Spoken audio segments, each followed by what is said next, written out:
You should look at my plant right now. Look at it. Look at it. Look at my plant. It's so awesome. Look at my plant. I don't have a name for it yet. Its name is Plant. That's its name, Plant. Plant, name of the plant. Plant, my name, Plant.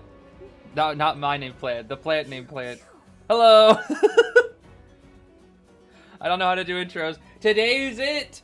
Today's the final day of COA. Japan. Specifically Japan. This is gonna be fun. This is gonna be a really, really fun one.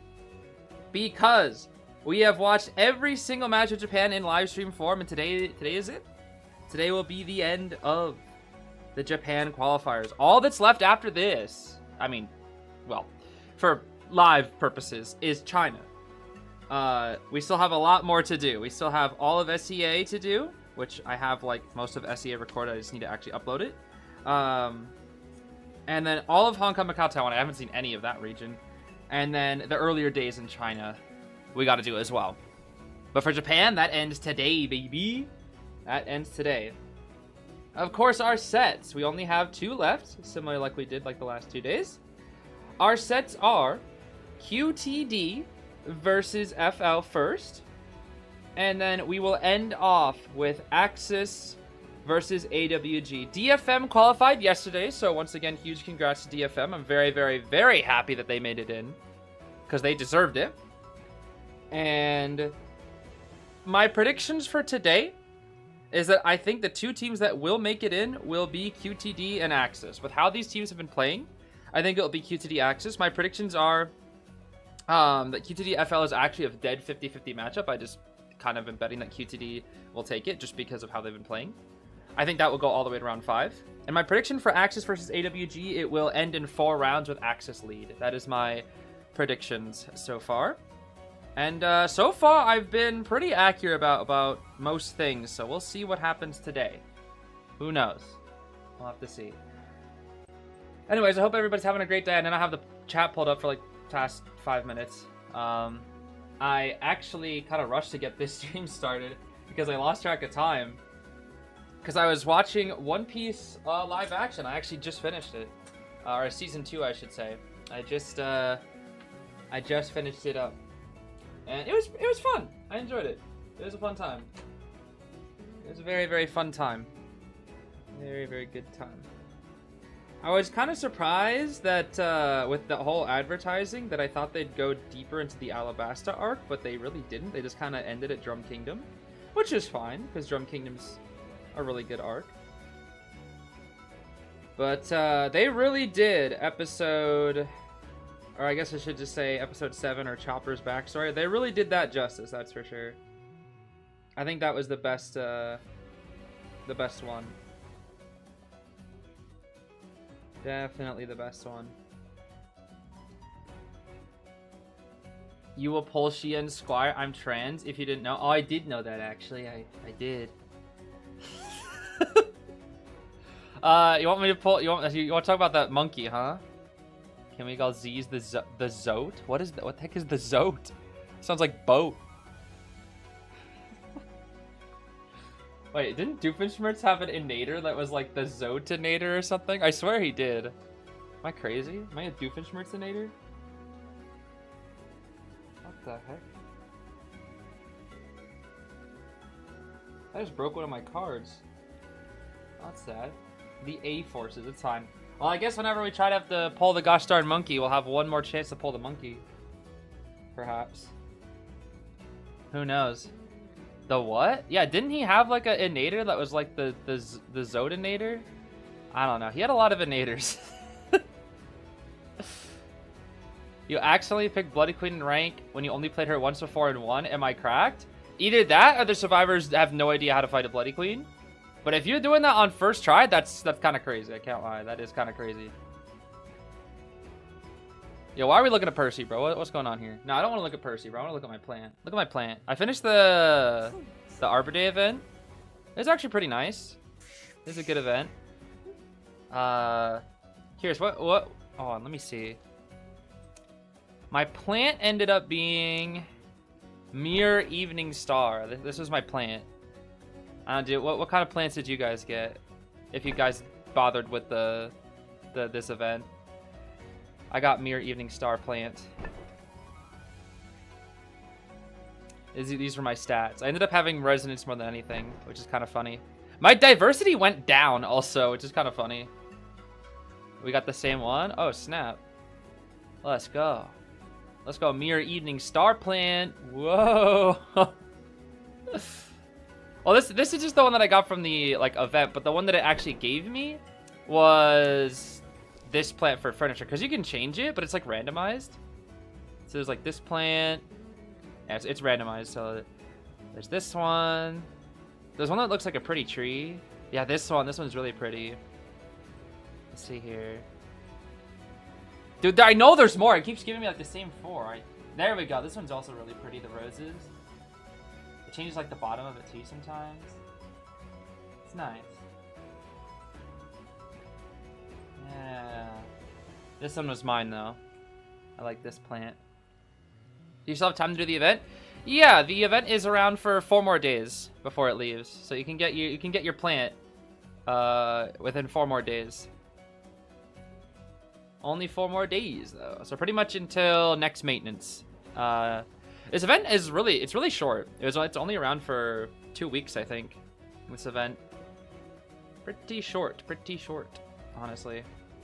You don't have to play matches? Okay, if you want all the rewards, yes. If you want the plant, no. In the event shop, there are these 4 things.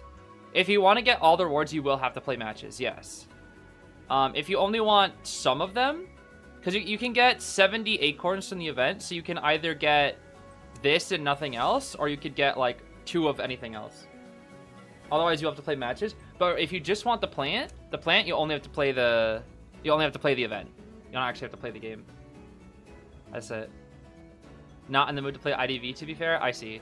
Whenever I'm not in the mood to play IDV, I just play dual hunters. That's what I do. I play dual hunters, I play lawyer, and I just run away from the hunter. That's my strat, to make it so you don't feel pressure to actually do anything in the match, and you kind of just AFK. That's what I'll do sometimes if I need like AFK like materials or something, and I just don't really have the time for it. I'll just play lawyer on dual hunters, decode the whole time, and I just don't play the game. I'm a decode bot basically. That's all I do.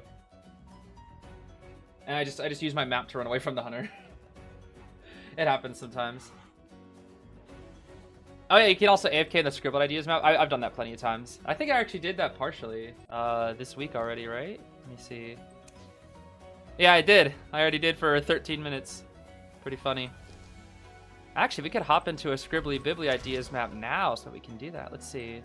Let's go into a scenic map before this starts. Let's see here. I got a really good scenic map the other day. It was like Wax Artist and Smiley die or something. It was like pretty funny. And it was just a bunch of people kicking Wax Artists, and I was like, this is the greatest thing I've ever seen. This is the best map. That's a good one. Not really seeing any ones that I particularly want to go on. None of these are really screaming at me, although this is Madness Returns. Well, we'll give this a try. Also, I have apple juice as well. I love apple juice. Why the heck am I Donch? I don't want to be Donch. I want to be... Oh, they only have the ladies. Let's see here. Who have I not been in a hot minute? Let's go for... Do I have Slifer the Sky Dragon? Yeah, Slifer the Sky Dragon. Yes.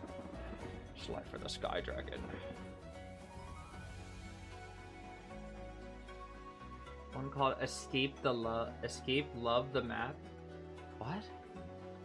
They added Lakeside to Onmyoji? What do you mean Lakeside? Like Lakeside Village? What? What do you mean? What? Huh? I'm confused. Oh, whoa. I got like castles and everything. What the heck? Whee! What? You can die? Oh. What?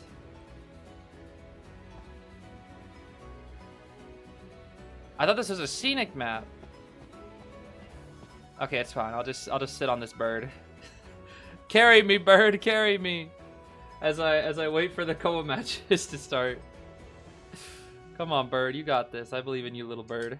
You tiny little creature bird thing.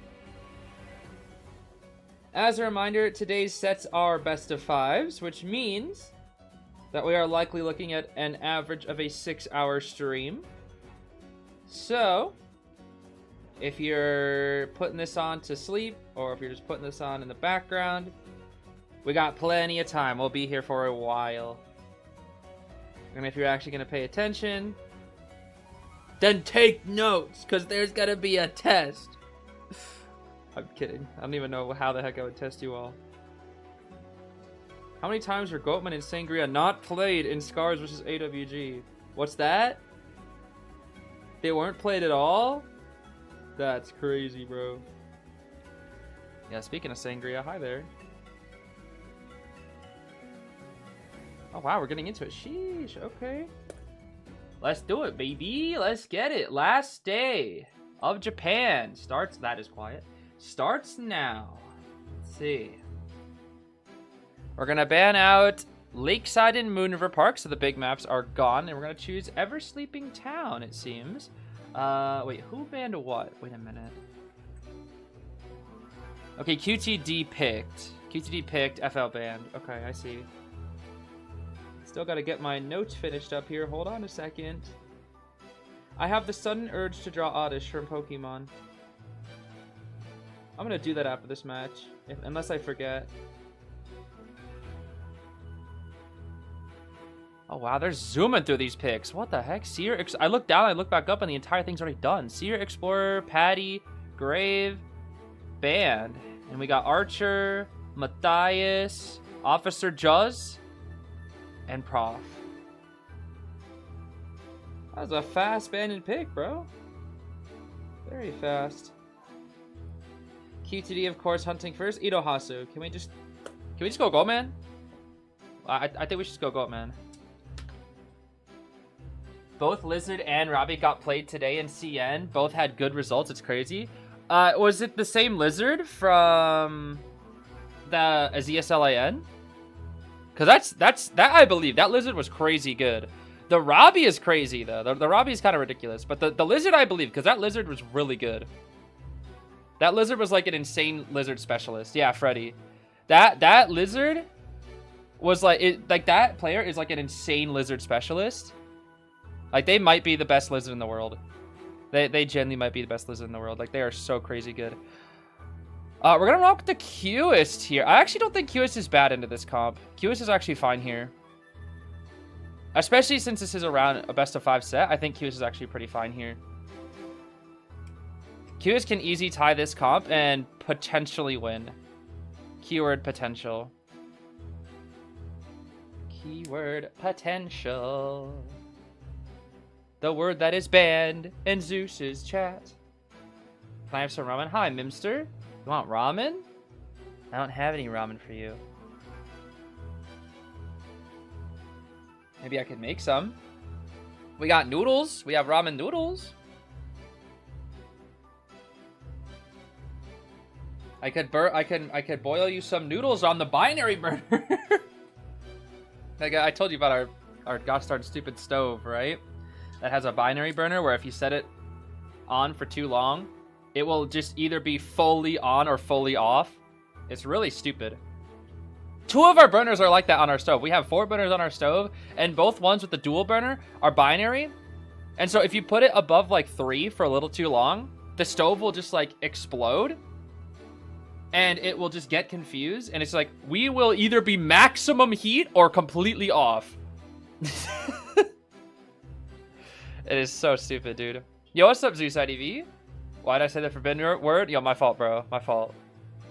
My fault, bro. I can't say the P word. My fault. Okay, we got a full kite archer with audience and healing, bard tide, audience doctor, puppeteer, bard tide audience, empathy, officer jaws. So we got bard flywheel professor with audience, and then standard QS build. Every QS brings detention, insolence, blink with destructiveness and impulsive. Very standard, very standard. Very, very standard. Is it Pearl LARPing? Dude, it was so funny, like, when I saw Zeus's name show up last time, because like, oh, hey, Zeus, what's going on? And I start, like, starting up a conversation with Zeus, and then it's just like, it's Pearl, and I'm like, oh. Oh, it's so funny, dude. Alright, let's see it, let's see it. Here comes the Q-ist, baby. Here comes the Q-ist. The Q-ist. Upstairs we go. Hey there, prof. Ignore the police siren.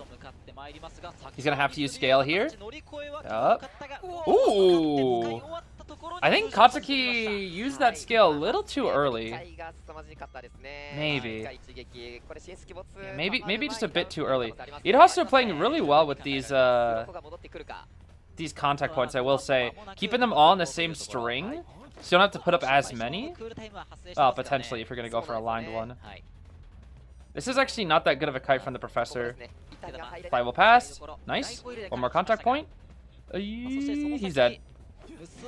Yep. That was not the best kite. No blink forced. That is not the best kite at all. But to be fair, he has flywheel, and flywheel's not that good versus Q-ist. And he also kind of mistimed his scale, so that's honestly like this is kind of the best start a Q-ist can get. Truly. Like, you still have your blink. The kite was only like 55 seconds. This is kind of the best that you can get as a Q-ist against a tourney player. He kind of lucked out with the prof not having knee jerk, but that's kind of what you got to do when you're expecting a goat man. Okay. Oh, okay, scary. Scary. I'm scared of the terror shot. I'm a spooked. I'm a scared. I'm scared. I'm Nuzly from Pokemon Mystery Dungeons. Super Mystery Dungeon. Oh, wait. It's time. The Archer. The Archer is here to stall for some time. We're going to drop a little bit of a cheeky thingy. Yep. Alright, Archer. Time to stall for time. Hit the hundo. Nice. Wait, why are we trying to... You can crossbow this one. You can crossbow this one. I think. Crossbow? Yep. 4, 3, 2, 1. Flywheel. Shot. She missed. She missed! She missed. Unfortunate. Gosh darn fortunate. She missed. You can't be missing those. You can't be missing those. That would have stalled for so much time. Blink? No, okay. I blinked to try to force it early, but dang, this... Why are they dying so fast? Oh my goodness. Watch it now. Lewis. Lewis! Lewis! Lewis! Lewis. Okay, FL is not playing in the Q-ist like very well at all. They are making way too many mistakes, dude. They are making way too many mistakes. Blink? Okay. Cue ball. And there's the blink. Yeah, mediocre kite, stuffed rescue, mediocre harass. Like, it's all falling apart, bro. It's like, this is just, it's all falling apart. Too many mistakes are adding up. And when you make this many mistakes versus Q-ist, he's gonna win, baby! Lock it down! Not yet, though. You gotta wait a little bit longer. Because if you overlap it too early, it won't actually get the, effect of the reduction. Giving out a free save, not the best, but it shouldn't matter. That's gonna be a hit. Yup. Everybody injured. This is pretty bad. This is pretty bad. This is pretty bad for FL. This should be a 4-kill. This should be a 4-kill. The only way it's not is this is the officer. Yeah. Time your watch correctly. That's too early. Never mind. There's barely. Okay. Wow. Wow. It's super cooked now. It is like super cooked now. Any chance that there was to win, it's over now. Again, it's just too many mistakes. Way too many mistakes added up. Lewis. Nice, Lewis. He's gonna go for officer now. Officer's got no watch. Lewis has no Lewis. Archer has no borrowed. And 1 arrow. They have 1 arrow to their name. That's it. It is cooked, bro. It is super cooked. Lock it down. Yup. Yup. Cue ball 2. Just buy a little extra time there. Nice. Nice. 46, 47, 48, 40. Yeah, it is cooked. It is cooked. They have to go for dungeon play. And again, dungeon versus a QS is pretty much impossible. Pretty much impossible. He's just gonna burn all of his contact points because, like, why not? He knows no one can save. The only way is Archer would need like a god wheel, into, or like a stun into god wheel. It'd be like the only way.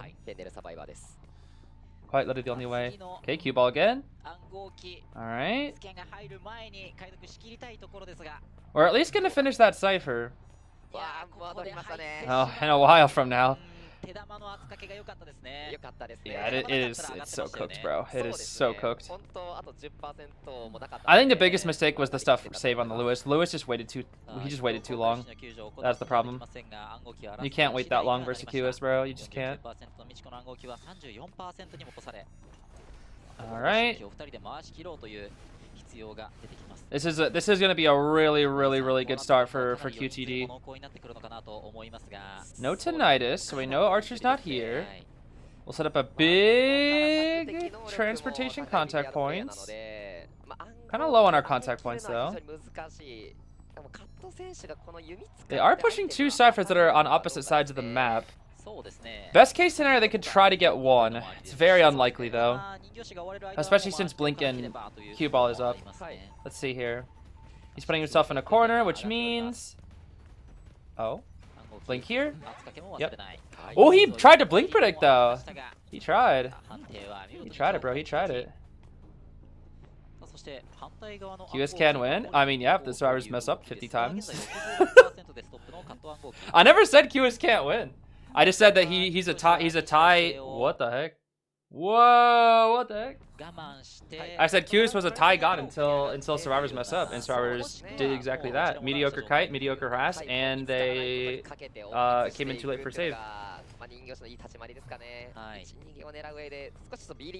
Does Archer mess up her harass? Professor used to scale too early. It's like this character is, along with it's the fundamentals of map pressure hunters, right? QS, Ivy, Dream Witch. You give free hits against these characters. You mess up against these characters, they will punish you so hard. It is what Sprinter taught me. Like, he drilled that into my head when I was in Japan. You give free hits versus these characters, and you're dead. Like you get punished insanely hard. That is the nature of map pressure hunters, because map pressure hunters at their core do not have good chase because they are map pressure hunters. They pressure ciphers. They have, yeah, we're just slugging now. And when you make too many mistakes versus these types of hunters, they snowball very easily. And that is very true for QS. Very true for QS. He thrives very hard off of serve mistakes.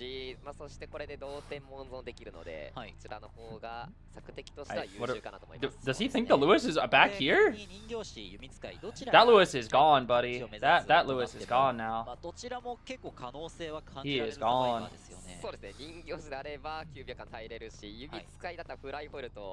We actually do have to find that Lewis, otherwise Archer's gonna get up and potentially make dungeon. I say potentially. I can't say that word. Sorry, Zeez. But oh, no, we found him. We found him. Is he gonna get up? No. Oh, he dies. Well, dungeon is there, but reminder is that Archer can't. I don't think she can really get it because the cue ball. Oh wait, whoa! Oh, he messed up his cue ball. Wait, but Blink will be ready. Blink will be ready. He has Blink. He'll have Blink. He'll have Blink. He'll have Blink. He'll have Blink. He'll have Blink. Yeah, no, you can't. No, you can't. It's just too long. Too long. When he used the cue ball like that, I was actually really scared because he messed up, and I was like, wait, there's a chance. And then I saw that Blink was ready, and I was like, nah, it's good. That was a good idea, though. That was a good idea for the Lewis to not use his Lewis, because he wants to die there. He wants to die and then just bleed out and explode. That's a really good start for QTD, though. Very, very good start for QTD. Four kill to start things off with in round 1 sets up the entire match. It sets up the pace of the entire match. So now we're gonna need to see Pipicha ideally need to 4-kill here. Otherwise, FL will be in a lot of trouble for the later rounds. That is for sure. Why don't you try doing gameplays from Pokemo? What is Pokemo? What is that? Is that did you misspell Pokemon? If that's your question, I have done a lot of gameplay on Pokemon. Oh, Pokopia, you mean?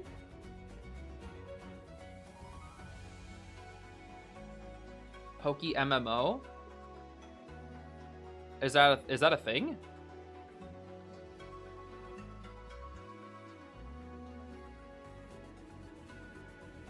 What's Poke MMO? Actually, I don't know what that is.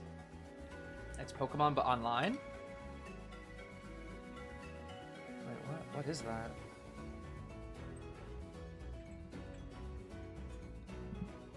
I've never heard of this. What the heck? Wait, what? When was this a thing? Oh, it looks like black and white. Huh.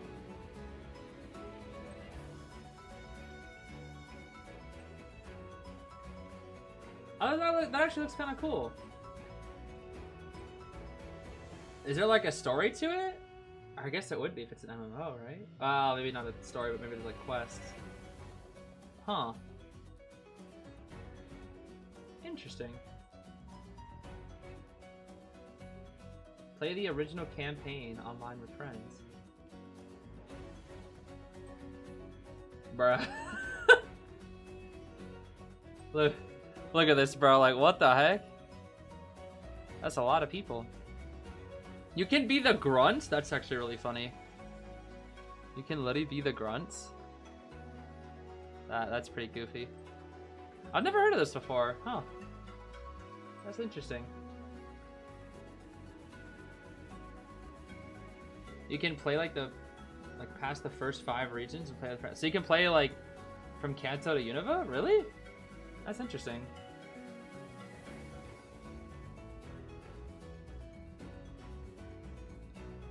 Interesting. Yeah, I'm not sure where all the Undertale started with. It started with Sands, and then there was Papyrus, and now there's a few more. Pretty goofy. Now I need to draw Oddish. Remember I said I was gonna draw Oddish. I need to draw Oddish now. This is gonna be the greatest Oddish you've ever seen. It's time to draw Oddish. Here we go. Honestly, for drawing with a mouse, that's not a bad circle. I give that circle like a solid 7 out of 10. Here we go. Yeah.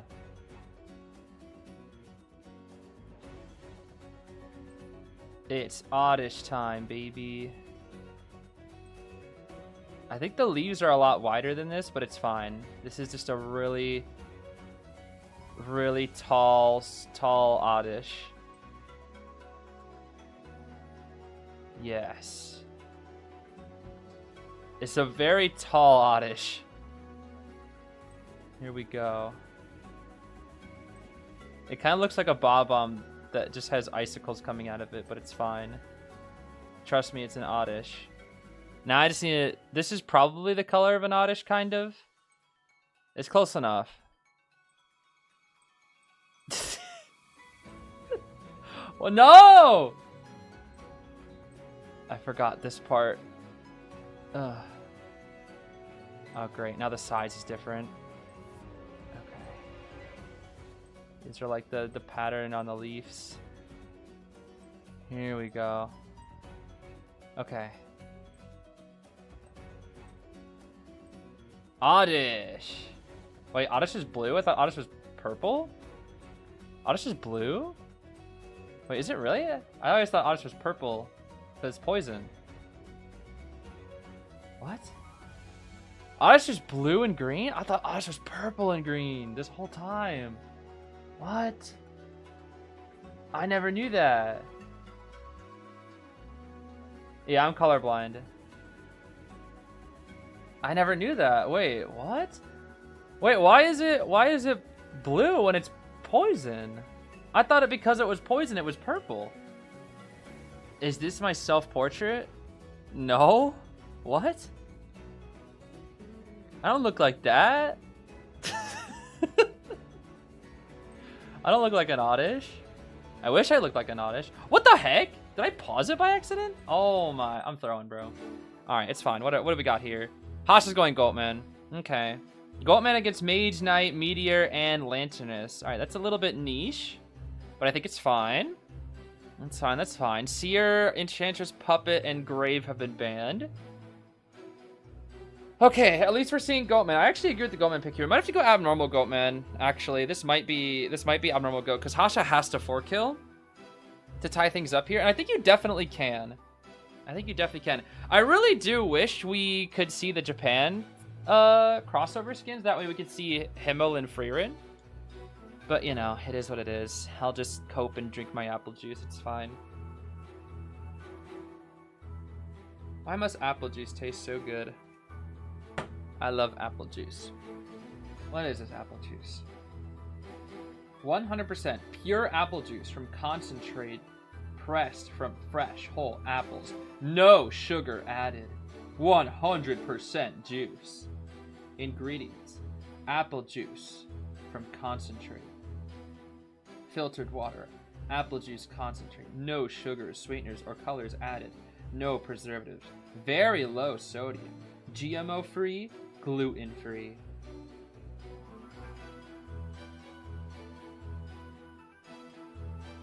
Yeah, shout outs to apple juice, bro. These are some weird spawns, huh? Is this a sponsor? No. I'm just reading what's on the thing. Because I like apple juice. We're going excitement for night? I thought it'd be abnormal. Okay. Alright. Flywheel Tide on Mage and the Meteor. Both with healing.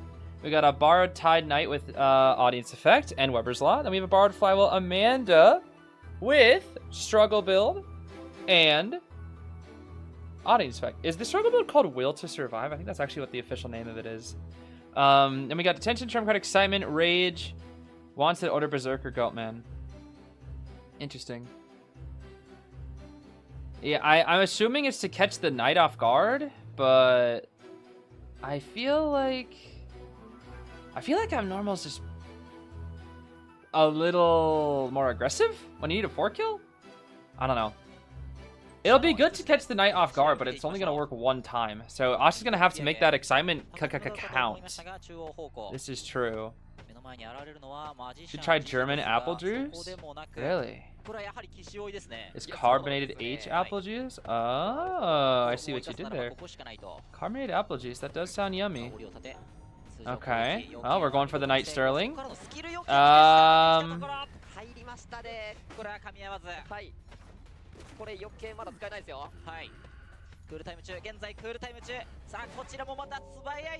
Knight sucks. We brought excitement for this? Knight is so inconsistent, bro. Oh my gosh.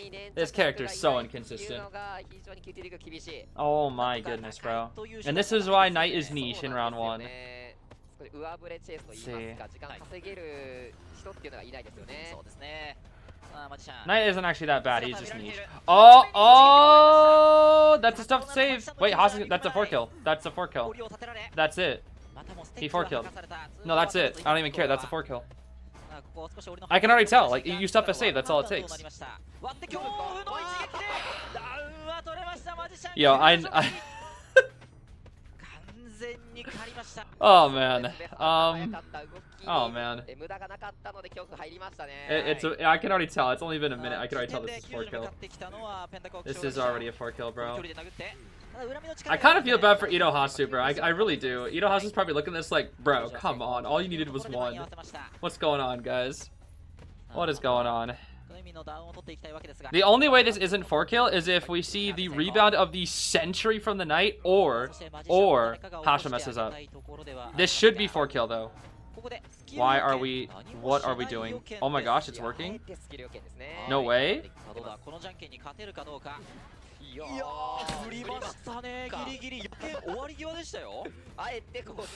I thought we opened our 3rd eye for a second. I really did. I truly did.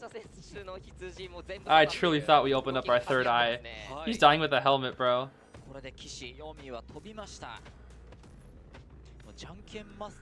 Knight really is so inconsistent, bro. Knight is so inconsistent.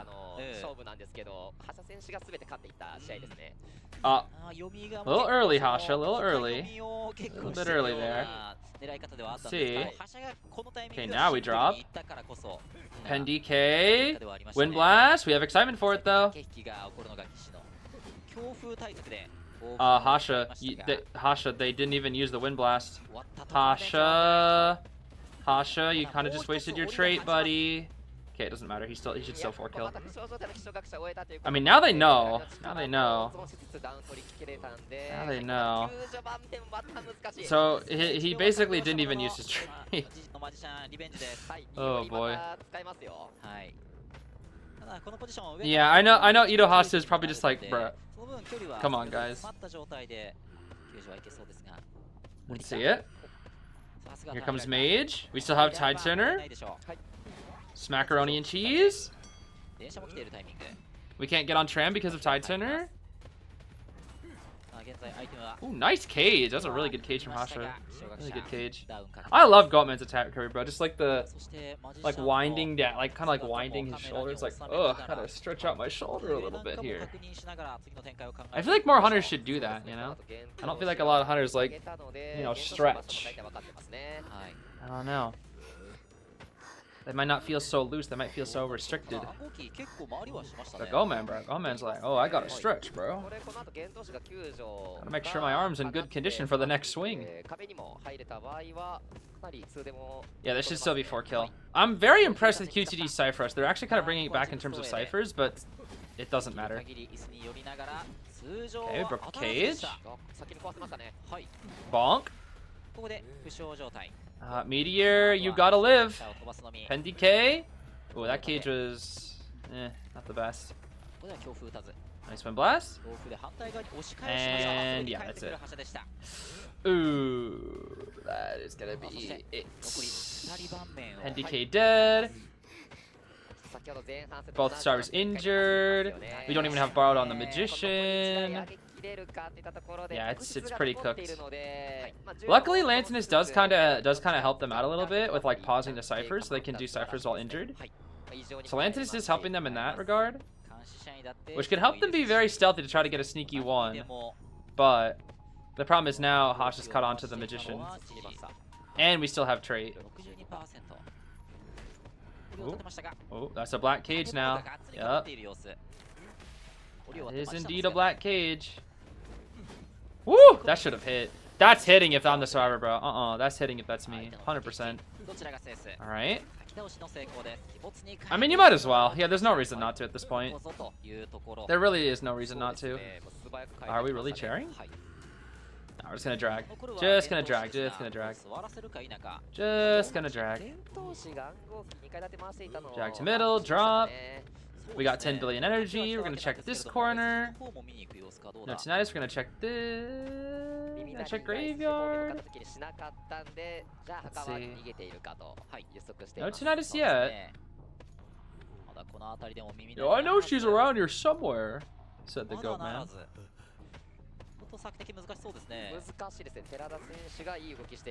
Hi, Mage. I know this lantern gotta be around here somewhere, bro. The question is where? This is getting a little dangerous for Hasha. We're kind of running out of time. Oh, I think we saw. Oh, we saw her. We saw her. We saw her. Yup. Mage picks up. I think they're basically saying that Lantern can kite. They're betting. What they're doing is they're betting that Lanterns can kite here. I think that's what they're doing. She's gonna buff up Mage's Cypher. But the problem is if you go for Magician here, he'll die very soon afterwards, and then Lantern could get dungeon. So he's checking that Cypher, but no one's there. I'm telling you, the reason why Hasha's like kind of in a pickle here is just because of Lanternus. Lanternus is so broken that you don't know if the Cyphers are being worked on or not, which is really, really, really annoying in these types of situations. There is truly no better survivor to have in a 2v1 situation like this than Lanternus. Or Explorer, I should say. Both Lantern and Explorer are like very good here. The best thing, what Hasha should do here is exactly what he's doing, is to go for the Lanternus instead, and then just start replaying the entire thing from the start. Because now you have Lanternus who does have self heal, but her bleed out timer is still way farther away. So you can try to reset it from her perspective now. I would say the chances of them getting one out here are like 10-15% or so. It's very low, but it's possible. They would need to be in a really good position, and Hasha would need to kind of make a bad cage. Just kind of slugging? Yes, 100%. Okay. Lanternus gets up. We're gonna double cage, back to her. Oh, the black cage, bro. The black cage working against Hasha. Oh boy. Okay. Mage will bleed out soon. We have Tinnitus. He's gonna go back for Mage. He wants to buy more time. He wants to buy more time. He wants more time. He wants more time. Yep, he wants more time. Hasha's like, I want 60 seconds. I don't want 2 seconds. Give me 60 seconds to work with. Here we go. You chair right here. Now you can go for Lantern. You have 60 seconds to find her. Lanternus is so good in these types of situations, dude. She really is. She really is so good here. She's gonna go for the save. And now Mage should be able to go for the Cypher for free. Yeah, because if Mage dies, the dungeon's there and she gets it.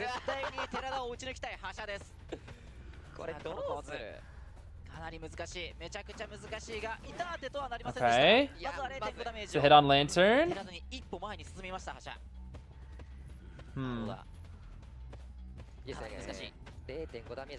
What exactly do you do here as the hunter? How do you deal with this? This is tough. Okay. Wait for trait? Yeah, I think you definitely do wait for trait. The problem is if you hit the mage when a cage is ready, it's cooked. She went upstairs. Okay. Locked again. Boop. Okay. Now you have to chair the Lanternus, right? Hasha chair the Lanternus.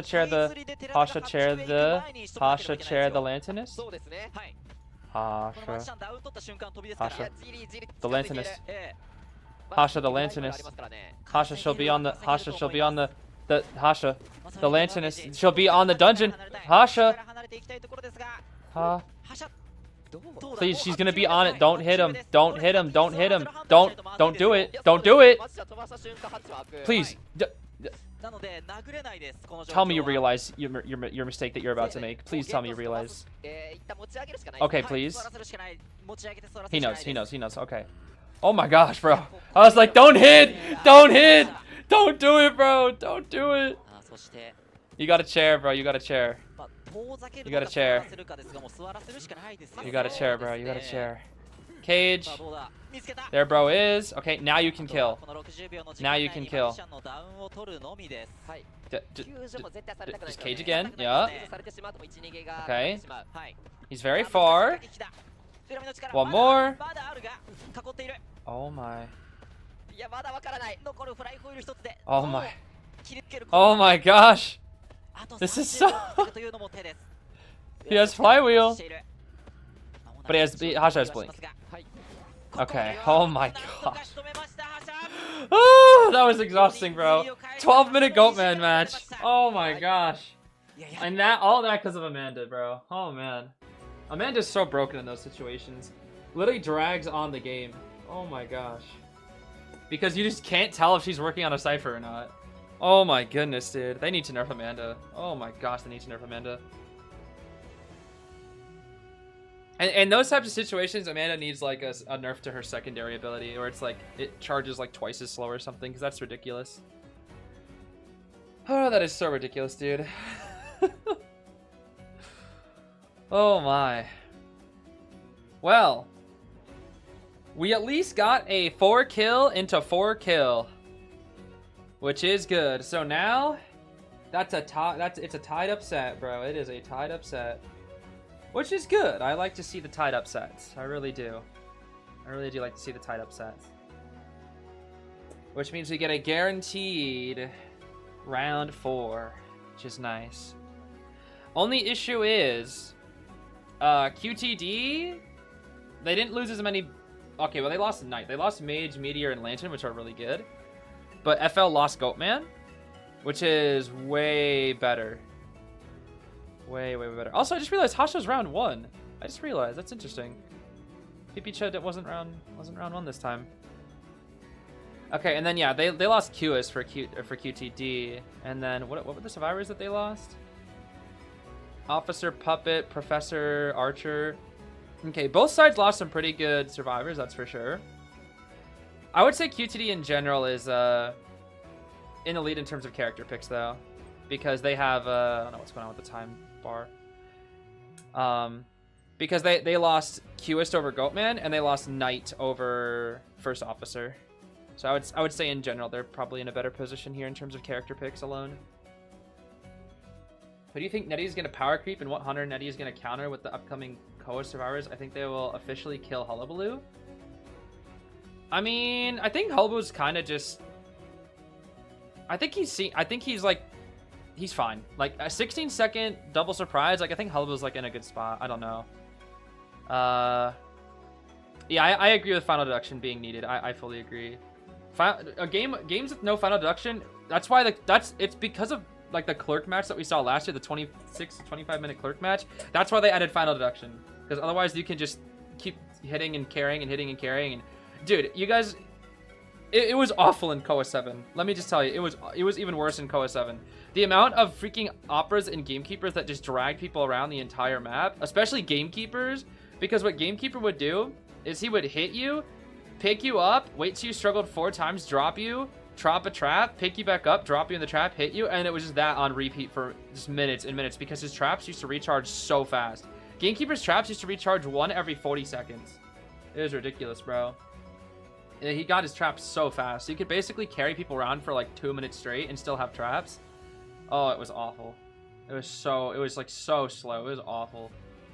Oh man, I do not miss Gamekeeper COA 7 meta, dude. I do not miss that. It was awful.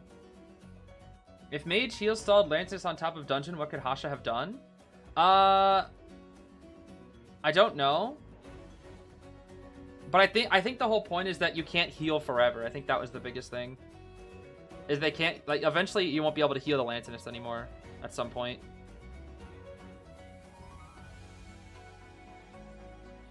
I'm not entirely sure. And I think the whole point of it was that they were trying to get Magician 2 to be hit in the first place. And so, if you're healing, he's just not going to swing. I don't fully know how it would work because, again, it's a situation that's so rare and so weird. But even then, he could also wait for, like, maybe 3 cages, block off the dungeon, potentially. I don't know. Your question? Sorry, I went on a tangent. Yeah, my fault. What was your question again? What do I think he's going to power creep? What hunter he's going to counter with the upcoming COA survivors? The official Hullabaloo. Yeah, I mean Hullabaloo, like I was saying about Hullabaloo, I think he's like kind of just he's gonna be I think he's gonna remain untouched. Like I think he's fine now. If they're gonna like they officially nerfed Ivy again. It seems like they really don't want to touch Sangria. As for Goatman, I think Goatman's nerfs really did hurt him. The biggest thing being the vaulting and the speed. Like Goatman is just slower now in general. He's just slower. Like worse hitbox, slower, no vaulting debuffs. I mean, Dentist is there. Queen Bee is good. She'll be in the meta and she'll be good against some of the annoying threats right now. For example, like Doctor won't need to be banned nearly as often once Queen Bee gets in the game because Queen Bee hard counters Doctor. Doctor can't keep up with Queen Bee. Let's see. Queen Bee is also kind of hard to harass. It's like Sangria where she's a little hard to harass. Somewhat. For some characters at least. Definitely possible. It just requires a bit more positioning.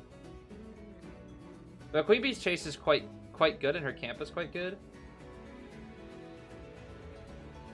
It's kind of hard. What I personally want to see at least is I do kind of want Dentist to just kind of be broken. Because like I said, I do like it when there's one hunter that the game's meta kind of revolves around. That's kind of what it's been for like a lot of COAs in the past, where it was like, oh, this was, you know, Sculptor's COA. This COA was Wheel Clerk. This COA was Opera Singer. Last COA was Hullabaloo Goatman.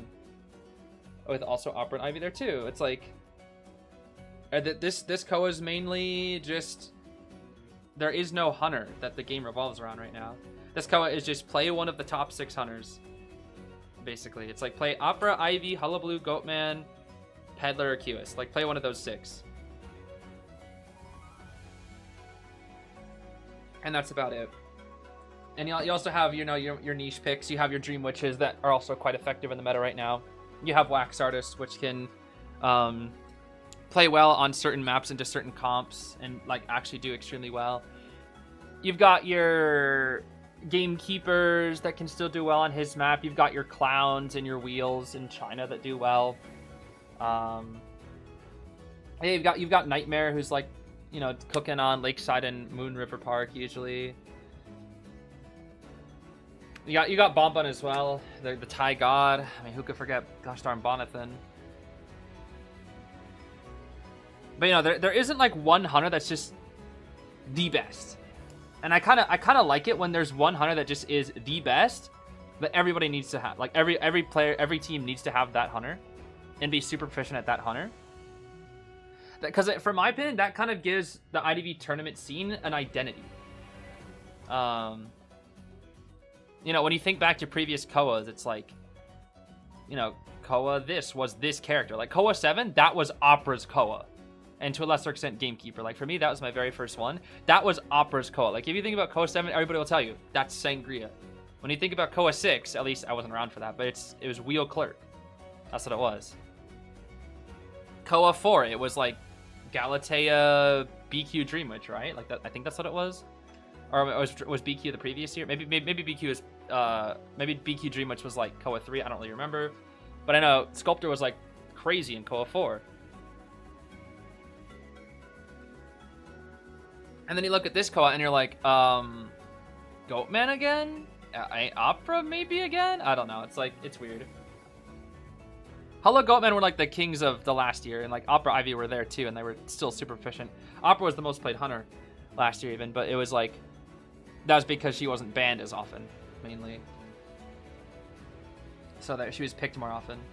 It's kind of the reason why I think Peddler will be the most played hunter this year, is because people don't ban Peddler. They ban Opera, Goatman, Ivy, Qist. They're just not banning Peddler, which is why I think Peddler will be the most played. Yeah, and there's way more survivors that are viable. Way more. Way more. So many of the ones that have been buffed. I mean, like, there's so many server buffs, dude. So many viable stars. Don't we know what we need the meta for the new COA servers to fit in it? Yeah, it's weird. It's weird. There's so many good survivors right now. So I think what we need from Dentist is just like something that's really dumb. For me personally, I just want to see a really insane Chase Hunter again. That's what I want to see. I would just like to see an insane Chase Hunter. Something that can kind of match like how dominant Opera was from COA 7. Because I loved watching COA 7 Opera. Dude, if we go back and watch COA 7 Opera, oh my gosh, she's so fast. She is insanely fast. Let me see. I pulled it up like a few streams ago. But oh my gosh, guys. You look at Opera from back in COA 7 and you kind of just forget about how fast she actually used to be. Because they nerfed her speed, and also when she was at full presence, she was 20% faster. If you can believe it. She used to be 20% faster, which is just insane. Let's see here. Let's see if we can find it. Let's just click on the finale. Let's see here. Oh, I'm getting ads. Hold on. Let's see here. She was so fast, bro.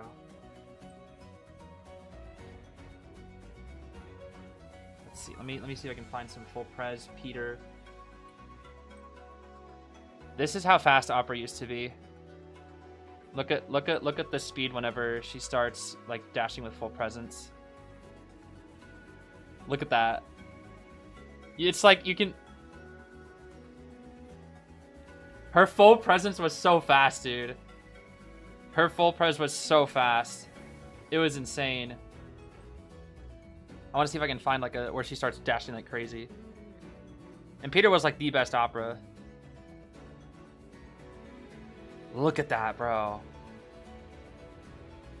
Like no one could compete. And this was still like before she was like still fully optimized. Like, imagine if players were as good as they were now with Opera with this speed. Oh my gosh. Look at that! How could you ever outrun that? Oh my gosh, dude. She was just insanely fast. It was ridiculous, dude. It was ridiculous how fast she was. Let's see. I think that's the only Sangria game that we got, right? Yeah. Let's see. Old Sangria was so fun to watch, dude. She was, at full presence especially. Just so insanely fast. Oh, this is like slug gameplay, joy. I just see some full presence.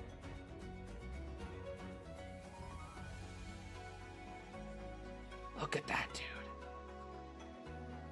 And that was before she was like, this is before they were like crazy good at her. Like they were messing up their dashes and just kind of unga-bungaing. Like how is this kiteable? How is it ever kiteable, bro? Oh my gosh. It's ridiculous, dude. If the hunters, if we had the skill level of current level operas that were playing and they had modern like opera speed, oh my gosh, bro. It would be insane. She literally was just not kiteable. She was so fast. Yeah, they literally had to just cheese. They had to just... The way to beat Opera, which most teams were getting 4 killed to Opera. Most of the time you'd get 4 killed. The goal versus Opera was like, just do your best to tie or get one out. But most of the time you'd get 4 killed. Most of the time was because she was just so fast. There was a lot of gardeners. It was a lot of veteran speed boost characters. It was a lot of just like pray she messes up. Use gardener to bubble. Use wildling a lot because wildling's star ability was crazy. So wildling would really help trying to get ones. Because she couldn't deal with wildling. Wildling could just like run around a small little thing and she couldn't kite. Like catch up to him fast enough. If you surrounded like a circular object, she couldn't like dash to catch up to the Pumbaa. So that was another really good one. Painter chair time stall. Like it was literally gimmicks. Like you couldn't beat Opera normally. You had to out gimmick her. It's also where like double tide center get hit by the hunter and then Opera Singer. I think it's why I want to make that video on Opera Singer because she required survivors to like think so much harder about death spots, Cypher Rush, not having to rebound, but rather just getting hit instead. abusing tide turners, abusing gimmicks. Like, she required the survivors to actually formulate such high-level plans just to be able to get 1 to 2 people out. It was insane. Hi, Dulce. Hope you're doing well. I'm surprised you're awake right now, actually. It's currently 1 a.m. for us. I'm surprised you're awake. Sheesh. Alright, well, it is round 2. I'm not even playing the gosh darn right music. It is, of course, round 2. On Hospital, of all things. Interesting. Oh, it's Hospital because we're going Pipicha. Okay, that checks out, actually. Yeah. Yep. Yep, we're gonna go Granny. We're gonna go Granny 100%. Pipicha best Granny. We're just gonna go Granny with maybe Abnormal? Maybe Abnormal Granny is like a little outdated for Pipicha's taste, but we're almost guaranteed to go Granny here. We are almost guaranteed to go Granny. Because Pipicha's Granny is probably one of the best Grannies in the world. Doctor now versus old Opera. Doctor would still get cooked. Doctor still gets cooked to modern day Opera. She can get 3 hits, but that's about it. Modern day Opera is still very good versus Doctor. Doctor essentially needs to win mind games, which is still pretty tough. Bring back Doc vaulting debuff, please. She needed it. Bring back Doc vaulting debuff. They truly should. Why no Peddler ban? I think they might just want to force out the Peddler and just not have to deal with it later. It is gonna be the Peddler yet, but let's like at least FL has the Granny global ban, so that they can't spam Granny in the later rounds, which will be nice. Thank goodness, bro. Oh my gosh, I'm tired of the Granny spam, honestly. I really am. Modern day Enchantress versus an Opera meta. Modern day Enchantress, I could see it. Maybe. Maybe. I would need to see it in practice, but I think it's possible. Because if she starts with a stun, it's possible. I would definitely need to see it more. I think the biggest thing is, like, are we considering old Opera's kit alone, or are we considering Opera kit, but also the current Hunter's skill level at that time with her? Because I look at old Opera gameplay, and people's dashes were still very clunky. And nowadays, they're much more proficient and smooth with their dashes. And like, could you imagine just the modern day Opera player skill level on this character, like modern day muscle memory and skill on Opera alongside her old kit? Oh man, it'd be crazy. It'd be absolutely crazy, bro. Alright, looks like it's going to be a Baratime Tide Gardener with Snooze and Healing. Baratime Tide Bald with Audience and Doctor. Full Kite Patty Cakes with Healing. And then Baratime Tide Lucky God with Audience Effect. Detention Trump card Warp instead of Abnormal here, which is fine. We've got Rage Wanted, Giant Claw, and Berserker Granny here. Okay, lots of little bonus effects here I see as well. Quite a few bonus effects. Yes, indeed. Fire Lady destroys old Opera. If it was old Faro, she'd get worked. If it was Release Faro, oh man. Release Faro was trash, dude. Release Faro was like the most one of the most bun survivors I've ever seen on Release. She was genuinely so trash. They had to buff that character like 7 times to make her good. Oh man, she used to be so bad, dude. Oh my gosh. She genuinely used to be so bad. Okay, Pipicha, are we going for the Enchantress? It looks like we're going for the Enchantress. Let's see. Her rescue is worse then? Her rescue... I forget. I don't think it was the rescue. I forget exactly about the rescue thing. The big thing about Far that was so bad was that like all her stats were lower in terms of like her gimmick. The stats were lower. You could hear her. You would see an effect whenever she used the wand, so you'd know exactly when she used a wand. You could hear her breathing. You could hear her footsteps. So any good hunter could just tell.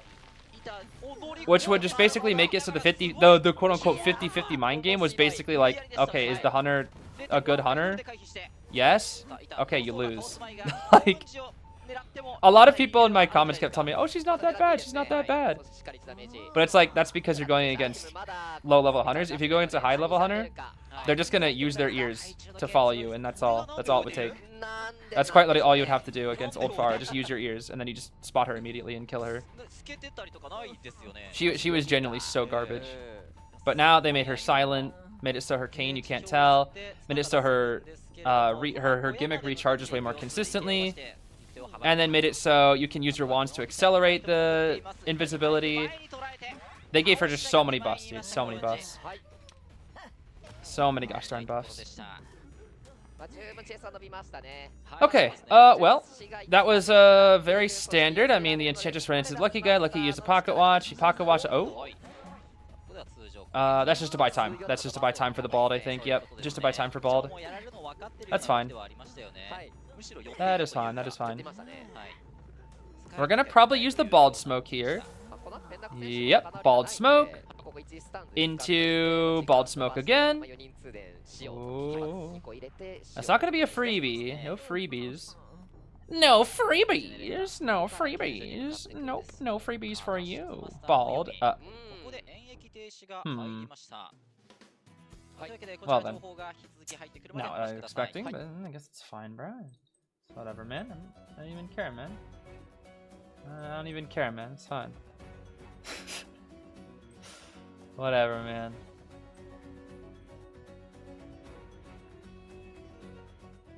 Let me see. I want to look at Farley's buff list. She was one of the, like, in terms of modern day survivors, she was one of the like most garbage modern day release survivors until they buffed her. Let's see. How many buffs did it take for Farah to become good? Let's see here. 6 buffs. It took six buffs for her to become a good character.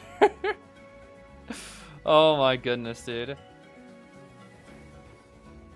She wasn't. I didn't even think she was good here. Also, it wasn't until this buff last year that she got that made her good. This did not make her good. This buff made her good. Man, she was so bad though. Oh my goodness. Yeah, it's like she had one nerf and it was just in relation to Tide Tinner. That was about it. Which was, you know, kind of necessary. Fun fact, Mind's Eye has only gotten one nerf. Oh yeah, Mind's Eye did get a nerf. Well, adjustment, I guess I should say, right? Because at least the Mind's Eye nerf that I think you're talking about is when her decoding was nerfed from 30% to 23%.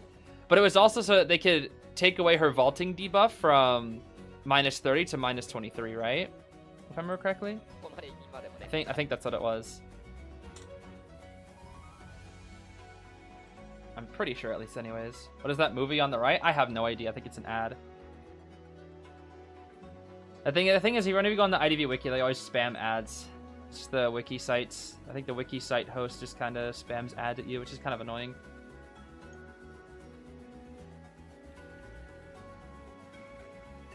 I don't know of any other characters that, especially for like modern day characters that have just got nothing but buffs. I think Escapeologist has only gotten buffs, right? Let's see. Escapeologist was also not seen as that good on release. Mr. Bald. I think he's only gotten buffs, right? Yeah, he got a lot of buffs actually. Addition, buff, nerf. One itty bitty nerf, and then he got, in one single patch, they buffed him 6 times. That's kind of crazy. This is when Bald became good. Bald was like just fine beforehand, but this was the buff that made him good. This one. Because he was pretty poor as well. Not like bad, but it was, the lock-on period of rocket strapped using escape back is increased from 6 seconds to 7 seconds. Yeah, it was not like, the nerf just like, oh, you can't rescue as soon, you know, that's all it was. But it's a 1 second difference, and trading that for 6 buffs, I mean, it's 100% worth it. 100% worth it. Yeah, I wonder if Mech probably has one of the biggest lists of buffs and nerfs. Let's see here. Priestesses is probably also huge as well, but they haven't really touched Priestess much in modern years. They gave her that faster portaling buff, but Mech, Priestess, and Seer probably have a huge long list of buffs. Oh yeah, Priestess has like paragraphs worth. That's really funny. All right, let's see here. Back to the match though. Back to the match. Let's see here. Okay, Bald got the save, but did end up taking damage from it. Lucky Guy can't really do much to rebound here because again he is a Tide Tender Lucky Guy, which there's not really much that you can. What the heck, bruh? Bro, what is going on? Hello?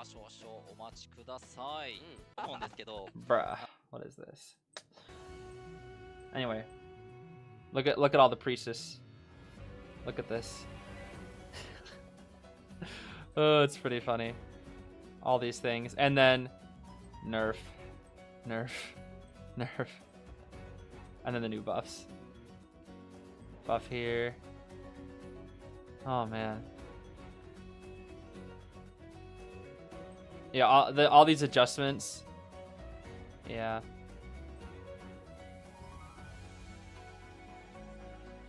So many crazy ones, and like even just back beforehand when hunters couldn't pass to the portals, that was like just insane, dude. That was ridiculous. Let me look at mechanics. Oh my gosh, mechanic! Look at this, bro. Look at this. Buff, nerf, nerf, nerf, nerf, buff. Adjustment, adjustment, buff, nerf, adjustment, nerf, nerf, buff, nerf, buff, buff, buff, nerf, nerf. The most unbalanced character. They just can't figure out how to balance a mechanic, bro. Because her ability is so fundamentally broken that they just don't know how to balance her. So they keep buffing and nerfing her, just like praying that people are fine with it. Oh, that is so funny, dude. Gosh, that is so funny. Bro, how on earth? Why did they make the doll decode faster? I can't believe that, bro. That's ridiculous. Oh my goodness. The team-wide, yeah, the team-wide. She used to have an Omni decoding buff, bro. She used to give an Omni decoding buff. And her speed used to be 135. She used to have 135% decoding progress. Her bot decoded. Oh my gosh. Her bot decoded at 125. She decoded at 135. And she gave a 8% decoding buff. Genuinely, mechanic was the most broken thing imaginable. If you put in old mechanic into modern day, hunters would never win. They would never win. Like what? Oh my gosh, dude. And yet, and then they just killed her and killed her and killed her and killed her. Look, they reduced her decoding again. They reduced her decoding again. They made her Omni, they got rid of her Omni decoding buff. They gave her a vaulting buff. They decreased her decoding again. Yeah, decreased her decoding again. And decreased her decoding again. Oh my gosh, dude. I don't know, like I can't believe how fast old like release mechanic decoded. It is crazy because you know how we were taking a quick peek at COA gameplay yesterday? It was like they would have a mechanic on the team and they'd still not have the ciphers finished after like they're kited for like 2 minutes straight. Dude, if a kiter kited for 2 minutes straight with old mechanic and you don't have all 5 ciphers done within like 2 minutes, like what are you doing? Like how? Like genuinely how? You decode at a rate of 135%. How? And your bot at 125. How? You have a 50% decoding buff, basically. Oh my gosh. No, not even. That's 200. You decode at 250%. And you make your other survivors on the team also decode faster. What were they? Oh my gosh, what were they thinking, bro? No, it actually was a skill issue. It was just because no one knew how to Cypher Rush correctly back in COA 1. I mean, the game was so early, to be fair. It was like I'm telling you, bro, if you put like modern day like alicorns versus those old hunters, bro, those hunters get worked. It's crazy, dude. Like your average like alicorn champion that we have right now is probably how good the best players in the world were. Like your average any EU champion was probably how good the survivors were in COA 1. Like the best players in the world. It's crazy to think about. Okay, nice chip onto the Christmas Gardener. Oh my gosh. Christmas Gardener. Christmas Gardener. Thanks to that Gardener buff, she didn't actually take the damage. That was a double down if that was pre-buff Gardener. Wait a minute, is that enough time? She'll open the door. Gardener will stand in the doorway. Oh, she messed up. Wait, is it enough time? Is it enough time? It is. They can pop. They can pop. Yup. Oh my gosh, Peepy's Grand is getting worked. I kind of forgot what happened in this match because they paused freaking twice. Oh boy. This is Hospital in full effect right now, bro. This is Hospital in its full effect right now. I didn't even feel like the Cypher Rush was that... No way. Yo, bro. Yo, bro. Oh my goodness. Oh, that is ridiculous. Well, there we go. San pointo. That means 3 points. I am very smart. For QTD, of course. Well, that is not exactly what we expected to see from the side of Peepy's Granny. Usually Peepy's Granny, we expect to see way better results. But it's Hospital at the end of the day. Even though Granny's good on Hospital, it's still Hospital. Still, though, 3 escape is kind of crazy. Sorry for you to take 100 seconds to decode. Ah, really? Did they? I mean, even then with how fast those ciphers got done, even then, bro. Even then, I don't think there's an excuse. Like, that's what, 19 extra seconds for each cipher? But if you have 50% more cipher progress than you do... No, you'd have, like, 60% more. Nah, that's... Nah. You have 60% more decoding. Like, that's still ridiculous. And you have an 8% of everybody else. So that's what? That's 24%. No, there's no excuse. I don't care if the ciphers took long. That's ridiculous. That's ridiculous, bro. Yeah, Merc had 5 Evo pads. Like, what were they thinking, bro? He had 8 in beta, by the way. He had 8 elbow pads in beta. I don't know what they were thinking. He also had like a 2-minute chair time or something like that. Oh my gosh. It was so stupid. Like, Merc used to be genuinely unchaseable. Like, if you chased a mercenary, you would lose. Genuinely. He used to be like, you could not chase him, otherwise you'd lose. 5 elbow pads and he'd be on the chair for like 90 seconds for free. Yeah, in beta he had 8. He had 8 elbow pads. And then on release he had 5. And then... I think in COA 3 they nerfed it to 4. And then in COA 4 they nerfed it... No, I think it was... When was it? I think it was COA 4 they nerfed it to 4 elbow pads. And then it was COA 5 where they nerfed it to 3. I think. I'm not sure. Let me see. Merc had a huge list of nerfs as well. I think the biggest nerf that was like a huge nerf was when I actually like somewhat just started playing the game a little bit afterwards. It was on Mercenary. Used to have a 15-second delay on his damage, and then they lowered it to 8 seconds, which is the modern day delay. Let's see here. Oh, okay, so on release, he actually had 6 elbow pads. So he had 8 in beta. On release, he had 6, and they nerfed him to have 5. And then in 2020, they nerfed it to 4. And then... Where was it here? When did they reduce his to 3? In 2021? Oh yeah, right here. In 2021. So they like it took 3 years, but he used to have double the amount of pads on release. Isn't that crazy? Double the amount of pads. It's ridiculous, bro. And then of course the most recent one, which is 2023, which is very soon after I started playing the game. Instead of it was 15, it's now 8 seconds. So literally, Mercenary, in the past, bro could get hit by a detention hit and then still walk for 30 seconds. It was ridiculous, bro. It was, like, you would just see Mercenaries just walk around the entire map for free. Because as long as he had a single elbow pad, he just takes a detention and he's just walking. He's like, yeah, I still got 30 seconds, bro. 30 whole seconds. It was ridiculous. Now it's only 16, so it's way less, but still, it's ridiculous, dude. It was ridiculous. You can just use one elbow pad, and that's enough. Like, you could get hit from one side of the map, use one pad, just walk out. Oh my gosh, bro. Merc was so busted. What else? Let me see what else happened. So he used to have 6 elbow pads for some reason. I guess there's like a debuff thing. Less elbow pads. The eliminations. Oh, this is tarot. What? Okay, I don't really care about tarot.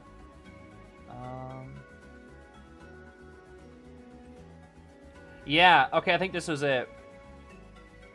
Yeah, he used to have a 30% slowdown on tarot, which was a 78-second base chair. By the way, Officers is the longest right now with 72 seconds. Merc used to be 78, and you combine that with Snooze, he would sit on the chair for nearly 90 seconds. So if you chased a Mercenary, and that Merc had full Snooze, you can't win. Because you'd have to camp for, like, an entire Cypher. You could get 3 Cyphers done for free just by Merc sitting on a chair. That's it.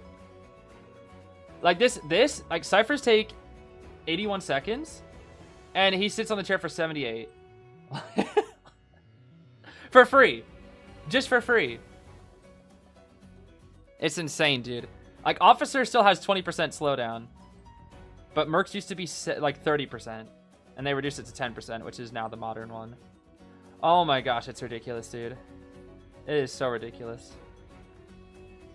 That is just ridiculous. But you know that he hasn't been touched in what, 2.5 years, which is fine. I think Merc's in a good spot. Bro used to be so broken. I gotta look at Seer. I remember one thing that, I don't know how accurate this was, but this is something that Zeus told me. I haven't looked at the list. Seer used to be able to charge owls while he was using his owl, apparently, which is insane. Oh my gosh! Yo! Look at this! He can no longer accumulate rage while ballooned by a... He could get owls while ballooned? Oh my gosh. He can no longer accumulate owl while being protected by an owl. And then if there's multiple Seers, okay, that doesn't matter because that's not gonna happen in rank. I can't believe that. I didn't even know about the balloon thing. That's insane.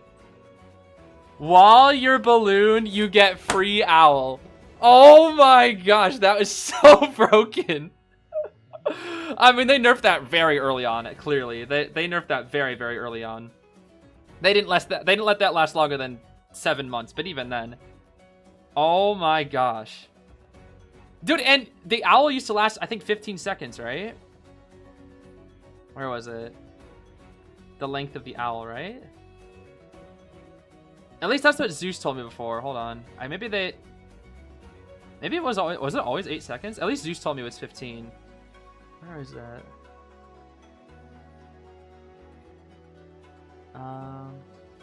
Oh, right here. Yeah, it was 15. It used to be 15 seconds. 15 seconds! Bro, what? That is so dumb. So you're telling me... So Owl takes what? 20, 30 seconds to charge up, right? I forget exactly how long it is. So you're telling me for 15 seconds he could just look at the hunter in the face and then just keep getting more... Oh my gosh. Yo. Seer was broken, dude. This? I cannot believe that. Like, just free owl when you're in balloons? I can't believe that, dude. I genuinely can't believe that. Like, this was bad enough. The fact that he could get owl while having an owl, but in balloons? Like, that's just, like, why? That's insane. I genuinely cannot believe that. What were they thinking, dude? Oh my gosh, what were they thinking? That's so funny, dude. Oh, that is so funny. Jeez, man. What were they thinking with Seer, dude? Wait, what? They already started the next match? What?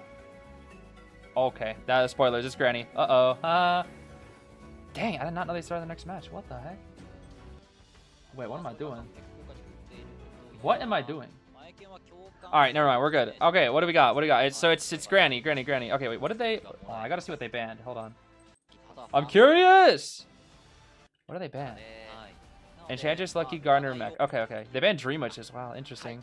Kotami Witch. Yeah, that makes sense. This was fast, bro. What the heck? I only looked at buffs and nerfs for like a few seconds. They're going. They started the next match fast, bro. That's like the fastest they've ever started the next match. Okay. It's Tide Knee Jerk on our Meteor, Bard Tide Bald, Bard Knee Jerk Seer. Oh, speaking of Seer. And then Bard Knee Jerk Mage. Okay. Attention Trip Card Warp Granny. Alright, this is very standard. Very standard. Okay. This is fine. Oh man, old survivors were crazy, bro. We gotta look at some old hunters too. I want to look at like old Geisha, old Ripper. Oh man, crazy stuff. Wand, and I'll open another door. That's a hit. Yeah. Yeah, how do you kite Peddler when all she does is open door, bro? Peddler's such an awkward hunter to kite, bro. She really is. I'm really bad at kiting Peddler. That's like one of my weaknesses. Peddler to me is a hard kite. Oh, he's dead. Never mind, we got Kakaki Key. Very good Kakaki Key. Let's see. Chips? He doesn't care, he'll just eat it. I'll open the door. Go around. Chips? Ooh.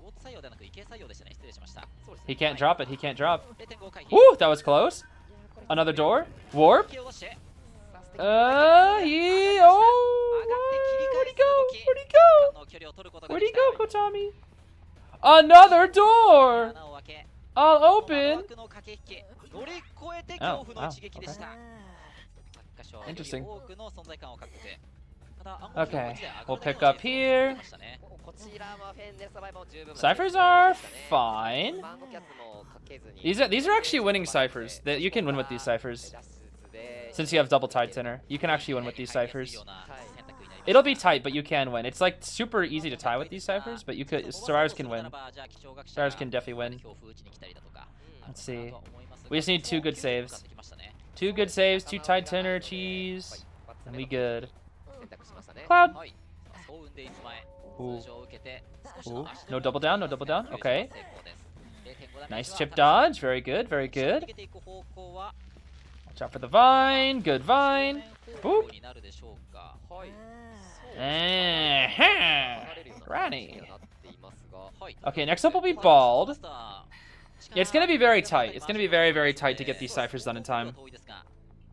It is definitely possible, though. I don't know where they all are, but it is barely possible, I think. With a little bit of support for 4% game here. Let's see. Over there, I see. Huh. Okay, Bald. It's up to you. You ready for this, Bald, buddy? You're gonna have to use the greatest Bald abilities of all time. Use that Bald Smoke.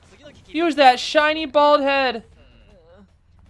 And get the save. Oh my gosh, he teleported. Like super teleported. Okay, body blocks. Chips. Nice body block. Okay. He's gonna set up another Bald Smoke. Alrighty. Mage take the knee-jerk vault, speed boost. I'll open a door. Yo, this is the exact same thing. I'm getting deja vu, bro. This is playing out in the exact same way as last match. It truly is.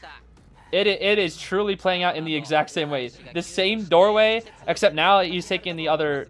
Oh. Oh wait. Oh wait. Wind blast? Does Bald struggle? Bald? Bro. This is different now because we're channeling the last cipher though. Lock it. Please lock the cipher. Please lock the cipher. Kotami, what are we doing? Please lock the cipher. Please lock the cipher. Please lock the... Okay, there we go. Nice. Okay. Bird. Birdman. Kaka. Kaka. Alright, that's fine. We can't pop just yet. Oh, we're gonna grab the. Okay.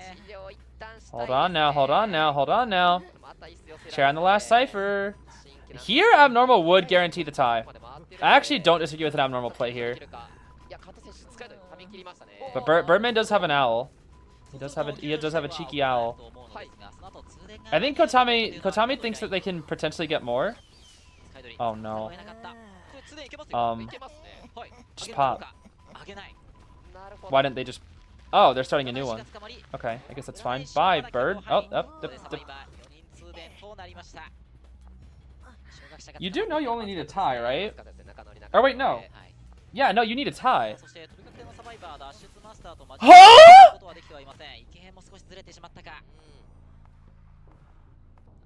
I guess that Abnormal would have been kind of bad there because they already started a new cipher, so maybe not. But like, what was that warp? The more I think about it, you can't actually use Abnormal there because the other cipher was 70. However, what was the warp? What was the... Are we gonna... Oh, you better not miss that vine. Okay, it's a tie. Okay. I don't know if the chips was necessary. All right, it's a 3. It's a 3 escape. It's a 3. Okay, that's gonna be a tie for this round. All right. Wow. So it is still tied up. Huh. It is still tied up. The teams are completely dead equal in points. It is 9-9. Although once again, my prediction for this set was that it would be close. It would go all the way to round 5, but QTD will still win. That is my prediction so far. So far, we are seeing that.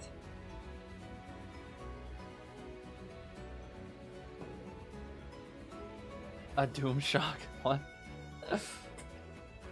I swear it was a Doom Shock. Yeah, Doom Shock was... Doom Shock sounded funny. I wasn't around for Doom Shock. That sounded funny. Let me see. Why it... Okay, that's weird. When I look up IDV Ripper, it forces me to say Ripper skin specifically. Let's see here. Ripper got lots of adjustments, right? Surprisingly, not as much as I thought. He's had a lot of adjustments, though. Hold on. Okay. Reduce the density of Jack's fog in areas affected. Adjustment. The Ripper's Foggy Night ability has been deleted and replaced with Freezing Fog. Freezing Fog. Blades are covered. Okay. Alright, okay, so they nerfed it? That's crazy. They nerfed Ripper when we had freaking a Seer on balloons? That's ridiculous, bro. Okay, so what's interesting about Ripper, I don't know, I think this was what it was. I think this maybe was what it was. Or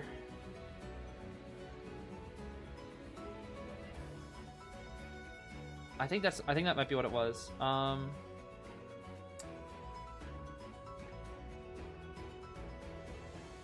I'm not sure. Regardless, Ripper used to have this weird ability. Zeus called it Fog Zone. Have I seen old Mining Site gameplay? I have, where it's just like pitch black. Yeah, I've seen it. It's pretty funny. But I saw it in the old COA 1 footage. Ripper used to have a really interesting ability called like... Zeus called it Fog Zone. It wasn't actually called Fog Zone. But I was watching the COA 1 gameplay. Basically, Ripper had like infinite Foggy Blades in a specific area. It was really weird. Like, it was like he would set up an area, and then in that area, like, think of it like almost like a Goatman cage. And then in the Goatman cage, he would just have infinite foggies. And, like, every like swing of his would be a foggy blade when he was in that area. It was weird. And I remember seeing it in COA 1 because I was watching it, and I was like, that Ripper just foggy bladed twice in a row. Like, what the heck? It is crazy. So I don't know what it was called, but that's what Zeus at least called it Fog Zone. I think maybe that was like what the community called it. It was just Fog Zone, and they got rid of that apparently pretty early on. And then I guess they just didn't. It wasn't until recently until they started giving him like 10 billion buffs. Yeah. Wait, they didn't add his most recent buff on here, did they? Oh, they haven't. They haven't added his most recent buff on here. That's interesting. They're still missing his most recent buff. Huh. That's interesting. Yeah, it's like a domain expansion. Yeah. It basically was. That is basically what Ripper was, with his like old ability, like the Fog Zone. Okay, somebody said look at Soul Weaver. Soul Weaver, I don't know how many changes Soul Weaver got. Soul Weaver had like a really big spit, I remember. She used to have like a giant spit. Like the Soul Weaver trailer looked so goofy. Oh, maybe we can find the Soul Weaver release trailer. Hold on.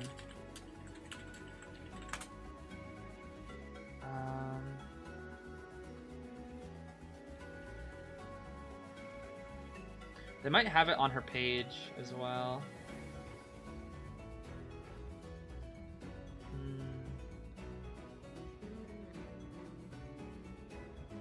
Do they have it? I don't know if they have it. I remember seeing a really old like release Soul Weaver video. It's like really interesting. Maybe this was it. Let's see.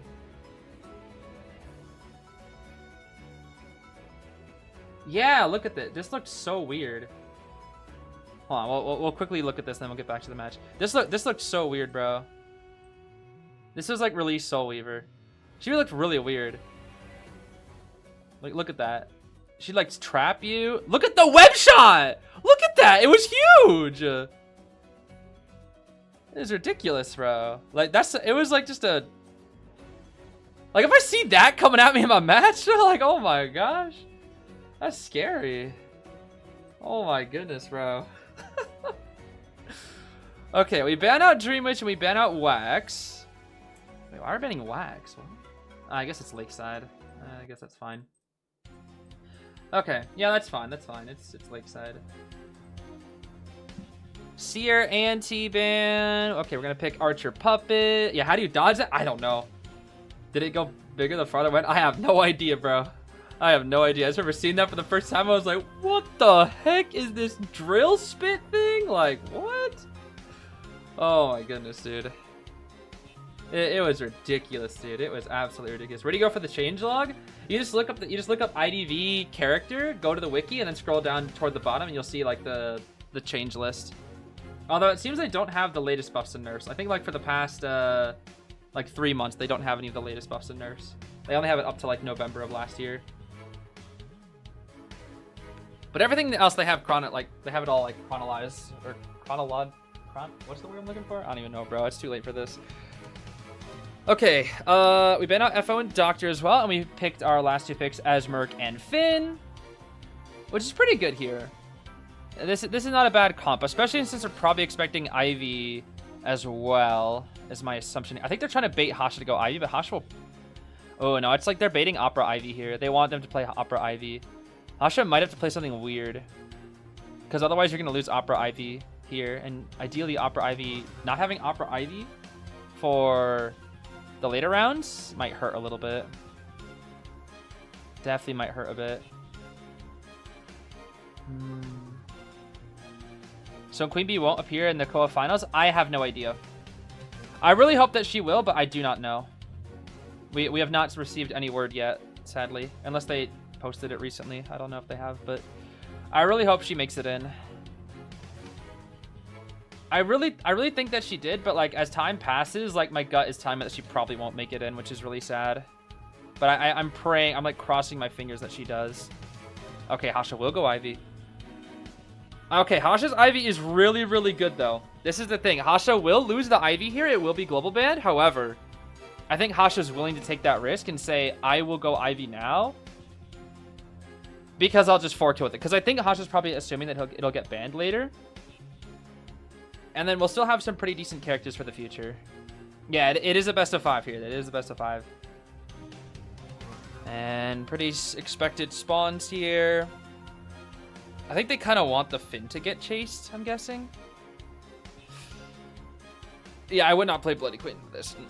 Merc just Elbow Pad for free. Lewis is for free.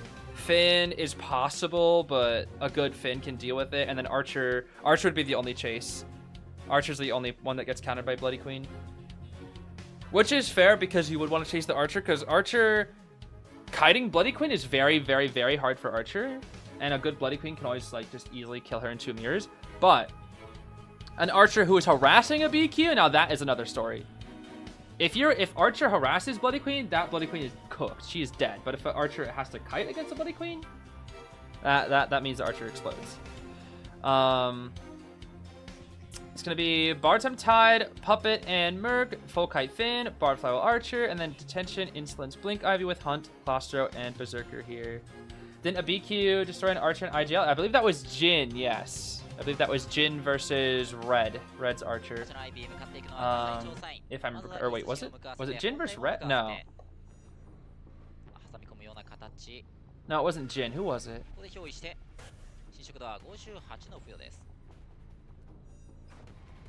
I forget.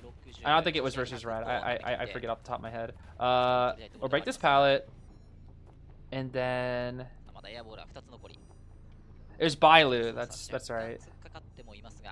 That's right. Okay, 98. That's fine.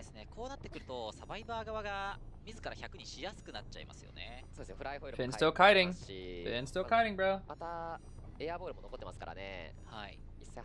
Flywheel's up.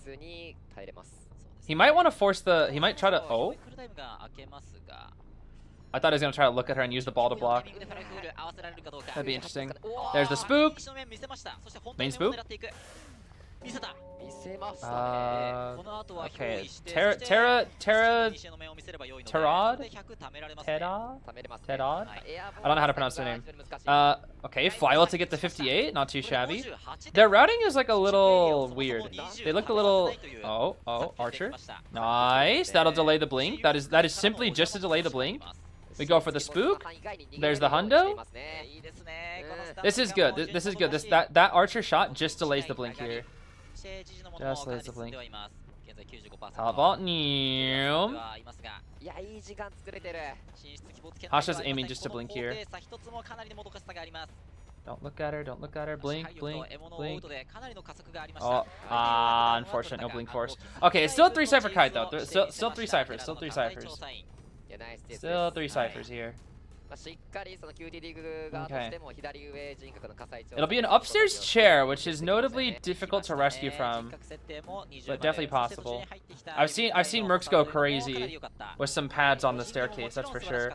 Archer's doing middle, and then Lewis is doing all the way back in the corner.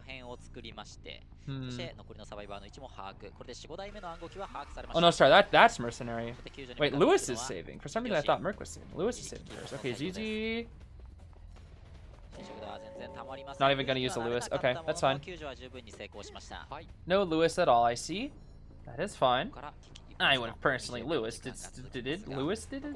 Lewis did? I don't know what the proper term is there. 99 is unfortunate. That might force out the blink. Oh, the hardest of reads. The hardest of reads from Terad. I don't know how to pronounce her name. Okay, we do get the main spook, but what a read. What a read. What a hard blink predict read, bro. That was actually so good. The problem is we're likely not going to see a 4% endgame because of the no borrowed time. But we do have Merc with Tide Sitter and an Archer to also harass for later. So it is still possible. We just can't see a farm. We cannot see a farm. Honestly, Merc might want to just like stall the chair and get Terror Shock, but we're gonna go for the Lewis now. This is where things get tricky. This is where Hasha plays really well because we can go toward the Lewis and slow down the Cypher Rush. Oh, there's no pallets here though. Oh, but he's fast though. Oh, but he's dead though.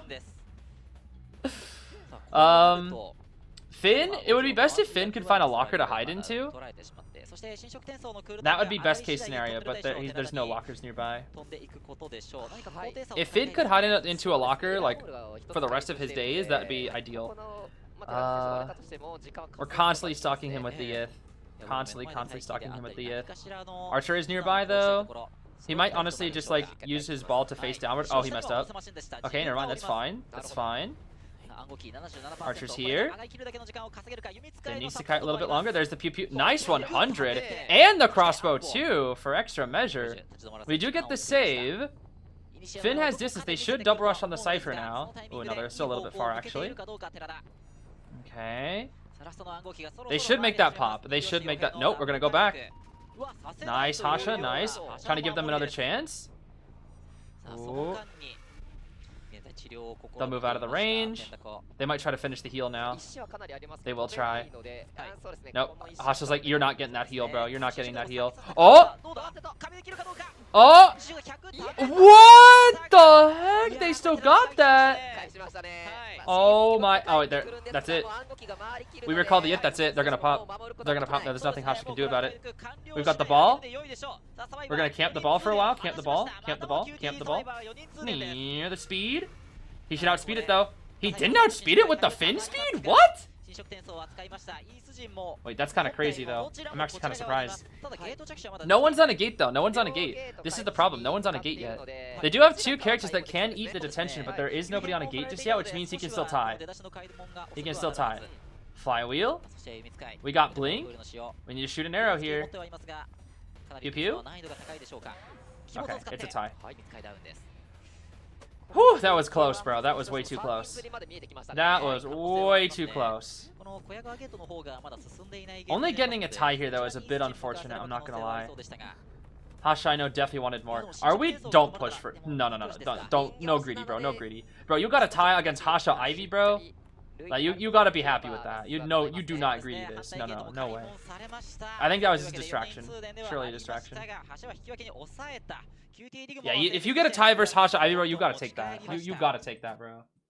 That in itself is like should be considered a win because Hasha Ivy is like deadly, bro.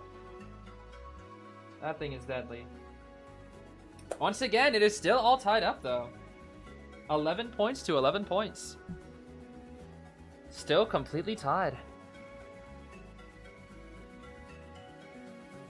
What a close set, dude.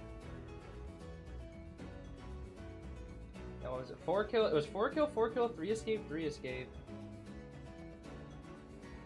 And then tie.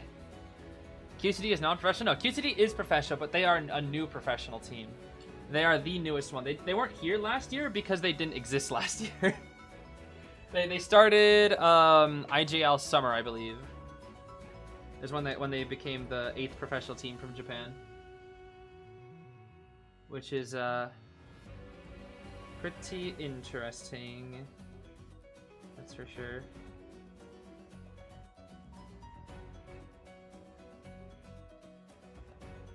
Bro, the B4U designs are so cool.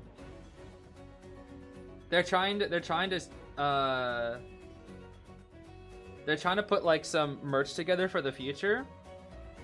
And I guess like without any spoilers for it, like they're just looking at like into things that they can create for merch, and I'm actually like excited for what they're potentially going to create.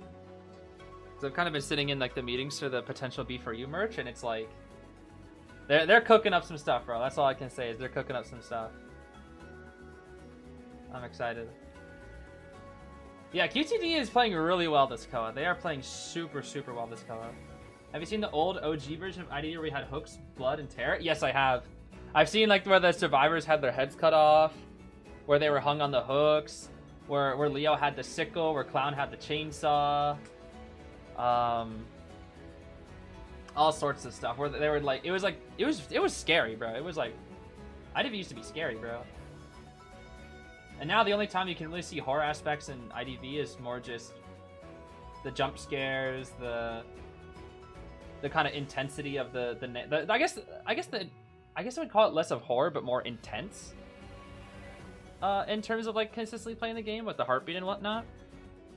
And like kind of like the thrill of the chase. Like chasing is like, you know, it's fun. That's where all the fun is at. It's in the chase. So It's not really that scary anymore though. The scary stuff comes from the lore. That's the biggest thing. I would say the lore is still pretty scary in a lot of ways. Because of how like, I don't know, spooky it can be. I will say the Cage of Yesteryear story, which again I still have yet to release. There are some pretty scary aspects in that. I enjoyed it. I actually did enjoy it. Cage of Yesteryear actually had some pretty spooky stuff to it, which I did enjoy. It reminded me that the game was indeed a horror game. And it's something that I wish they leaned into a little more often. Because again, I think they can do pretty well with the horror when they decide to. Yeah, all our favorite characters die. This is true. I'm still holding out hope for Melly. Live, Melly. You deserve to. Oh my. I don't think I've seen Lucky Guy's concept art, no. Can't say that I have. Yo, Soul Weaver's concept art though, look at that. Yeah. She's spitting the... What the? Oh, that's actually kind of creepy. Whoa. That's kind of creepy. I like that. Scary, bro. There's a lot of cool concept art. Dude, there are so many designs of survivors where I want their concept arts to be like made into skins. Oh my gosh, dude. Like, you know how like Mechanic has like B tiers of her like beta outfits? Bro, they didn't do that with other survivors. Archer's is so good. Archer's concept art, so good, bro. Melly's concept art, they cooked with it, bro. Oh my gosh. So many survivors concept arts. I think even Knight's looked really cool from what I remember. I think I remember really liking Knight's concept art too. Ada's? I don't remember Ada's. But I remember I think Archer had like one of my favorite beta designs. Her beta designs were so cool. And I think I remember really liking Knight's.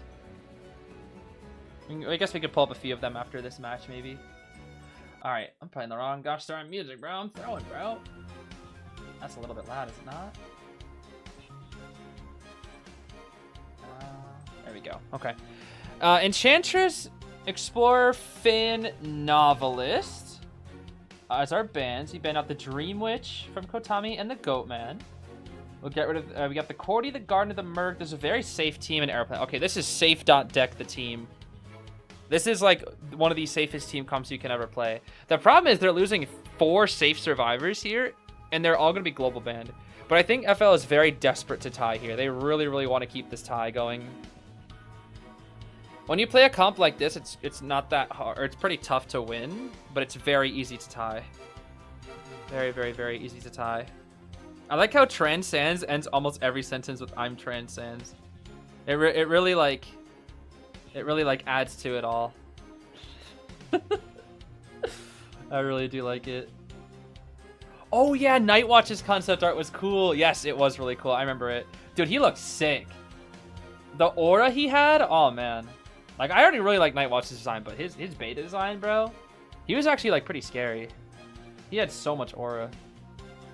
Truly, he did. Naiad did? I don't think I've seen Naiad's concept art. Now, let me show you what Naiad's concept art looked like. I actually know exactly what it looks like. Never mind, that's not... Oops. This is the Naiad concept art. This was it. Clerk! No! No, not the clerk, bro. Not the clerk. Oh, not the clerk, bro. Oh, no. Not the clerk again, bro. It's so... I mean, she needs to tie, but I always get so worried when I see a clerk, bro.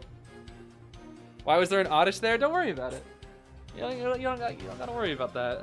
There's an oddish, you know? Oddish, oddish, oddish. Okay, they're really protecting their gardener here. I guess for the... Probably because she's borrowed some tide. That's my assumption, at least. There's not a lot of support, but what they can do is they can do chair breaking shenanigans and struggle builds. That is an option. They can do Merc elbow pad swaps. Like, it's crazy because I've seen a team comp exactly like this in previous COAs where I was like, oh, they don't have much that they can support with. And then the mercenary would just like donate the elbow pads with double items, or like the Garner would just break chairs. And then the coordinator gun would just like kill the clerk. But this was also before warp existed, to be fair. That was back when I saw WG and COA 7 that would just like, they were just insane with it. We don't really see item swap plays too much anymore. I kind of miss item swap plays. It's very rare we see those types of plays nowadays. I want to go back to that, or I really do. Okay, Bard Flywheel Cordy with Audience and Snooze. Flywheel Tide Gardener with Snooze. Bartime Tide Mercenary with Audience. And then Bard Knee Jerk Aeroplanist with Audience. And then we have a Detention Trump Card Warp Clerk with Rage, Addiction, Berserker, as expected. Okay, this is just kind of the standard clerk. The standard clerk, bro. The standard clerk. What would you do if in the future you had a chat and they came out to you as a Joseph fan?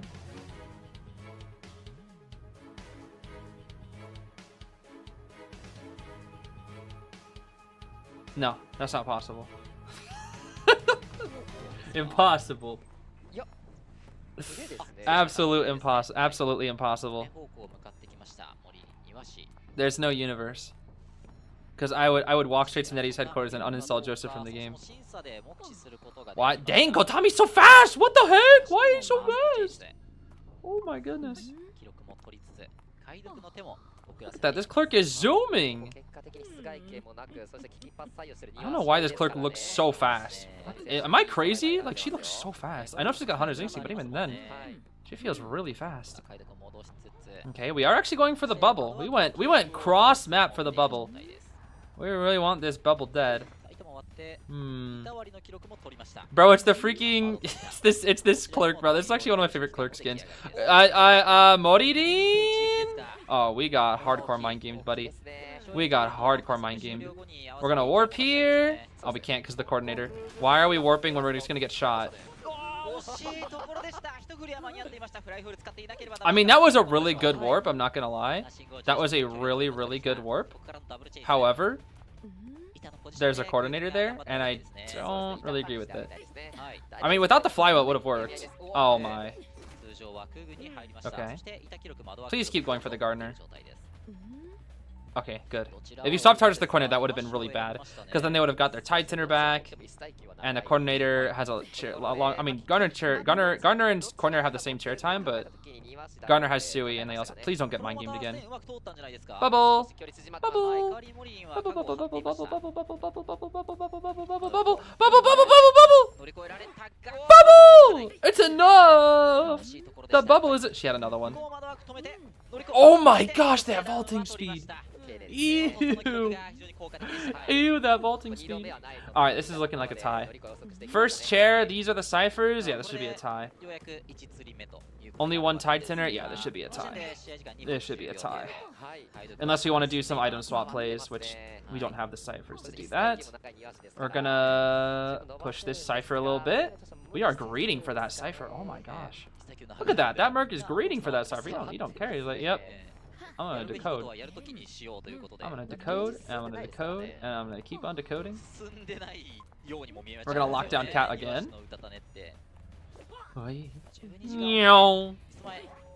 I genuinely thought that hit the chair for a second. I really thought that hit the chair. Okay, do we have any more window vaults? Window block? Window block? We have a window block, I think, right? Bubble. Bubble. Bubble time. Window block. Don't we have one that's of the gardener? Am I crazy? I could have sworn we had a gardener window block. I could have sworn we did. Lock? We're not locking. Okay, all three ciphers are moving. The gardener doesn't have bar though, but she does have flywheel. She does have flywheel. We got warp.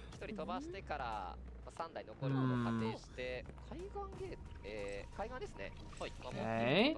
Is Merc gonna? No, Aeroplanist will. Okay. We lock again. This should just be a hard tie. This should be a hard tie. Yeah, I like this clerk skin. She's really creepy. This is a good clerk skin. All the Archer Essence skins were so good. Bonk. Are we gonna play body block? We are gonna play body block. Hover. Nice hover. Literally didn't do anything. Oh my gosh.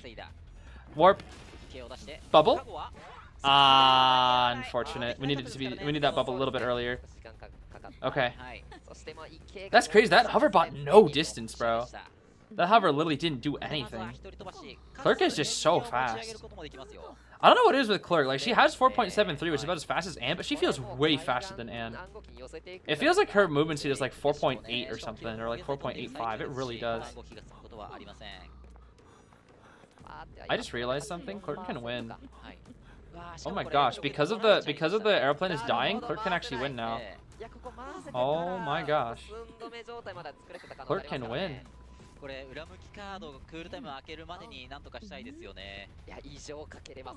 Am I actually going to see a Clerk win in this day and age? Yeah, she should win this. She actually should win this. All because the aeroplanist hover just did nothing. I've never seen hover just do nothing before. Usually when you get hover, you at least get a second of distance.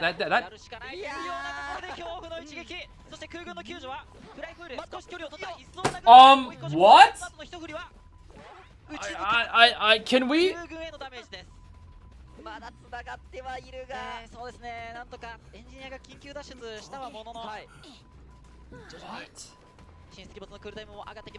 How did that hit the chair? Genuinely, how did that hit the chair? Okay, this airplane is just cooking, bro. This airplane is just cooking.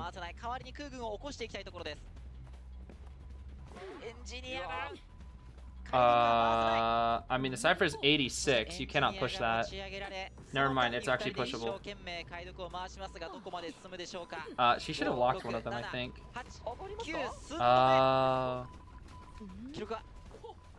Merc wants to try to body block.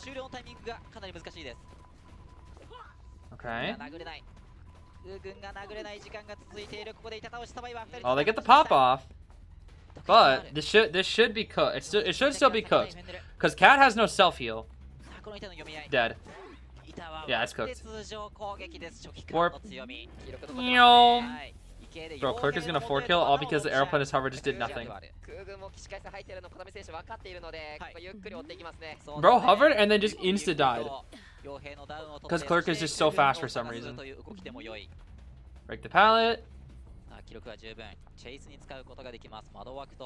Honestly, I'm kind of happy that the Clerk is winning just because Clerk always gets absolutely destroyed in tournaments.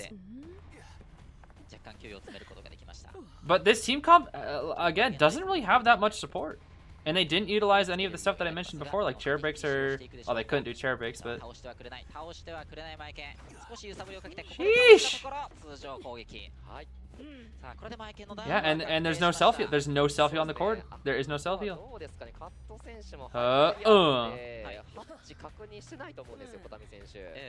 We can chair. And the court, is the court even crawling to the dungeon? She is. She is crawling. I don't think she'll make it though. It's too far. It's way too far. Clerk will definitely beat her there. Yeah. Clerk will definitely beat her there. Bro, Clerk actually 4-killed. In 2026. In a pro region.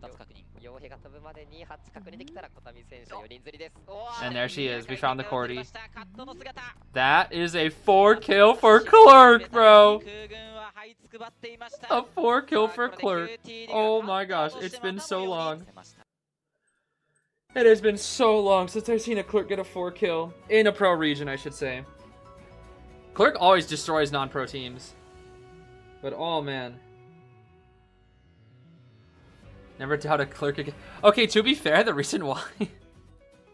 the reason why she won, the one and only reason why she was able to do that is because the aeroplanist hover just was useless. It was quite literally the exact same thing that we saw with the Ivy, like, yesterday. Where, at this point in the game, you look at these ciphers, this is not a winning game. This is a tying game for the Clerk.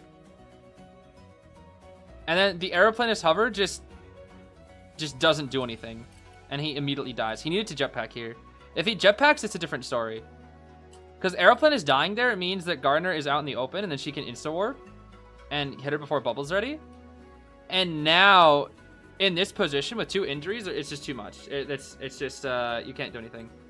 If the Aeroplanist stays uninjured and then the Gunner dies to warp, it's a tie. But because the Aeroplanist dies here, it's GG's. That's literally the only reason why she was able to win. Otherwise, it was a tie. Because at this point, she would need to chase the Mercenary, but then Aeroplanist would be starting a new Cypher at that point. And not be dead on the Mercenary's turn. Like, he died on the Merc Cypher, too. That's the thing. Like, because he died, she was able to chair on Merc Cypher. Which is what got them into that position in the first place. That would be tough. That would be tough. But now QTD has quite the significant lead. 16 points to 11. All thanks to freaking Clerk, baby. Freaking Clerk. Yeah, the court taking the injury also definitely did not help either. That's for sure. But that was less of a... That was less game-changing. The Aeroplanist dying was, like, huge. Absolutely huge. Joseph, lover, daughter, or Melly, hater, son?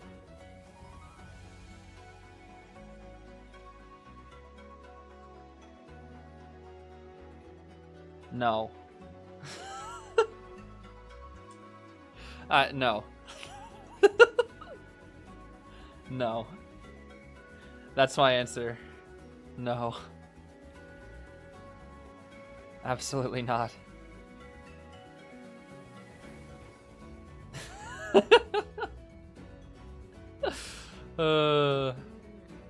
Absolutely not.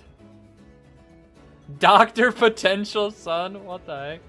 Little S tier little girl main daughter? Oh my goodness.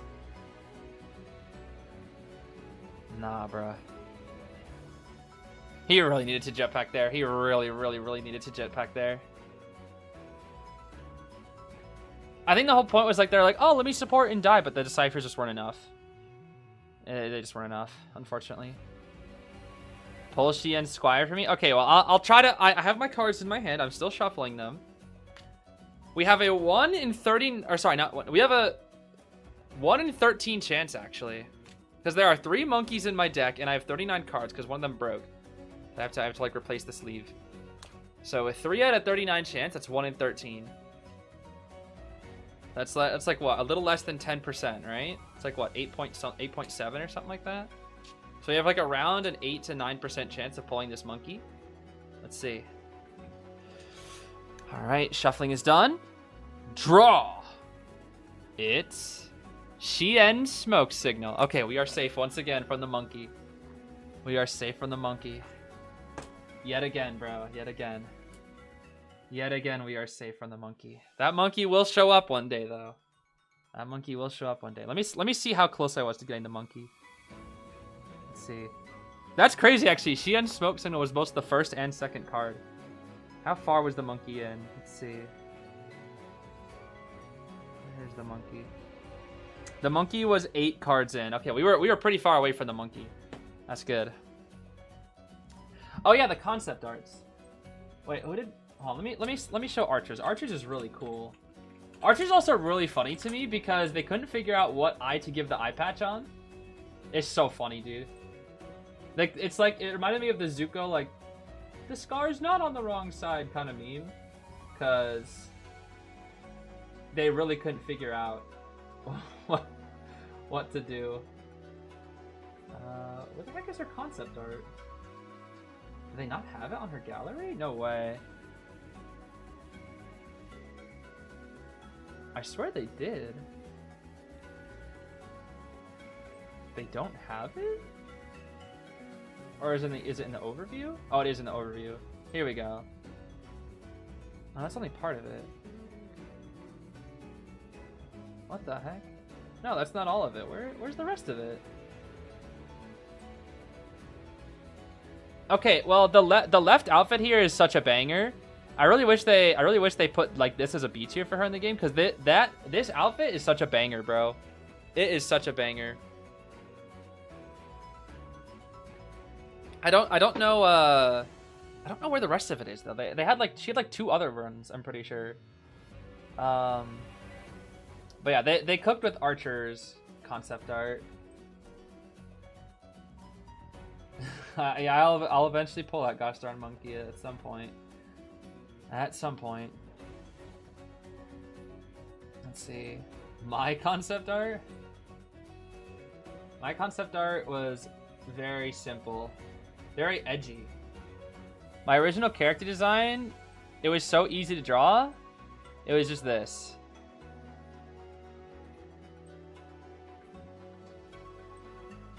Very simple, very edgy. That was it. And then it was just like the hoodie. And that was it. But it was always easy to draw because all you had to do was just do this. Whoosh. And then just do the eye. And that was it.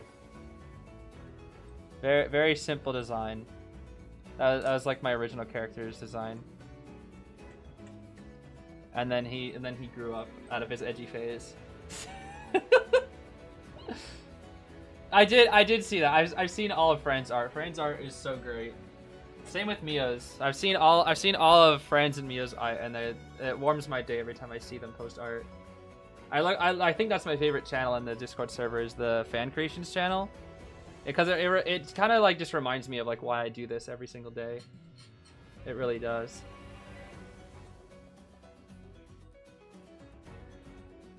Too many broccolis.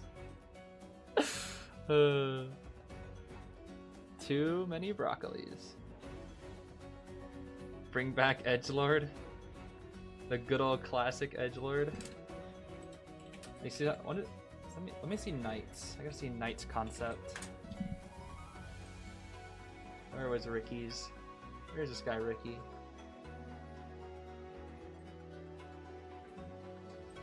You have like a good image of it? Not really. I guess they kind of have it here. Yeah, this was Ricky's. The Ricky on the right looked really interesting because it really gave me like hardcore non-binary vibes. I thought it was very interesting. You could have NB Ricky, bro. Bro, if this was I just call them NB Ricky, bro, at that point. Truly.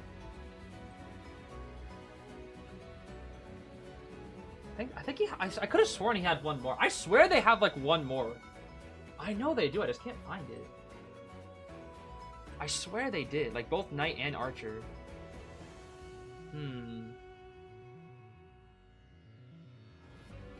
Somewhere, bro. Let me see. Oh, I forget which one. Did I see Little Girl's SS concept designs? I don't think so. No, I don't think so. Someone said look at Clerks, but someone said also don't look at Clerks, so now I'm scared. Oh, someone said look at Faro, that's right. Faro Lady. What was Gimmick? What was Gimmick Lady's beta designs? She had quite a few. That's a little hard to. They're a little hard to see. Huh. She used to be really fluffy on the right. Look at that. The one on the right had so much fluff. That was like fluff overflow. I kind of like it. I kind of like that version with all the fluff. It was like super fluffy. Oh, there's another one.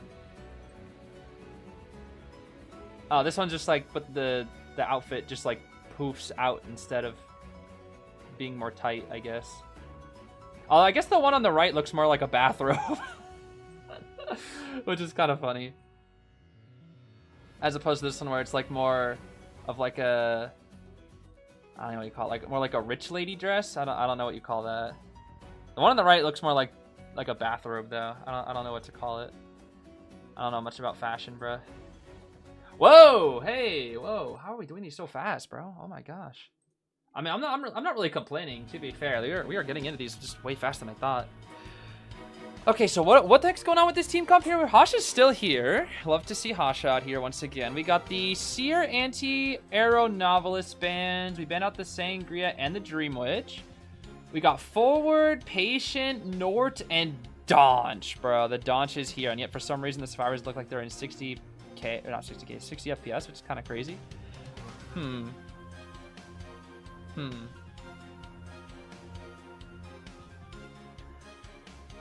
Hullabaloo would be good, but there's a forward, and that's a little scary.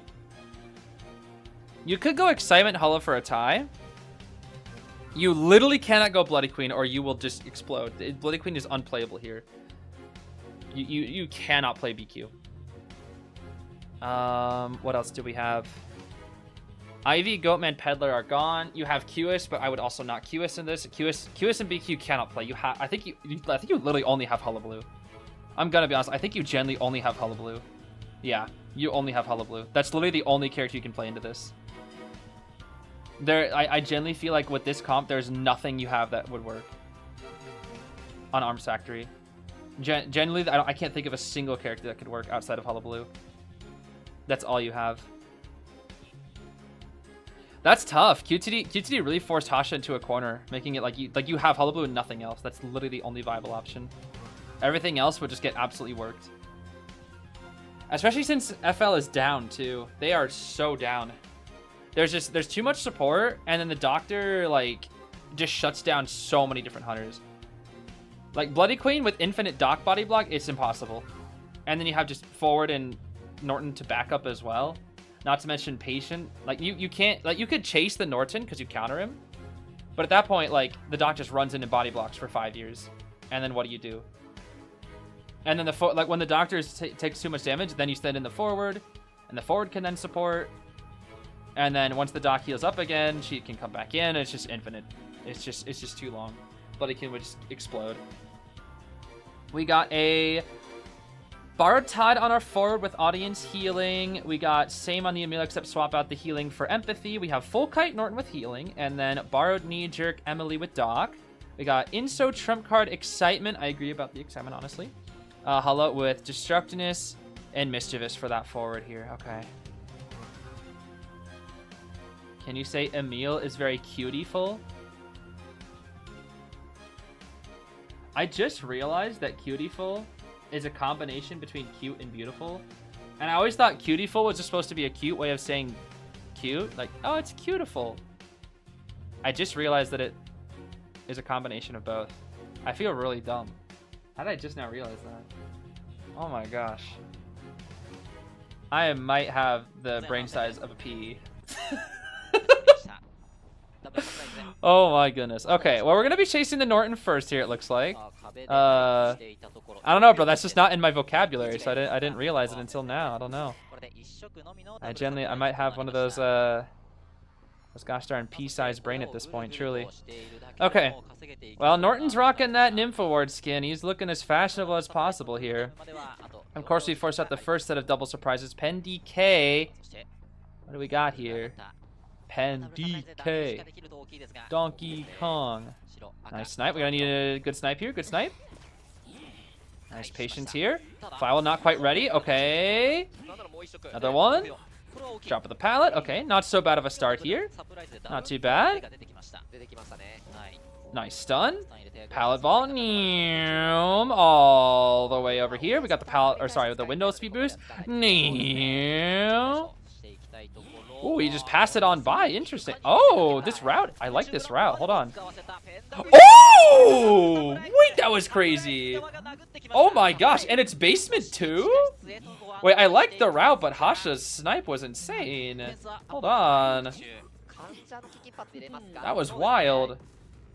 Okay, I mean, ciphers are still quite good, though. 70, 70, 80, these are quite good, and forward can just ball down. And Patient, oh, Patient can do the hook trick as well. He can hook trick into the basement as well, although he's not in the right position to do so. He shouldn't struggle with this basement too hard. Let's see here. Hook here.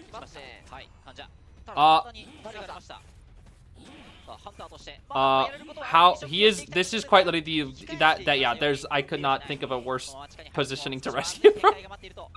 Like, oh my god. He really messed up. He really messed up, bro. Oh man, he really messed up. I can't help but laugh. That's actually really sad, but excitement. Yup.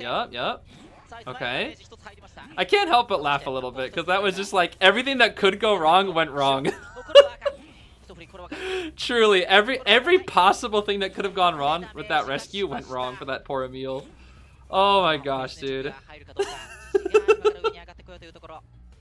The hook body block, the getting stuck, the drop down animation that was unintentional. Oh my goodness, dude. And like literally everything everything that could go wrong went wrong for that Emil, bro. Oh my goodness. Oh, that's so funny. That's my patient gameplay 100%. If I'm playing patient, bro, that's exactly what it's gonna look like in tournament. That's why I'm never playing patient tournament. No, I'd be even worse. I'd somehow like get terror shocked on nothing. I'd get terror shocked on thin air, bro. I would be so bad that the game would have to reinstall Doomshock just to show me how bad I am. Oh my goodness. Like for just one singular instance, the game would instantly reinstall Doomshock and then uninstall it right after I die. That's how bad my Emil is, bro. Oh my goodness. Ooh! That was close. Easy. Watch it now. Watch it. Whoa. Dead. Yep. Okay, Emil. We're gonna need to see a good rescue, buddy. We're gonna need to see a good rescue here, pal. You know what's crazy? Is they actually have a small chance of tying. Probably not, though. Very small chance. Very, very small chance. The chance of a tie is like 15-20%. Chance of a one escape is decently high, actually, I will say. One escape is far more likely. Don't get double down. Don't get double down, buddy. Okay, I think this is more of a target swap than a double down. Never mind, he's gonna go back. It's not a target swap. It's just a double down. There's the warp. Okay.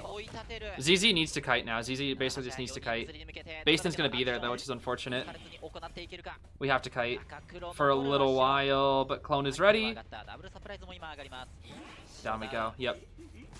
That stuff save, bro. It's just that stuff save. Double down plus stuff save. Yeah, that should be over now. It should be over.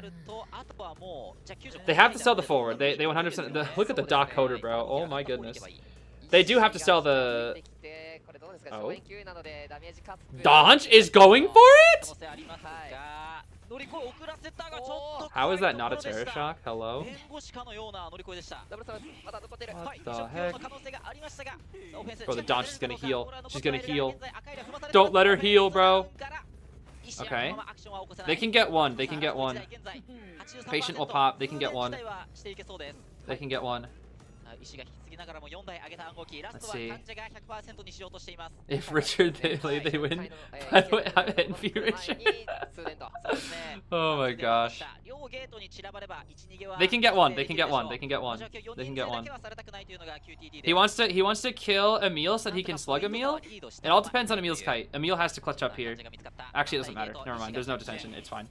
If there was detention and trait was ready, it'd be trouble. But there is no detention. There's no trait, so that should be a 1 guaranteed here. He's buying at least enough time. Cheese, cheese, cheese. Cheese spot, cheese spot. No cheese. Cheese. He could have stayed on that box and just cut it for free forever. Wait, he's going for the. He was going for dungeon. Oh. Okay. That was a good 3 kill. That was a very good 3 kill. Really, really good 3 kill there. Oh, let me see here. 3-1. Score is now 17-14. Okay, that's a little better now. That's a little closer. Bro, I gotta see that save again. That save was so funny, bro. Look at the bottom left. Look at the bottom left. Everything that can go wrong went wrong for this patient. This was so funny, bro. This is my actual, like, this is me. This is my patient. 100%. I need to see this in slow motion. Oh my goodness, this is so funny. Let's see here.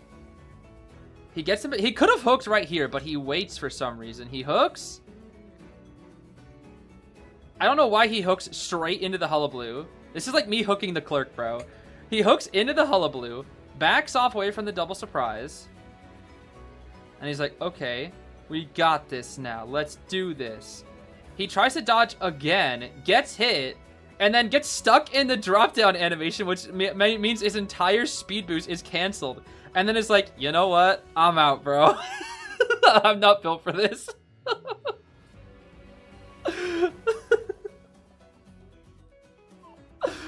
And it's crazy because all he had to do was just, hold on, where is it?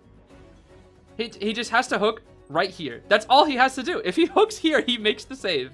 But he decides to be patient for some reason. I don't know why. If he hooks here, he gets it. He gets down in, and that's it.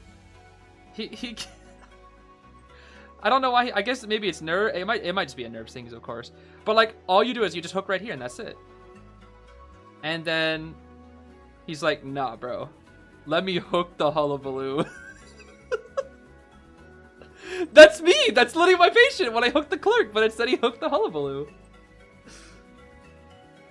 And then the drop down was like the cherry on top. It truly was.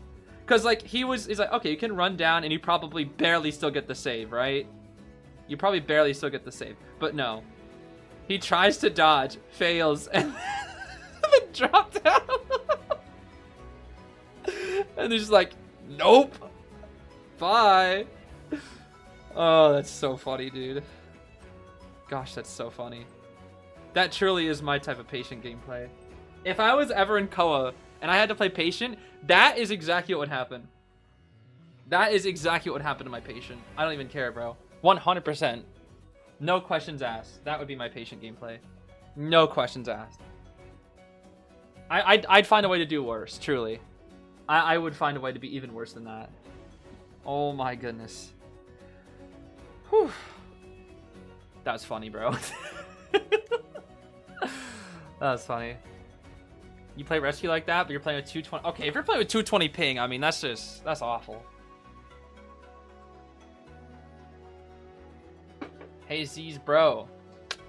I need some advice. I started playing patient in rank, and my prospector was in basement. My rescue got stuffed by a Hulla, and I rescued after half on half. What should I do? That's a great question, Lucilu. You should never play patient again. You should get off patient. I meant, no, it's okay, man. It happens. It happens to the best of us. I mean, maybe patient just isn't the character for you. I mean, try out some new characters. You know, experiment around. I've heard there's like this really OP character out there called Creature. You could look into that. I don't know. Some you could look into, bro.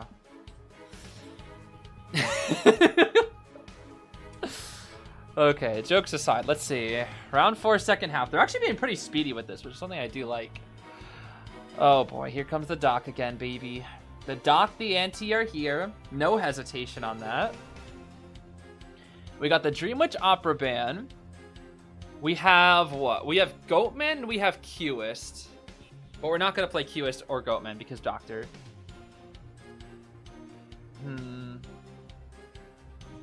So what are we going to do? Are we also going to go Hulla? We could also go Hulla here. Like, if you want to play... I don't understand why they banned Explorer and Enchantress over over Doctor. Doctor's more annoying. You cannot play Goatman or Qist into Doctor. You just can't. This is a very OP team comp. Very, very OP team comp. Finn? Why are we banning Finn? What is going to... Oh! Wait, we have Ivy! Ah, we can't play Ivy either. We can't play Ivy either! Because Doc. Doc counters Goatman, Ivy, and the other one. Qist. Oh no, we don't have Qist. Never mind, we don't have Qist. I'm dumb. We do not have Qist. I completely forgot the line was played in round 1. Okay, that makes sense now. So it's Goatman, Ivy. Goatman, Ivy, Goatman, Ivy. I think we'd have to play Hulla. Yeah. Yeah. Yeah, I was wondering, my brain was like, why the heck do we still have Qist? We don't. Okay, Mike Gaming, that's fine. These gates will not open. They will never open. For an eternity. Percy? Percy? No Percy. There should just be Hullabaloo again. Hullabaloo chase the Gravekeeper. Probably. Dependent. Spawn dependent. Spawn dependent. But I could very, very easily see Hullabaloo chase the Grave. Very high chance of it.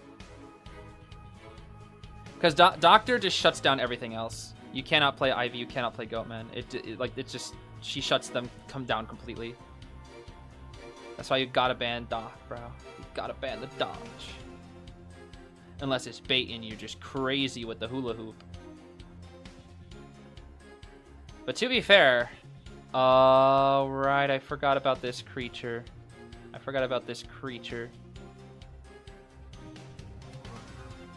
Well, this is actually not a bad character to play here because FL is still kind of down. And even if they get a tie here, which is probably what QT is looking for, they still have the point win or the point advantage for round 2 by quite a lot.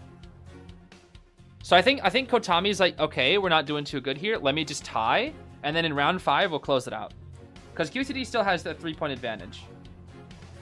And because they have a 3-point advantage, even if FL is able to 3 escape here, they will still have the advantage in round 5.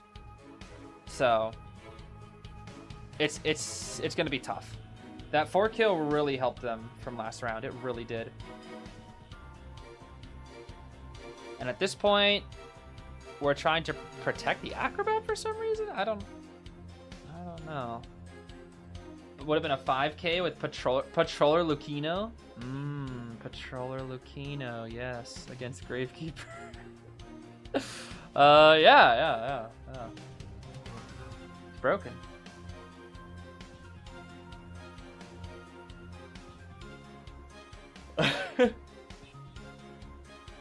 Yeah, night, Lucilu. Sleep tight, buddy. My bed is looking mad comfy right now. After seeing this bonbon. Yeah, me when I see Waxstars. They pick Waxstars. Ooh, that bed's looking mighty comfortable right now, that's for sure. Alright, let's see what we got here. Borrowed Flywheel Anti with Audience and Healing. We got a Tied Knee-Jerk Acro with Audience and Healing. Tied Borrowed Grave with Audience and Empathy. And then Borrowed Knee-Jerk Doc with Doctor. We got a Detention Insolence Warp Bonathan with Destructiveness. Okay. That's all, baby. That's all. Yeah, please don't play the Ugly Bunny. Please, bro. Please don't play the Ugly Bunny. Or B-Duck. Please just play the cat. Or like some ugly Tin Man B tier. Please, bro. Don't pick Time is Ticking, bro. I've seen way too many Time is Ticking Bonathans. Or that weird other like raccoon bear thing that I always forget the animal that it's supposed to be. The bunny? The bunny scares me. I don't know. It's gosh darn Tin Man! Bonbons love playing freaking Tin Man, bro. Burn the witch! Alright then.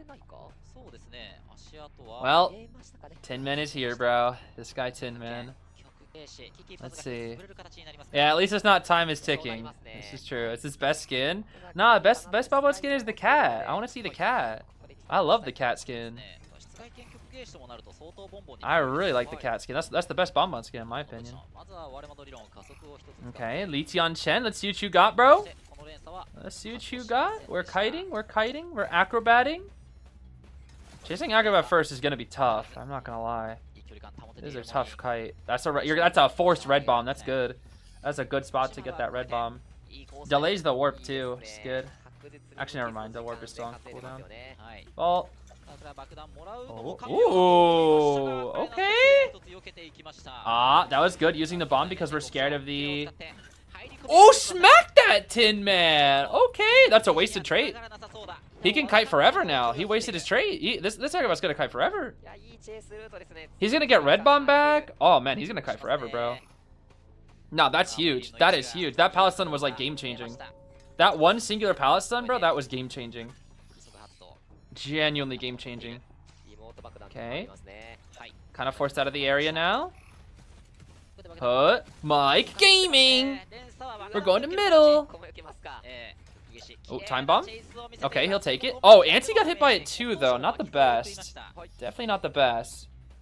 Well, I thought we might see a little smackaroni and cheese, but not quite here.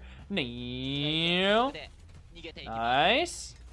One last bomb. Mike Gaming. Dodges it too? Oh my goodness. Not too shabby. Antique dealers here. Okay. The gate debuffs. Boop. Boop. Smack up that Bonathan. Okay, we're smacking it. We smacked him 3 times just for him to immediately catch up. That's, huh. That really didn't do anything, actually. we smacked him 3 times. Okay, hold on. Moririn's kite is insane. This kite is insane. Alright. I think we're dead here, though. I think we're finally dead here. Sheesh! Yeah, just after half. Just after half him. Literally just after half. Graves just get up on his face and it's after half save and then we're good. That's it. Only problem is we're lacking borrowed on the acrobat. And we will have tied or work for endgame. So they're not out of the woods just yet. Not out of the woods just yet. It's probably a 3 escape though. It's probably a 3 escape, but it's not guaranteed. Not guaranteed. Let's see here. He really wants us to be after half. He really does. 4, 3, 2. It will be after half. Oh my gosh, it was before half. How I did not even see him get the save. How? I didn't even see it. Pop. Yup. Okay. There's no borrowed. He's gonna make it a super slow vault.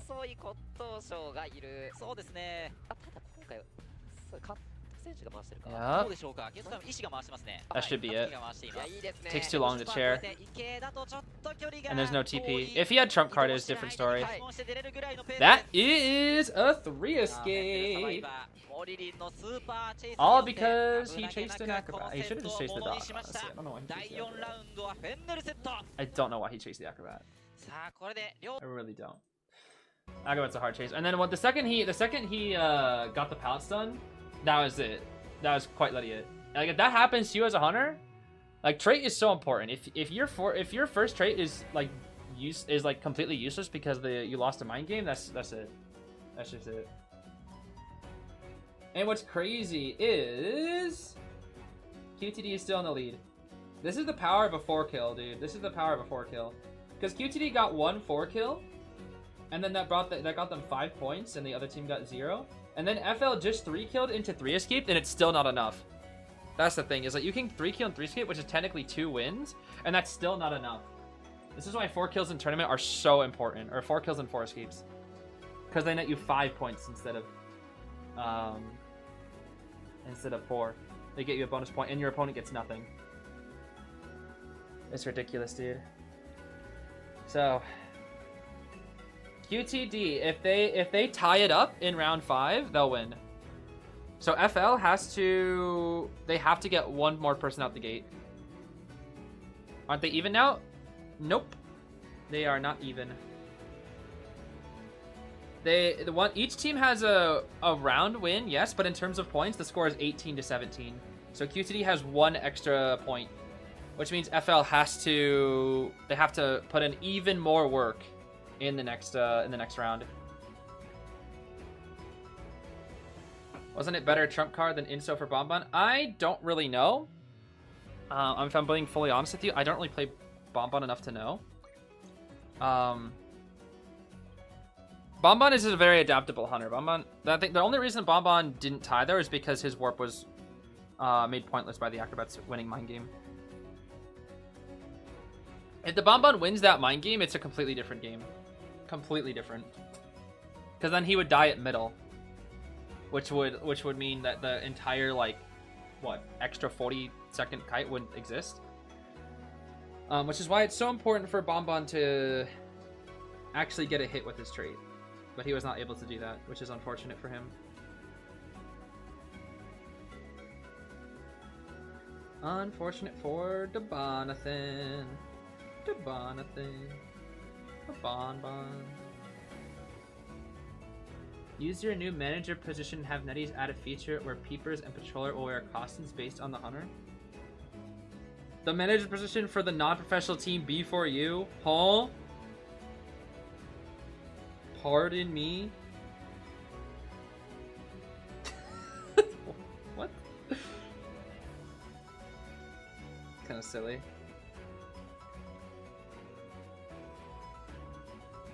How very silly.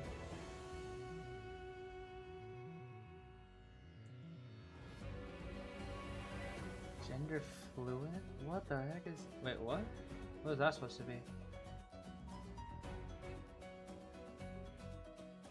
Oh, gender fluid, like... Wait, like Finn. Wait, that's funny, actually. I get it. I get it. That's funny, actually. Gender like Finn. Gender fluid Finn. Gender fluid. That's goofy. I actually like that. That's goofy. That's goofy, bro.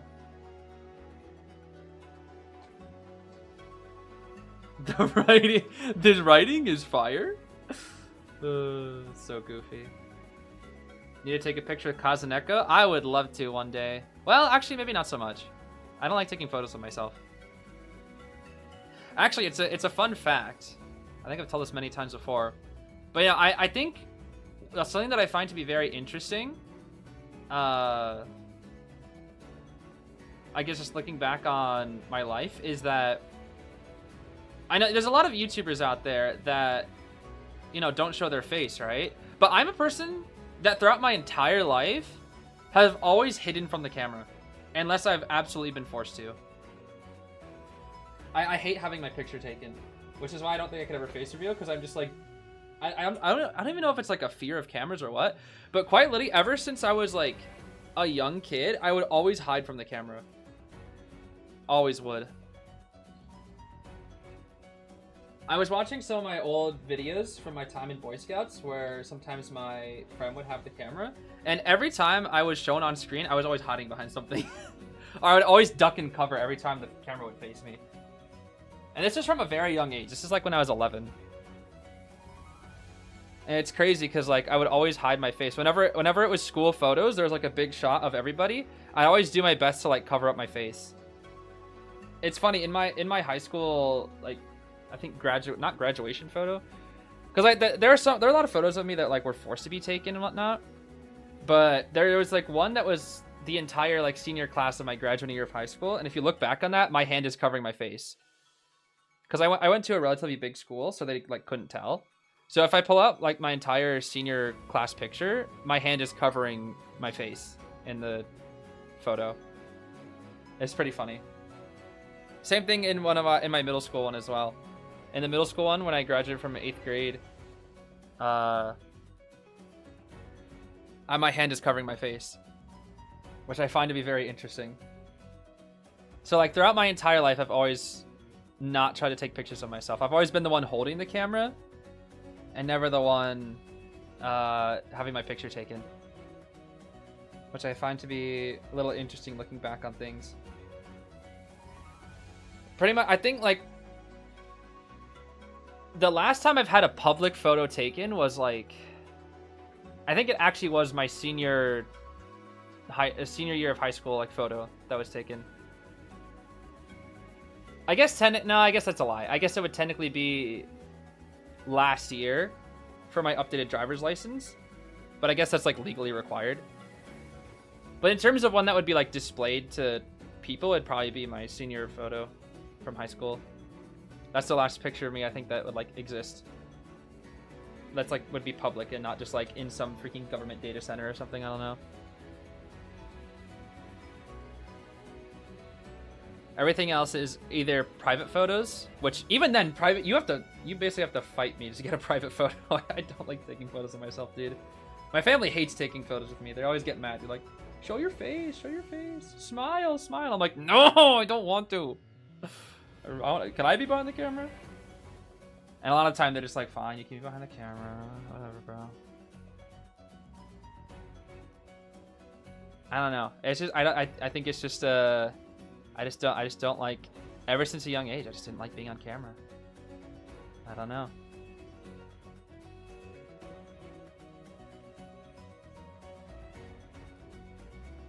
Nah, literally, your photos crack me up. Bro, I saw the freaking dude, I was so sad when I saw your photo of you opening up the cards, because I was like, oh yo, Luchila got some IDV merch, that's cool. And then I saw the second part and it was just wax artist, wax artist, wax artist, wax artist, and I was like, Oh my. I would, dude, when I saw that image and I just was like, I'm sorry, bro. Like, I couldn't even think of the words to, I wanted to respond to it and be like, I'm so sorry. I couldn't even think of the words, bro. Because I saw it and I was like, what do I even say? What do I even say to bro that will cheer him up? Nothing will cheer them up, bro. Oh my gosh. It's cooked. It's cooked, bro. It is over at that point. I saw like the 7 wax stars on the table and I was like, it's over, bro. That's it. That is it. All right. Speaking of that is it, this is it for this set. It is round 5, baby. It is round 5. But yeah, Luchilo, I feel that. That is truly unfortunate. Truly so unfortunate. People treat that situation like I died. Yep. Oh man. If I pulled that, like I just sat there like imagining like your excitement, like, ooh, we got some cool IDV merch, and then I just can't imagine the disappointment of opening the packs and just seeing wax artist, wax, like the worst, like the last thing you'd want to see, and that's like the majority of what you get. Oh, I couldn't. I'd crash out, bro. I'd immediately go to the dumpster and just dump those cards right in. Oh my goodness. It was the same when I was watching a Kuroshio, like when like you guys, I assume you guys seen like some where Kuroshio opens like a ton of packs of like IDV cards and whatnot. It's so funny, bro. I saw a match. I was like watching, or not a match. I was watching him open cards. I was like, oh, this stream's pretty funny. And then he pulled a Wax Stars like rare card, and he was like, ooh, Wax Stars rare card. I immediately clicked off the stream. I was like, I'm good. It's so funny, bro. I was doing the same thing the other day. Kuro was like practicing hunters the other day, and I was kind of like lurking in the stream a little bit because I was editing while I was doing it. And I was like, okay, let me watch some Kuroshio. Let's see here. And the stream was really funny. And I was like, man, this is like one of the best Kuro streams I've seen in a long time. This is a really funny stream. And then he played Joseph, and I immediately clicked off the stream. Like my instinct, I didn't even like do it on purpose. I just instinctually closed the tab once I saw Joseph. It's the same thing with Waxers. When he started yawning, it's just like I just saw Joseph, I was like, all right, I'm good. Like it's just, I just instinctively, like I didn't even have to control my body. It just automatically, I saw Joseph and I just clicked off the stream and just instantly closed the tab. Oh my goodness, dude. It's like my body just like instinctively reacts to these characters now. It's like I see Joseph, I'm just like, all right, I'm good. I'm good. Okay. Well, Hasha, you have Qist. Nope, you have Doctor. You can't.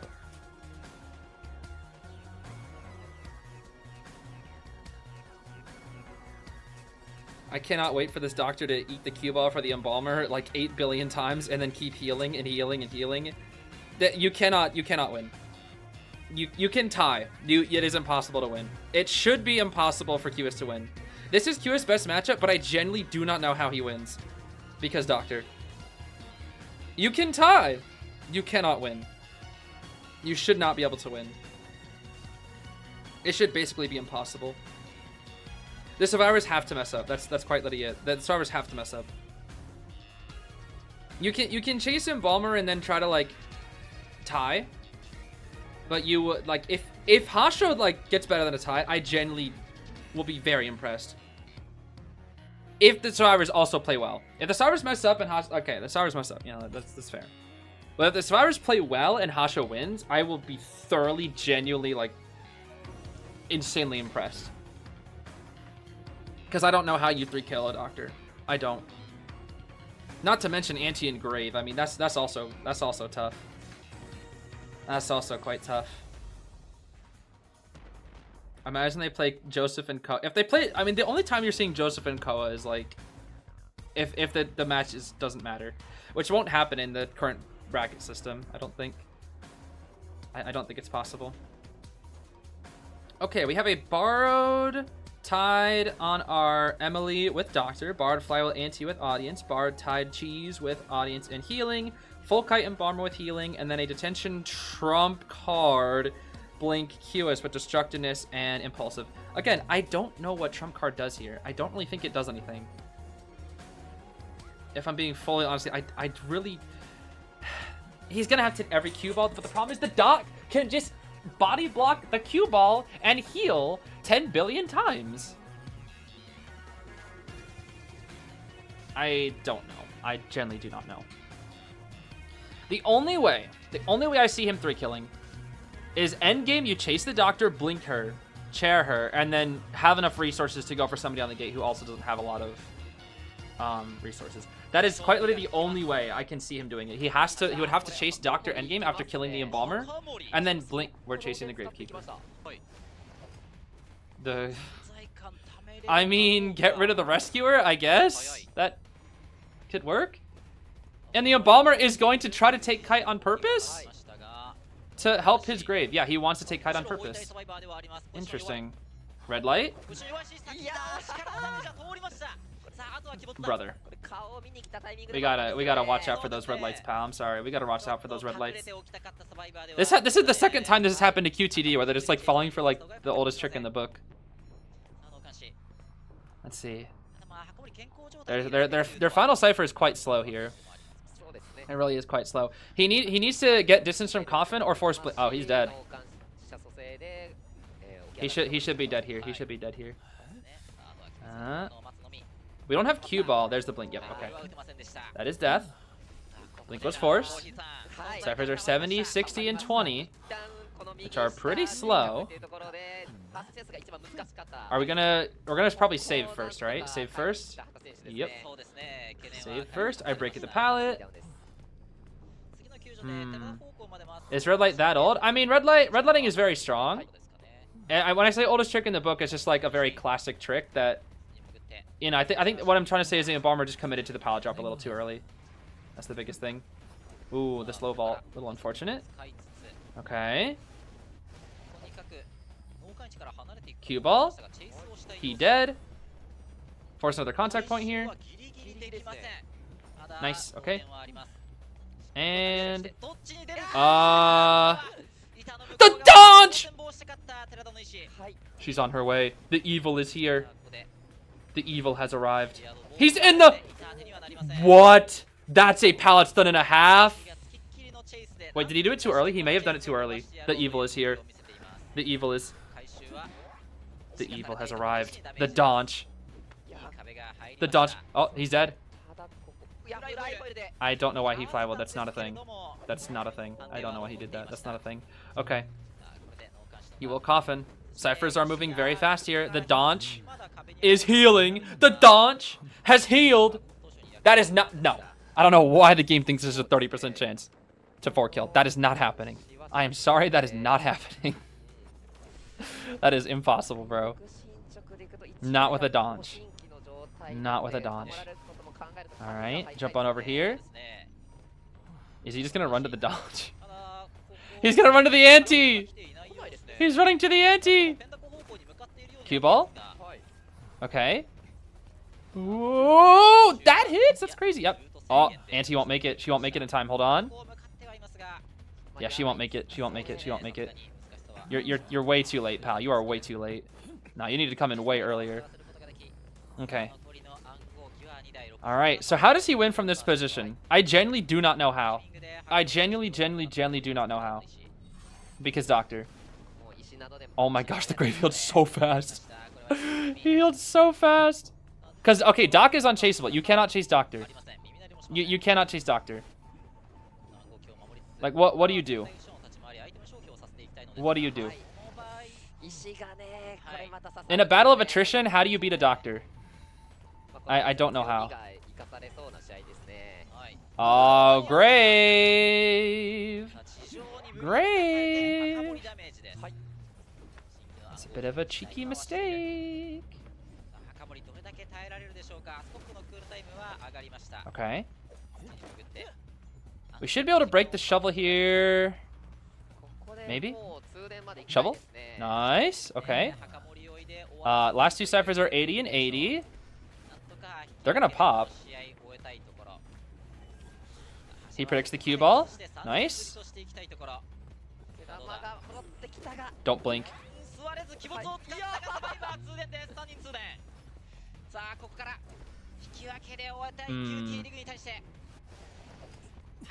You remember that little thing I said about how it's impossible for QS to 3-kill this? Yeah. The trump card didn't do anything. I do not like trump card QS.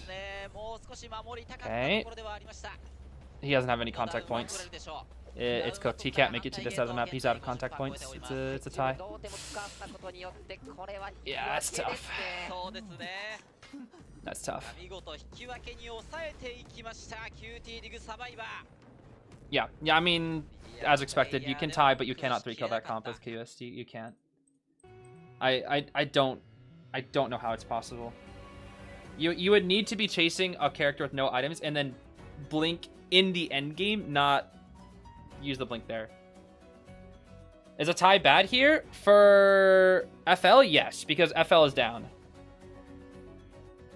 Because now QTD Hunter only needs to tie. And they win. And the thing is, if QTD can get 3 escaped... Or wait, hold on. Actually, no, yeah, QTD has to tie. If QTD ties, which is very easy to do on Chinatown, mind you, very easy, then they win. Because this is the most Hunter-sided map in the game. In my personal opinion, at least. Some would argue Moon River, but I personally think it's Chinatown. So if QTD ties, that's it. That QTD will win. If FL 3 escapes, then FL wins. And there is no chance of round 6. Because the points right now are 20-19. And if FL 3 escapes, it will be 22-21. FL lead. And then if QTD ties, it'll be 22-21. So they only need to tie. Yep. QTD needs to tie, FL needs to 3 escape. That's the win conditions here. That is the win condition. No possible round 6. This will be the last match. And whoever gets it is going to COA offline. Oh. We'll see, bro. We'll see. My prediction is that QTD will win this set. I did say I think it'll be a close set, but I think that QTD will win. That was my prediction. I did say it would go all the way to round 5, and I said QTD will win barely. So we'll see. Maybe FL can beat the odds. They'll beat my prediction, and they'll beat the hardest Hunter map potentially. Yeah, and the biggest thing is that Clerk was the deciding factor in the set. That's the craziest thing, is that Clerk was the deciding factor. Oh my goodness, bro. Do I play IDV every day? Not every day, but usually every weekday. I don't really play on weekends that often, but I usually play Monday through Friday. I usually take a break on weekends. Usually on weekends I'm doing like other content or editing or not playing IDV. But for COA, it's mostly just been watching. It's mostly a spectator thing.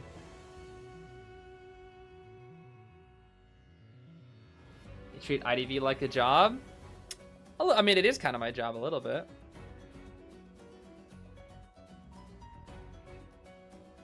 Well, I should say a lot of it at this point. It was a little bit at the start. Just a wee bit. Just a wee bit. Are FL and QTD both professional? Yes. FL and QTD are both professional. FL has been around for a little bit longer, and then QTD is quite new in comparison. Quite new. How is IDV content creation? How is, like, the experience, you mean? Like, how is it, like, fun? Like, what do you mean by that? Yes? What does yes mean? Oh, like, is it fun? Yeah, it's fun. It's very stressful. I've been making content on YouTube for years. I've been in plenty of different circles, and I will say that there has not been a single community that has been more taxing to my mental state than IDV, though. That is for sure. This has been the most in my entire career. This has been the community that has been the most mentally straining and taxing, though. That is for sure. Being an IDV content creator is not for the weak.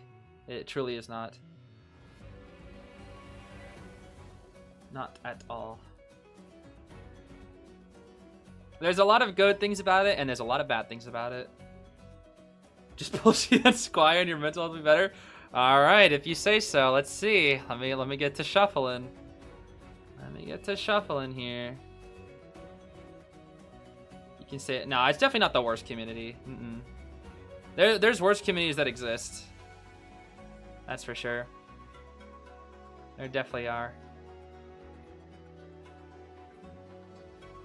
But that usually those types of ones are ones that have problematic source material as opposed to just problematic people that get attached to material that is just not inherently problematic, I should say. All right, let's see here. Draw. The card is Shadow of the Six Samurai, Shien. It is not the monkey, bro. And we banned the doctor. Thank you. That's all I've been asking, bro. Thank you for banning doctor. Oh my goodness. We gotta ban that Donch, bro. We get that witch out of here. We get that Ivy out of there. But guess what? We have Goatman. You have to 3-escape Goatman on Chinatown. Kotami, if you look me dead in the eyes and you play Bonbon again, I might lose it. I might actually lose it. If we go Bonbon again over Goatman, I might lose it. Just play Goatman with excitement and you tie. That's it. Just play Goatman with excitement. That's it. That's all you gotta do. Just Goatman excitement. And chase the ante. That's it. That's all you gotta do, bro. Played against a bunch of really toxic survivors and won. Should I clip them? I'm not a fan of the creating content based off of negative survivors like that. I think, I mean, you can. So it's kind of like their own fault. For me, at least, I think it's like, maybe it's because I'm a content creator. If I were to do that, people would like shame me and be like, shame on you. Why did you make this public? Don't you know you have so many fans that will now go attack those players? But I guess if you're like not a big content creator, it's not as bad. For me, I can't. I have to like think twice about doing all that kind of stuff. But I'm not a big fan of like the clipping culture. I don't really like it. I think clipping culture is like kind of rude, I guess, is the biggest thing. I don't know. Oh yeah, if you switch to the name, it's 100% fine. Yeah, that's true. That is true. I guess I'm more thinking about TikTok people that like love clipping. It's like, haha, look at the bad random. Haha, look at this player. Let's look at how bad they are. You know, stuff like that. Oh man. I mean, obviously, if they're toxic, they kind of bring it upon themselves at that point, which is kind of annoying. But I don't know. I just don't really kind of enjoy the clipping culture because it's like, why bring attention to them in the first place, kind of thing. I guess it depends. I don't know. I guess maybe that's more of a my preference kind of thing.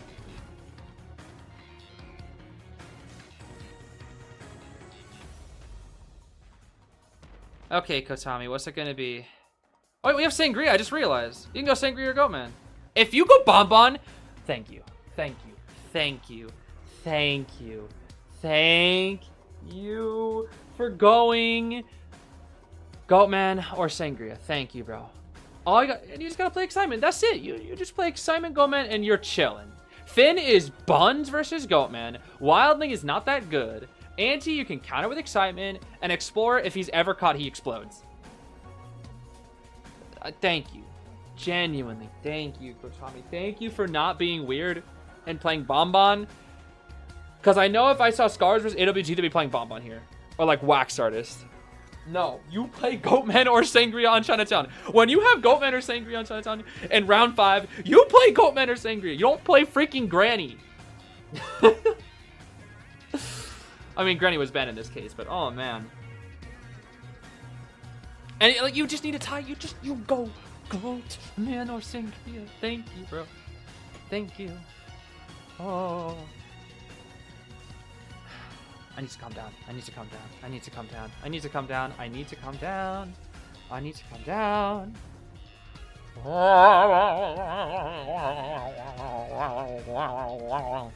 Alright, I think I'm calm now. I had to get that out of my system. Let's go, man. Let's go, man. As a reminder, if FL3 escapes, they're going to COA. And if QTD ties, they're going to COA. So Goatman wants the tie. Survivors want the 3. Calm down. That was my impersonation of a Zelda boss. That's what that was. That was my impersonation of a Zelda boss.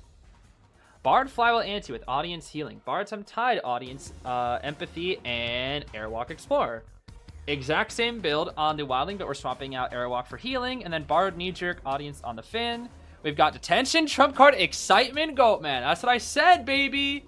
That's what I said, baby. Wanted Order and Claustrophobia. Do a Goatman impression? What does Goatman even say? He goes, my name Jeff? He doesn't really do anything. He just kind of goes, no. Or like, huh. He doesn't really. I guess he goes like, I don't, he doesn't really talk that much. That's the thing. He goes like, rah. Hey, I guess he does like, doesn't he like whistle at some point? Does he like whistle? What does he do? He makes like a, does he like make like a whistling noise at some point? I forget. He makes like goofy noises, but I have to like hear them again. I know he goes like huh whenever he brings on the cage. He always goes huh whenever he does the cage. Oh. Okay, that's fine. Yeah, that one.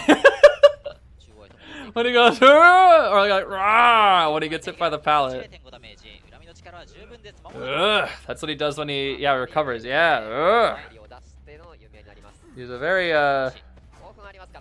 Dang, why is Cat so fast? What? Why are you so fast? Nice flywheel. Okay, this kite is good so far. Ooh. Wait, not the best. Hold. Don't burn that excitement just yet. Okay, this is not the greatest.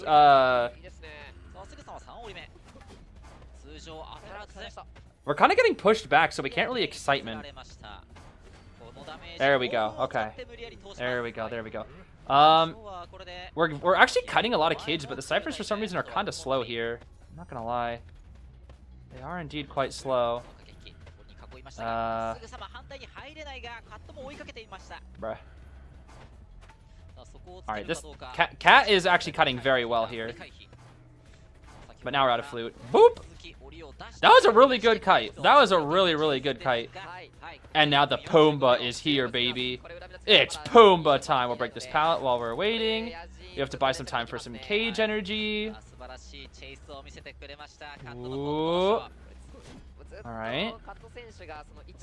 Okay. He can't break it. He can't break. It's basement! It's basement!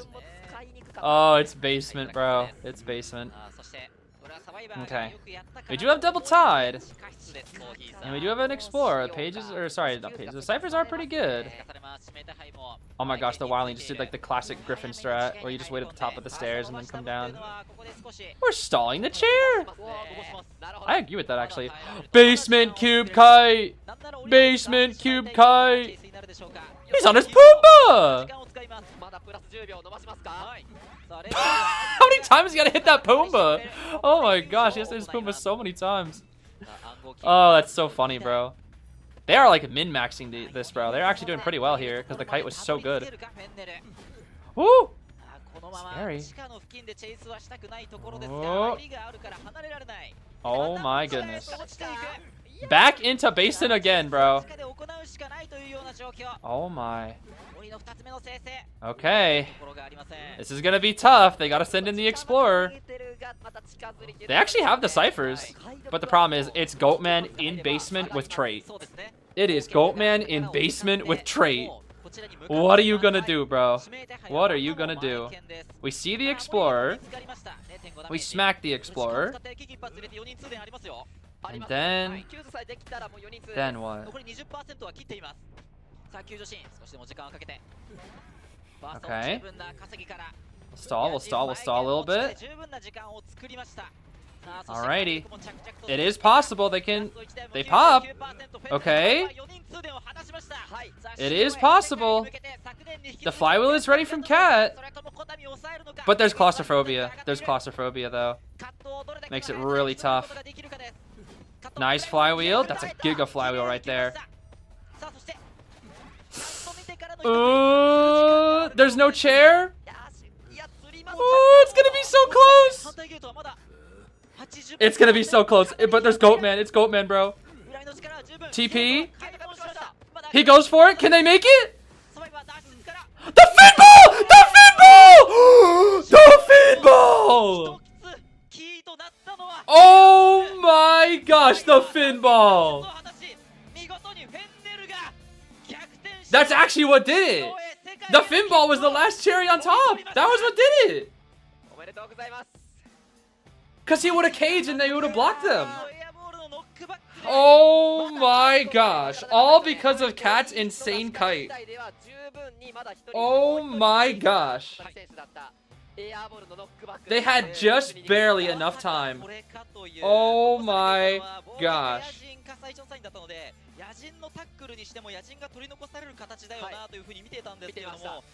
That was insane.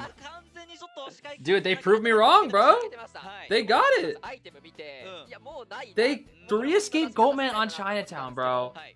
Oh my goodness. I know FL is so happy, bro. I know they're so happy about that. That is huge. Final score 21-22. They won by 1 point. Oh my gosh. That is insane.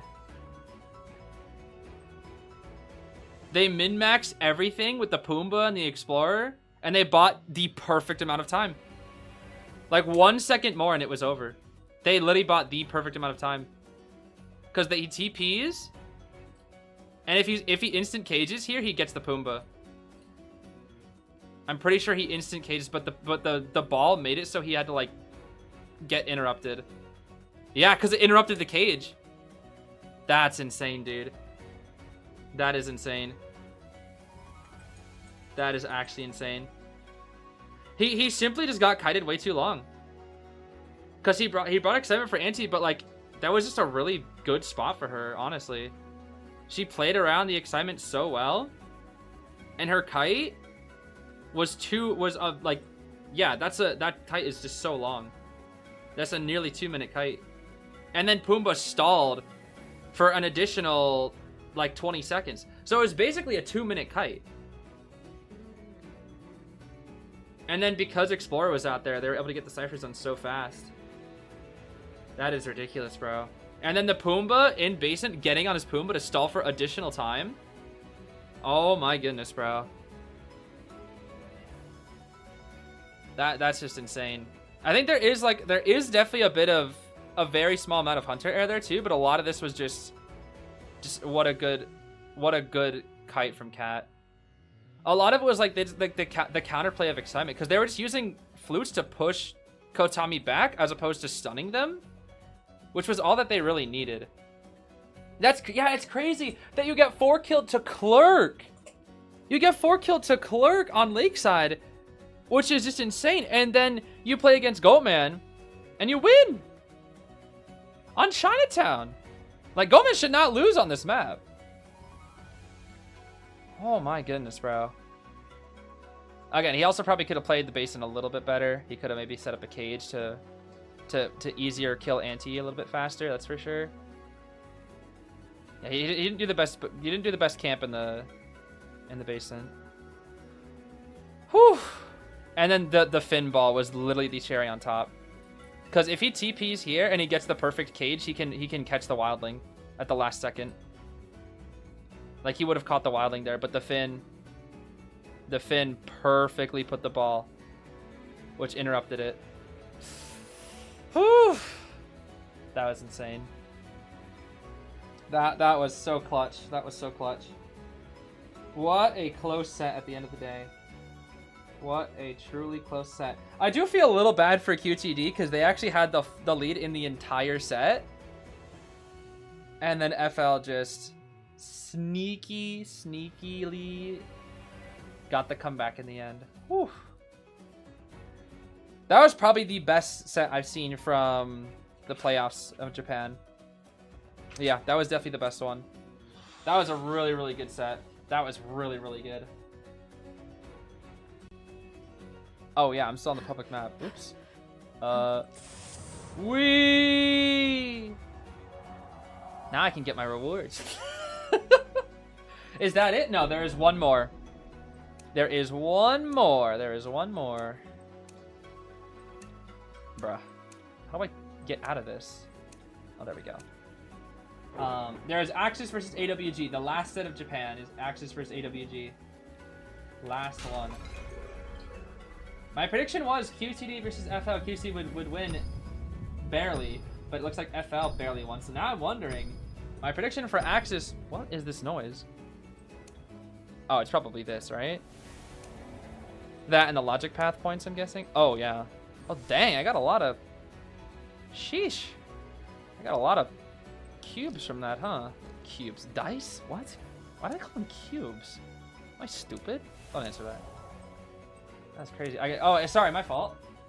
Oh, yeah, hello, Nora! Again, thank you so much for the 10 gifted. Oh my goodness, I'm so sorry I nearly missed that. Oh my goodness. Thank you so much. Sorry that I nearly missed that.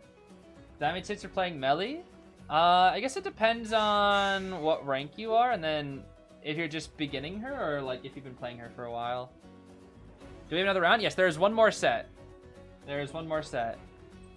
One more. AXIZ versus AWG is the last one of Japan, which is going to be exciting. I am excited for that. Again, my prediction is AXIZ will win in 4 rounds versus AWG. But we'll see. Because I ended up being wrong about FL versus QTD. The subs are the celebration for the FL win. Ah, I got you. I got you. I feel a little bad for QTD. I truly do. But I am happy that FL was able to get a really, really nice comeback. Yeah, today's set is the last one for Japan. Next weekend, we have 2 days of the last China qualifier matches, which I think those are also best of 5s. I'm not sure. But next weekend, we have 2 days of China for streams, and then that'll be it until group stage. For group stage, I don't know how group stage will be handled. If I don't go to China with B4U, and if I stay back, I'll stream the 10 days. And then if yo, do not let me play this character. Oh my gosh. If I do go with them, I don't know what will happen. What happened to Zeta? Nothing happened to Zeta. What? Zeta's already. Oh, if you're asking about where they are, Zeta's already in COA. They're already in COA.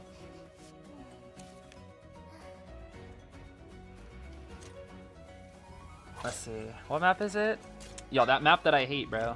Leo's memory, bro. I'm gonna play. I'm gonna go Bloody Queen, bro. Am I really? Nah, I'm not gonna go Bloody Queen, bro. I'm not gonna go Bloody Queen, bro. This is like a. How am I supposed to hit the perfumer and the aeroplanist? My Biki's so bad. No, bro. I don't want to go Bloody Queen. Where should I go? I could go Fish. Oh no, I didn't. I should have looked at the timer. Well, I'm gonna lose. I don't want to go Bloody Queen, bro. Why am I playing Bloody Queen into a freaking perfumer? Oh no. Bro, Biki's one of my worst hunters and I'm playing it into a freaking perfumer. This is the worst. This is awful. Yeah, I really hope I find the prisoner middle. That's a professor. Yeah, go upstairs, bro. Ah, go upstairs, bro. Is that a prisoner there? Yeah, I don't want to chase the professor. Where's the prisoner, bro? Yeah, where's the prisoner, bro? I'm about to walk around the entire map to find this prisoner and then find him last. Hello?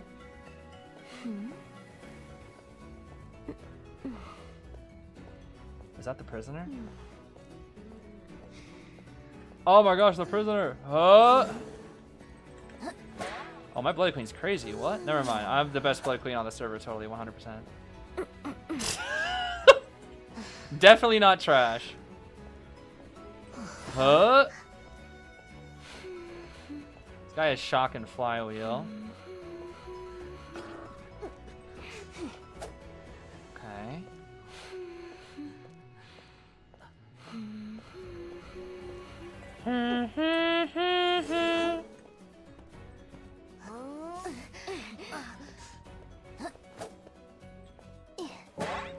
Oh, Bloody Queen! Oh, Bloody Queen!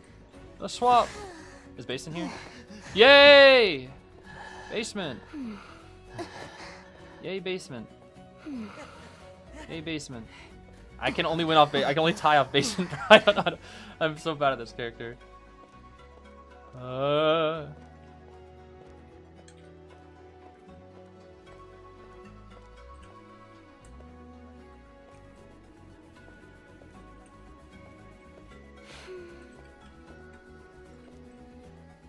Wait, how do Bloody Queens do like the trick?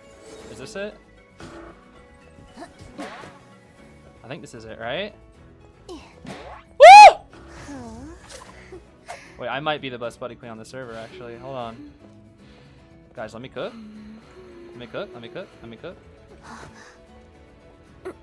The airplane is gonna get up, unfortunately. That's the problem.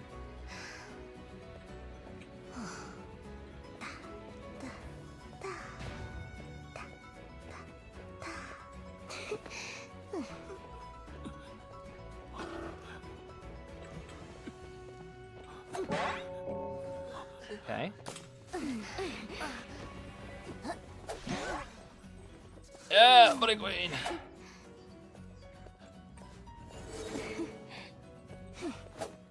Oh, bro, that sucks.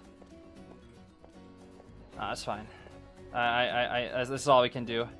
Unfortunately, it would just had to be the perfect storm of Professor to make it so that I can't hit him on balloons very consistently. Oh my goodness, bro. Oh my goodness. Oh, Bloody Queen. Oh, I'm slow. Hello? Where is everybody? No, I don't want to chase the perfumer. Why does she have knee-jerk? What do I do? What do I do now? I don't know what to do anymore.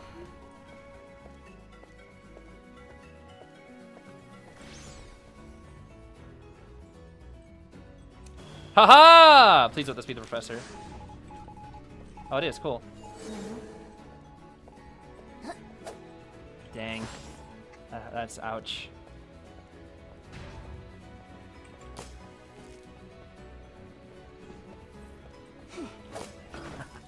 I love Professor. Oh, he's so fast. Oh my gosh. You know, it's crazy. If this Professor wasn't here, I actually probably 4-killed.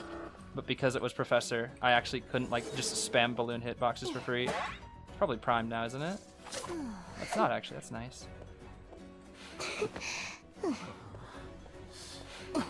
Oh my goodness. What do I do? Oh, it's the aeroplanist. How do I win against Perfumer and aeroplanist?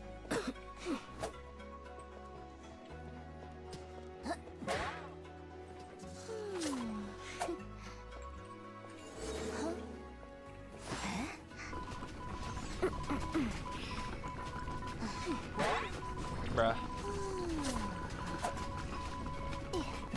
I don't think that's enough to pop. It shouldn't be, at least. No, it's not.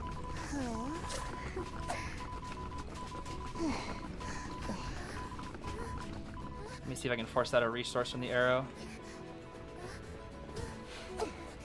Oh. Oh.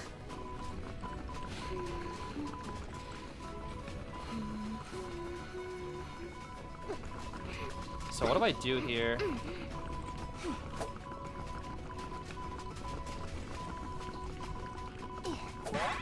Okay. Air should have no resources though, right?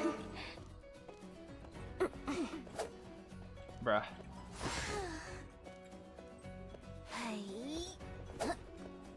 Bruh. Okay. That's something at least. They're still a long way from the gate. I can 3-kill, I think. Let's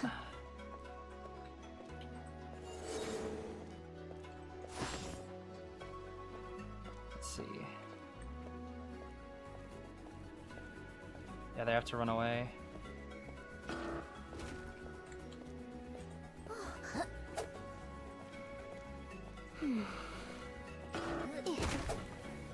Bruh. Okay. This is hard. Oh, it's always the perfumer players, bro. It's always the perfumer players. Okay.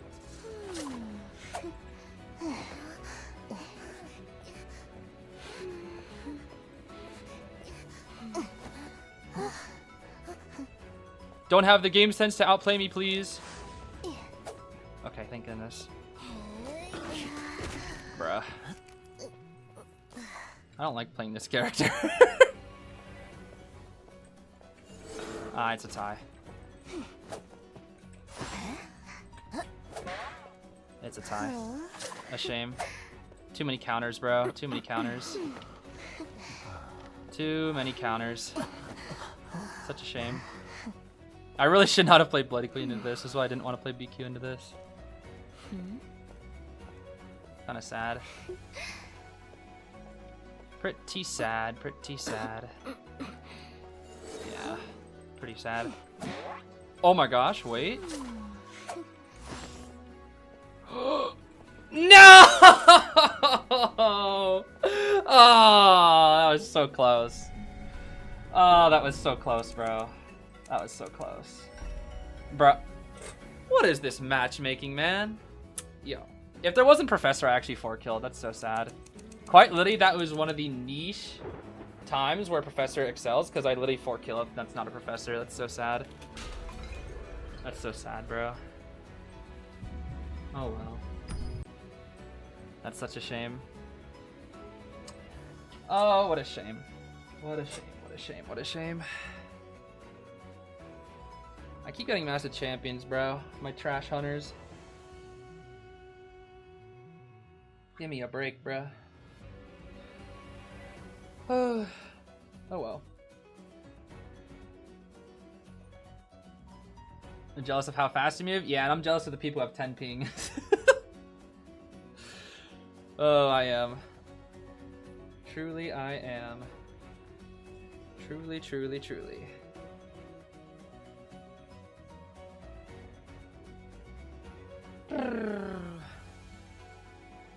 Yeah, I get a lot of champs. I do get a lot of champos. Those are Europeans? I didn't say I was there at 10 MS. I said I am jealous of the people who have 10 MS. Not that they did. They didn't look insanely fast. It was just the matchups that were bad. Sadly.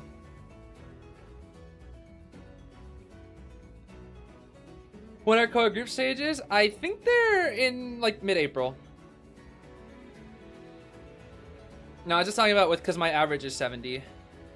And I would like 10 as well. Or like 10, 20. Because I watch Green streams, bro. And Green is just like, oh my gosh, he's so fast. Bro, like, it's just like, it looks so fluid. 70's not bad, but it's clunky. It's a little clunky. That's for sure. Alright, well. Last match of Japan, baby. I feel like Kaki is going to come out swinging with the goat, man, surely. Just get the 4-kill goat, man, just right off the bat, surely. Love to have 100 ping most of the time. Love to have 70 ping, yeah. I mean, the difference of 30 ping is huge. It is. It really is huge. I think people always talk about like, what is it? I think it's one thing to keep in mind is people always talk about the difference of like, oh, 70 is not bad. I would love to have 70. I have 130. Well, the difference between 130 and the difference between 70 is 60 ms. You know what the difference between 10 and 70 also is? 60 ms. So it's like you're going from bad to mid to god ping. That's the way to look at it, in my opinion, at least. I get it's tougher for the people that have like European a ping and they just can't do anything. That honestly, my heart goes out to those players because they truly can't do anything at that point. But it does get a little frustrating when, you know, when my literal coach is telling me that your ping is not good enough to play certain hunters consistently, like Singri and whatnot, or like for reactionary trakes, you'll never be consistent with them unless you predict instead. It's just kind of the tough truth that this game is so ping reliant. It truly is. Even poor Lion, you know, I always like gas up Lion with like being one of the greatest players to play who has terrible MS.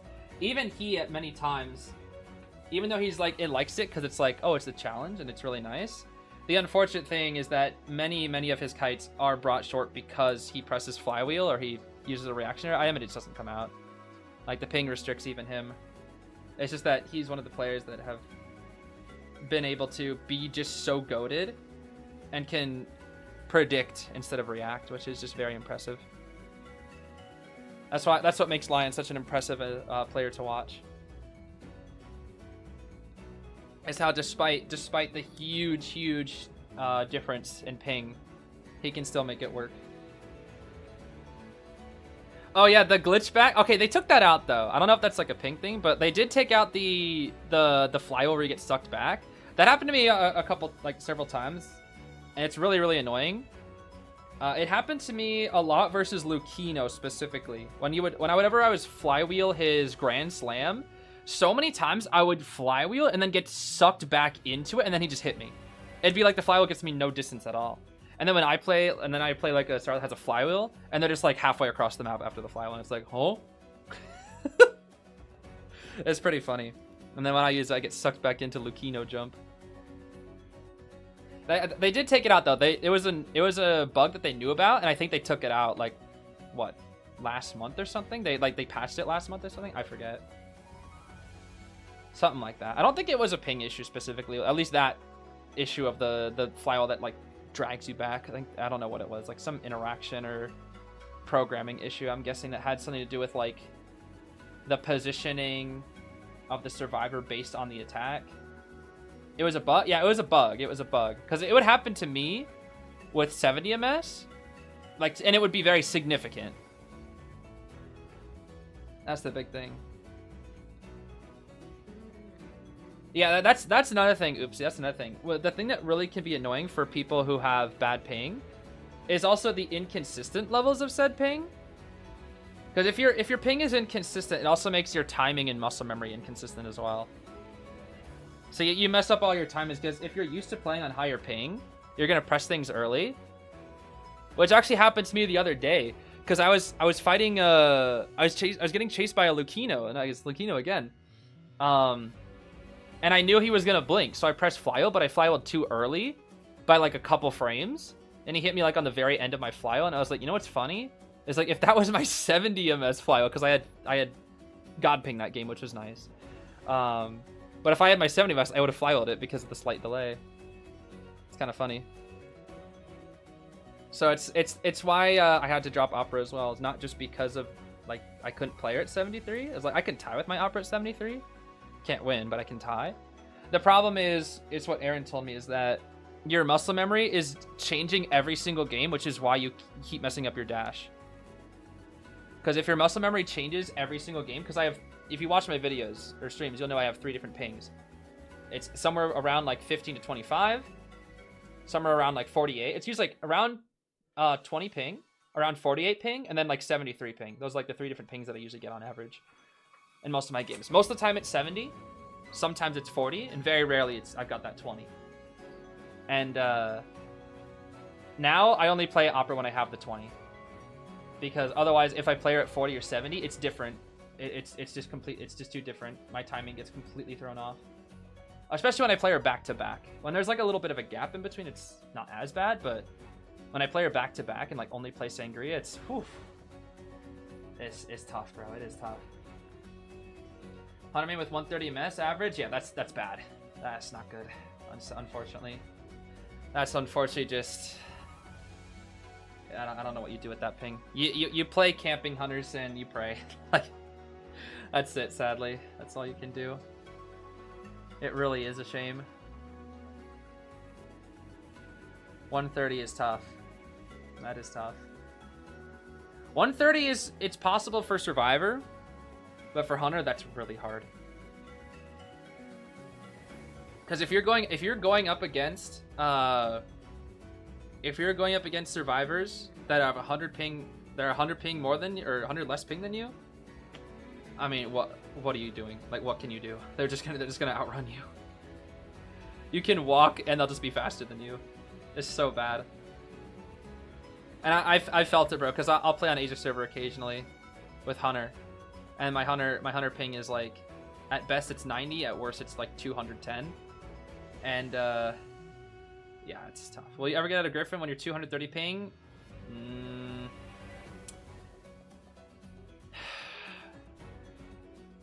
If you play 230 ping, in my opinion, there is only one character that you can play, and that is Explorer. That is the only viable character at that MS, in my opinion.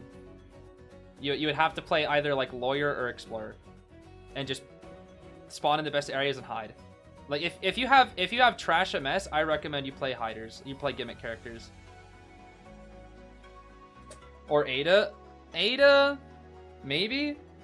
But if you really just want to rock in a straight line to play the game, I guess that's up to you. But that's pretty bad, yeah. 230 is really bad. That's unplayable for Hunter, and then for Survivor, it is like, I mean, you're basically playing on like insane level difficulty.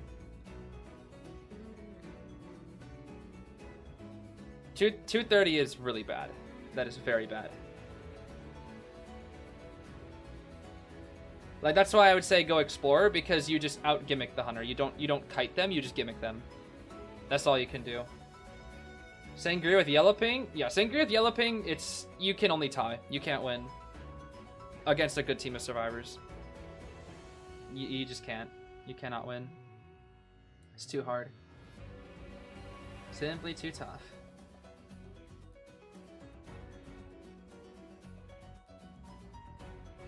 And duos, if you're playing in duos, I mean, duos is a free-for-all. You can play whatever you want in duos. But if you're like ranking and you have trash MS, it's gonna be hard.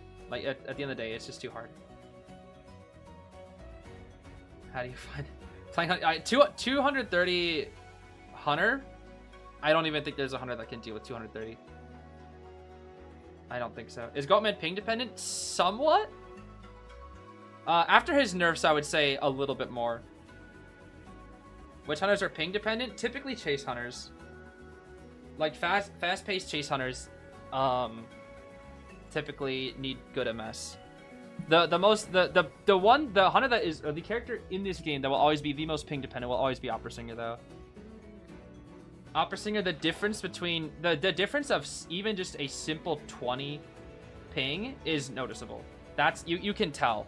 Once you start playing her and trying to master her, you can tell the difference between 20 MS. It is ridiculous. It is simply just a feeling. It'll just feel clunkier and clunkier every 20 MS. The difference of a 10 MS is not that noticeable for me, but I can tell like 20 ping increments when I play Opera. Not even Wax is good on high ping. Waxstars is actually a good high ping hunter. Yes. The hot wax trick can't be done at 120 MS. It cannot be done consistently. You kind of have to chart attack. What I've seen a lot of Waxstars with bad ping do is they'll try to go for a chart attack play instead. But yeah, hot wax trick cannot be done with high ping. It's ping dependent for the most part. This is true. But Wax Artist is a very common hunter that people play with high ping. Stunners are very helpful for bad ping. players. Stunners, stunners, map pressure hunters, and campers. Chase hunters are hard. Chase hunters are very tricky. Because your speed just isn't your speed just isn't enough. Like when I play Night Watch on Asia server, I'll win walk and it's like, oh cool, I'm now the speed that I normally am with like 70 ms. Like I'll win walk at 200 ms and it's like, cool. I love being my average speed now.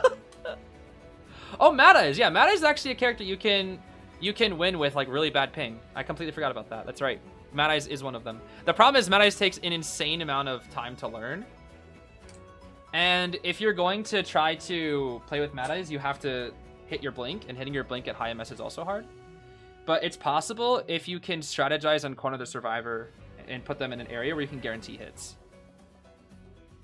That would be another one, yes. That would be a pretty good one. Also, I just realized we're playing Hullabaloo in round 1. That's pretty interesting. Huh. Pretty interesting. Pretty interesting. That is for sure. Okay, who are we going for, though? We're not gonna... Are we really gonna go for Anti? There's no way we're going for Anti. Lewis, I wouldn't chase... I mean... Nah, he's got knee jerk. That's gonna be hard. I think you can go for Lewis, though, just because it would also get rid of the Tide Turner. That might be Yoon's goal, is you can use him as a Prez farm and then get rid of the Tide Turner. Yeah, as opposed to Anti. Insta Detention Warp, that's a good 3-kill build. We got the Wanted Order, Hunter's Instinct, and Mischievous, Bard Flywheel, Audience, Muscle Memory Professor, Tide Knee Jerk, Audience, Dr. Puppet, Borrowed Tide, Audience, Healing Officer Jaws, and Borrowed Flywheel, Audience, Healing, Antique Dealer. Yep. That all checks out. That all checks out, baby. Not too shabby. Hullabaloo still being played? Yeah, I think it's because it's best of 5. I think it's because it's best of 5, and we can still 3-kill with this build. We can still 3-kill. Again, Hullabaloo is definitely not nearly as good as he used to be, but he is still a hunter that can be used. It is going to be the puppet. Or no, wait. No, the professor, sorry. The professor we're chasing, actually. Why did professor rotate this way? Oh, his cipher was locked Yeah, his cipher was locked. Okay, that makes sense. Okay, that actually checks out. Okay. Well, we do get 1 clone hit, but that's the only clone hit. We do have our scale. Alright, that's fine. Missed that. We're now on cooldowns. Very, very long cooldowns here. Very long cooldowns. I can't believe double surprise used to be 12 seconds. What were they thinking? What were they thinking, bro? What were they truly thinking? Warp here. We can put him in red and... Oh, no. Oh, wow. Nice juke. Oh, missed flywheel, though. Missed flywheel, though. Okay. We're just going to keep him here and wait for double. Oh, no. Break a pallet. Okay. That's fine. Ding, ding, ding. Tram moment. Tram moment. All right. When this double surprise is up, we have to kill here. All right. He should be dead. I can't even see. Oh, that's not good. Oh, that's not good. That's not good. That's not good. This is a long kite, bro. This is a long... He's gonna have to double down. I don't think you cannot 3-kill with this. He scaled it? Oh no! This is not good for AWG. This is not good. Not good. Oh yeah, Cowboy needs a buff. Cowboy needs a buff. Cowboy needs a buff. Cowboy's bad. Cowboy definitely needs a buff. 100% Cowboy needs a buff. Cowboy is one of the characters that's just not used in the tournament at all because he's not a good tourney character, unfortunately. Cowboy is so bad in tourney. Last time he was played in tourney, he died in like 20 seconds. Poor Cowboy, bro. Okay, Lewis is here. Nice jukes, Lewis. He's in red. He can't Lewis. He'll double down the Lewis. Double down Lewis. Oh. Okay, force out the Lewis at least. If he can't double down the Lewis, at least make it so he can't use Lewis anymore. Nice hit. Okay. This should be a tie. This should just be a tie. Officer can save next. Lewis can go back to the ciphers. Yeah, this should just be a tie. I'm trying to think, can Hello win? Actually, Hello could win. There's a small chance of it. I would say because he has instant attention. That's the only reason why. He has to kill fast in the end game. That's the only way. He's gonna try to force this rescue as early as possible, but forcing an early rescue against Officer is kind of hard.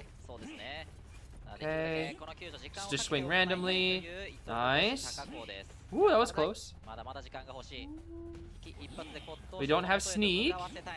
Ooh, this officer, bro. This officer. Is that a damage save? That is a damage save. Reading out the pressure scale. Boop. There we go. Okay. Prof dead. If we can warp to Mono P after this death. Oh, wait. Anti's here to harass. Oh. Hold on now. Wait a minute. Wait a minute. The longer and longer this anti harasses. Pick up here. No, no! No! No, we messed up. The trim! He almost jumped right into it. Like a gosh darn YouTuber. Let's just jump right into it. He needs to go for the... No, he's gonna go for the officer. Ooh. Wait, if he can force out Officer's Watch, that's actually huge. If he can force Officer's Watch, that will generally be huge. What he needs to do is he needs to stall for till his trait is back up and ready. Officer. We're not gonna use the watch. He's dead. Ooh, he can win now. He can actually win now. He can win now. As long as he stalls long enough. He needs to stall long enough. It all comes down to Nyan. It all comes down to Nyan. It all comes down to Nyan. Okay. This is the thing. Hello Blue still has that insane snowball potential, bro. He truly does have that insane snowball potential. 1, 2. That's really, really good. That's exactly what I needed right there. Doesn't matter though. He's still on cooldowns. Again. It's kind of funny. Okay. LV before half. Okay. Trying to kill this officer. Uh-oh. Uh-oh. Uh-oh. Uh-oh. Nice. Okay. Cypher will be ready. But we have... The thing is, we do have a really good position here. Because Officer will be... He's going to chair him out over here. They won't be able to work on this... Yeah, this is tough because they're going to have to move to the other gate. He can actually 3-kill. I think the chance of him 3-killing is quite high here. I actually think it's like 50% chance to 3-kill. I'm not even kidding. I would actually give this a 50% chance to 3-kill. Okay. Surprise. Okay. Nice flywheel. That's huge. That was so huge. That was huge. But they're so far from the gate. They're so far from the gate. Okay. He's going for the Lewis right now. If he can kill Lewis fast enough. He's burning out the knee-jerk. Burning out the knee-jerk. He can TP to the anti after killing the Lewis here. Corner. Corner kite. Corner kite. Leave him on the ground. Don't leave him on the ground. Bruh. Bruh. Okay, well, whatever. It's fine. I mean, he could have... If this was me, the second I see the anti-flywheel, the idea of like going for the anti-there was smart. Yeah, he could have 3'd. He could have 3'd. His positioning was really good, because the thing is, I tried to run so far, so he needed to at least force the watch. Probably still pursued the anti, and then warp to Officer once his watch died. Yeah, I think he still could have killed. His positioning was really good. I think that flywheel just really messed with his head. Once he saw that flywheel, he just thought the anti is no longer viable to chase, even though she only has 1 flute. And she was kind of in a dead area. Like she just had. I feel like you just eat the flute and then you just get the kill. I don't know. I think it was worth it to pursue the anti there. Still a good tie though. Still a good tie. But I think we could have got a little greedy. Definitely think so. Yeah, pretty solid. Pretty solid, pretty solid. Transcends is in a hospital bed? Why is Transcends in a hospital bed? Huh? What? Transcends? What's the matter? What happened? AWGO win on Trans. He's dying because QCD lost? Oh no. Oh no, I'm sorry, Transcends. How would you buff Cowboy to make him somewhat good again? How would I buff Cowboy? Let's see. It's so weird because, like, Cowboy to me feels like a pretty decent kiter. His support is very lackluster, I will say. Like, the thing is, Cowboy needs you to be set up. Unlike other harassers, setting up for a harasser is very, very important, but a lot of harassers can kind of just deal with it. It's hard. Like, it makes their life insanely hard. Whereas Cowboy, he cannot deal with it unless you are set up. The only way Cowboy's harassment works is if you are set up. And in a lot of matches, you can't get to a spot where you can be set up. Just because of, like, ciphers and everything else. And I think the other problem is, like, Cowboy's cooldown is too long, so it's really hard for a Cowboy to defend himself while keeping harassment alive. Whereas a lot of other harassers, you know, like, let's think about forward. You try to force out his ball, but usually the forward will try to wait for as long as possible before using the ball. And then when he's, like, his cooldown comes back up, you're already, you know, about to be back on the survivor, he could just dash. Batter can, you know, reset his own attack, or reset his own cooldown. Anti has multiple swings. Archer has crossbow to defend herself with. You know, Enchantress has a very, very short amount of time and then can just kind of get up in your face. And if you hit her, she gets more stacks. So it's like Cowboy has lasso and that's it. And if he uses the lasso to defend himself, that's it. He can't. In 10 seconds, he can't do anything after that. That's the problem with Cowboy, is like his harass is so bad. And his cooldown is too long. So the second you use the lasso, the hunter's like, oh, he can't do anything. Like, that's it. And then his lasso at 10 ms is reactable. You can always react to it. That's it. You can just react to it. Like, you can literally see it happening. Unless he gets the one-tap lasso during the pickup animation, it's never guaranteed. All you have to do is just pick up, drop, and that's it. That's kind of all you really have to do. He can stall, like, for a little bit of time, but that's about it. The best time, like, the best effective way to play Cowboy, I think most people do know this, but it's struggle.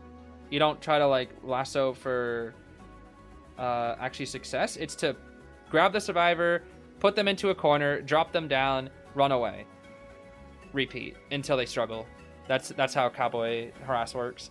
The problem is it's very difficult to do that against, like, the majority of hunters. And then as for his kiting, I don't think his kiting is really that bad. The problem is, like, the best hunters in the game just kill him. Like, Cowboy's pretty decent at cutting, like, mid-level hunters. But if it's, like, a Sangria, an Ivy, a Goatman, like, how does he kite them? Ivy cancels lasso. Opera just outpaces him. His cooldown's too long. Goatman, I mean, he can't... Goatman's unkiteable. As long as the Goatman is good. How would I buff him? That's the big question. How would I buff him? I don't know. That's the thing. I don't know. Cause I think if Cowboy was to be given, like, a secondary ability to kind of help him out a little bit, he would be extremely good. That's why I find him so difficult to balance. And, like, I think his kiting is already fine, but it's just not good. I think like, I just don't know. Just make his balloon rescue the survivor half injured again. That's it. I mean, if they brought back one tap and he could do that, that would kind of be huge. That would kind of be huge. But it also wouldn't help his kiting issue. That's the thing. Like, we would need to figure out an issue. Like the fundamental thing is, like, he cannot kite the best hunters in the game. And just in general, his support is mediocre compared to other harassers. I guess that's just the biggest thing, is he just gets outclassed. It's Goatman from Cockity as expected. But that's the biggest thing about Cowboy, is that, like, when you're a competitive player and you look at Cowboy, it's like, okay, well, he's got, you know, he's a decent kiter. His harass, when stood up correctly, can be effective. But it's like, why would you ever play Cowboy when you have Enchanters, when you have Archer, when you have Forward, when you have Anti, when you have even Batter? And Batter's, you know, not that good in tourney. But, like, the 4 best harassers right now are Archer, Anti, Enchantress, Forward. So it's like, why would you ever play Cowboy when you have those 4? That's the thing. Like, there's just no point. There's just simply no point. Yeah, I don't know. I think Cowboy would just need, he would need some form of buff. I just don't know what it is. I think balancing Cowboy is very hard. Balancing any kiter that can harass from that far away is very difficult. It's very, very, very tricky. Because I think if you were to give him 1-tap lasso back, he'd be very similar to Archer. But I think Cowboy just has more durability on his resources than Archer. I think what you could maybe do is you could buff Cowboy to make it so he actually does heal the survivor. But when you grab a survivor that's ballooned, it takes like half your lasso, you know? Because I think it only does like, what, 35% right now when you grab a survivor? I think it's 35, so you can use it, or is it 30%? I swear he can use it 4 times. You can grab people 4 times, right? In a match, not 3.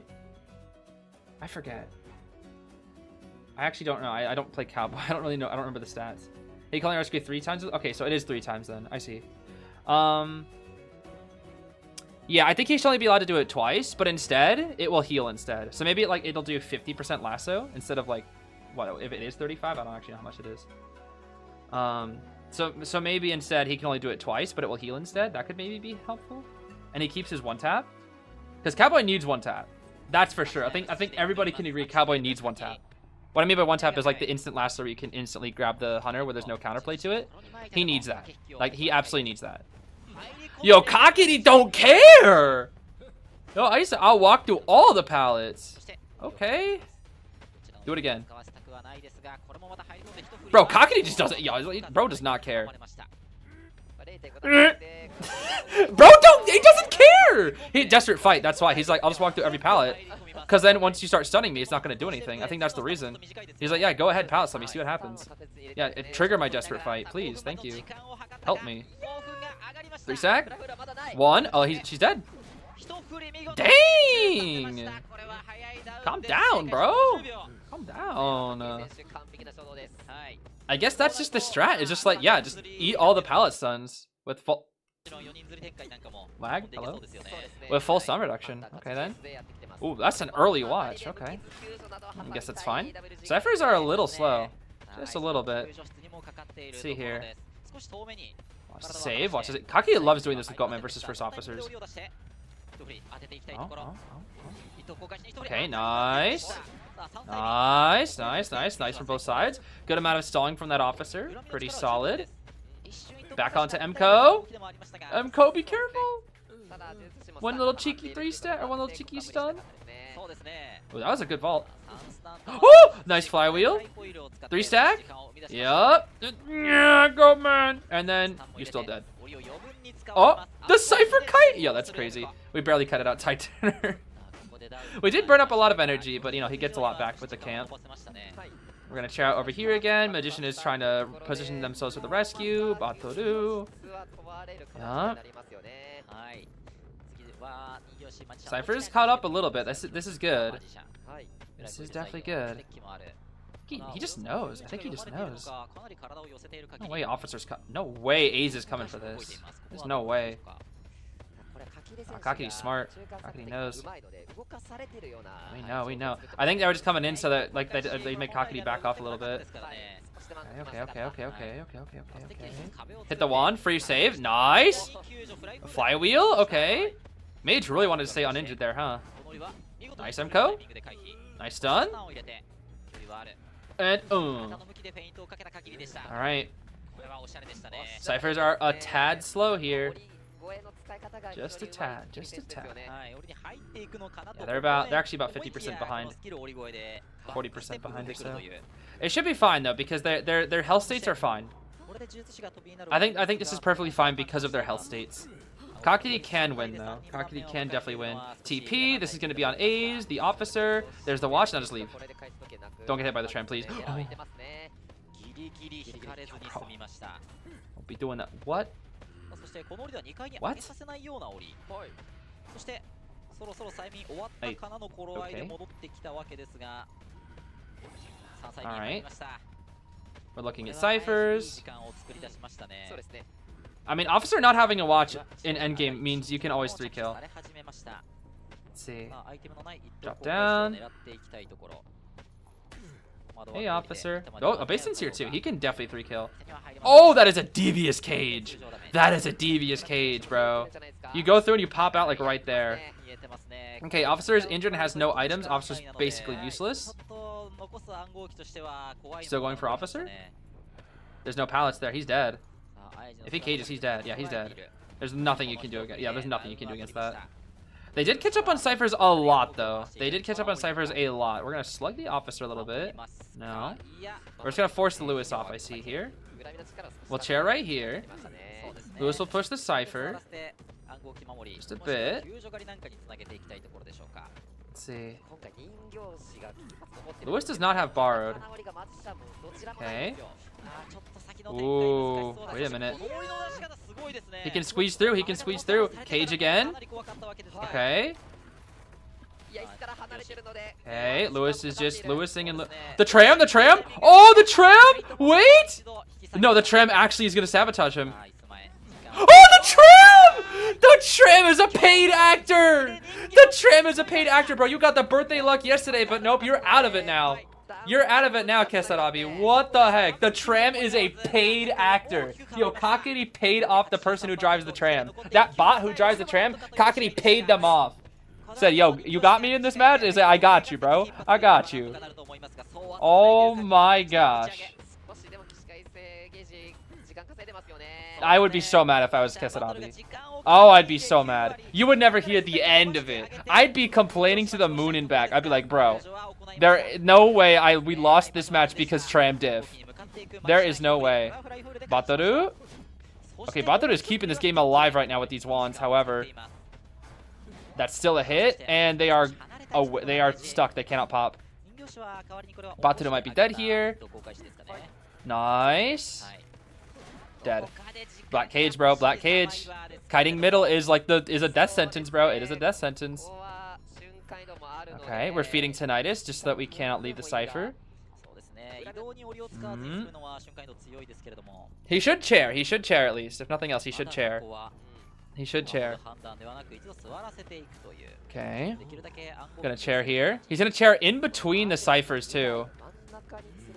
Ooh, never mind. He's gonna chair on this one instead, making it so Kesarabi will go back to that one, and he'll notice. He'll notice, and he'll TP. Yup. Yup.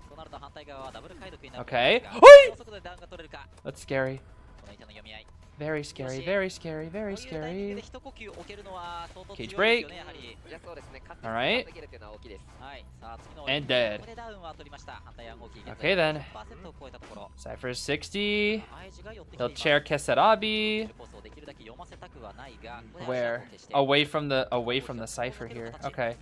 I think he realizes, he knows that it's gonna pop, so he can just kill officer before he makes it to the chair. I think that's his goal.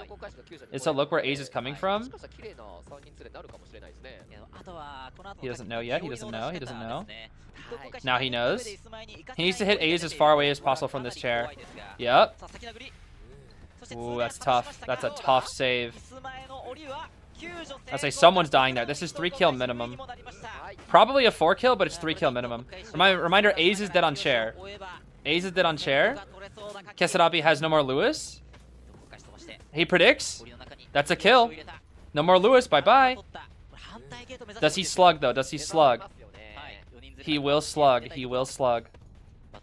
Because Trait will be ready, and he'll TP to Lewis. He's going to go for the gate. He'll check the gate here. He doesn't know. Kakuryu's goatman is so good, bro. Oh my gosh.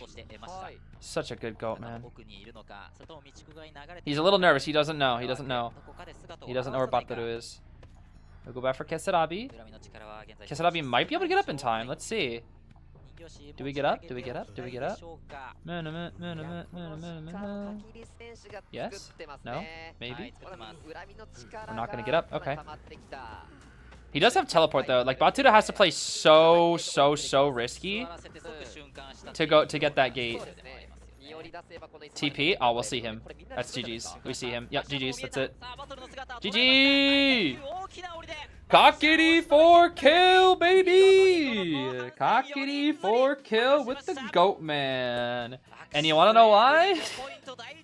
The tram, baby. The tram. The paid... I gotta see that again. The paid actor tram, bro.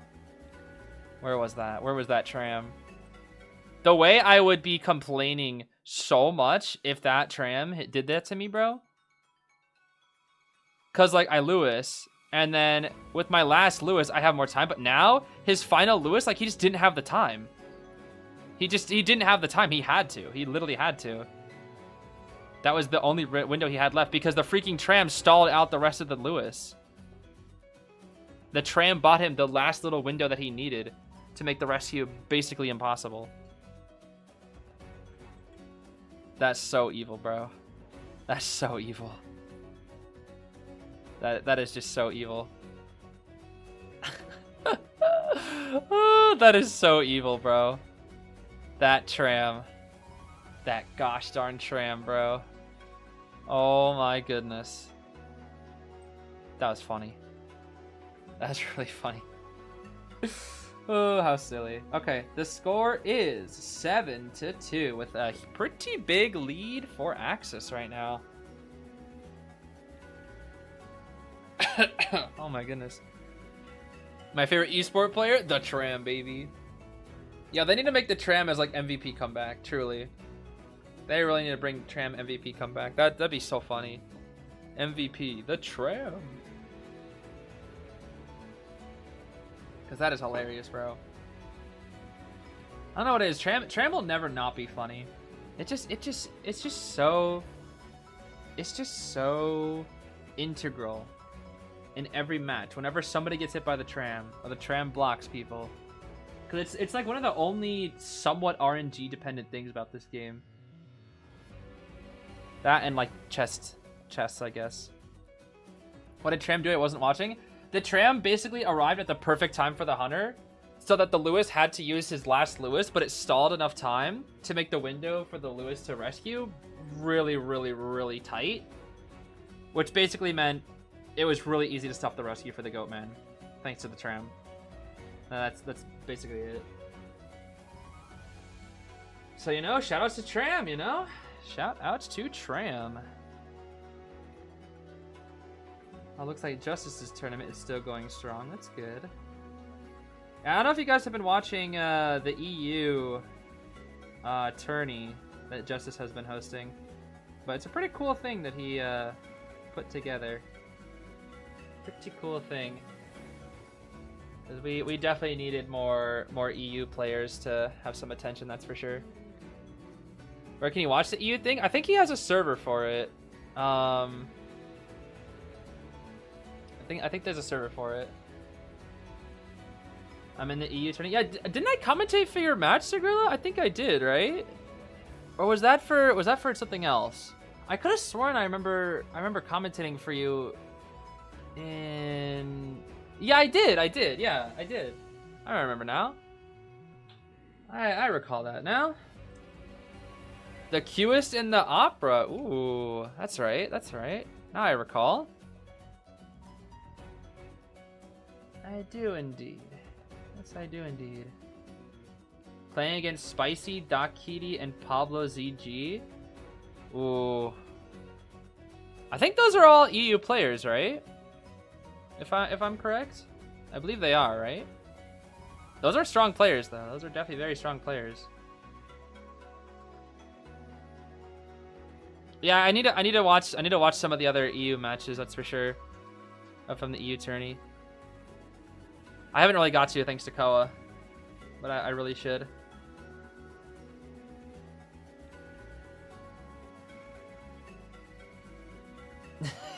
April Fool's tram. Dude, I want it. I want it so that they make the tram playable in April Fool's.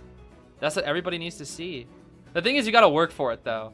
It's gonna have to be like, you know, because everybody can't just be the tram because everybody want to be the tram. So yeah, there's gotta be a game mode where it's like you play as a survivor or a hunter like for multiple times, and then you have to like work your way up to being the tram. And then like once you get like, you know, 4 to 5 matches, you can play as tram one time.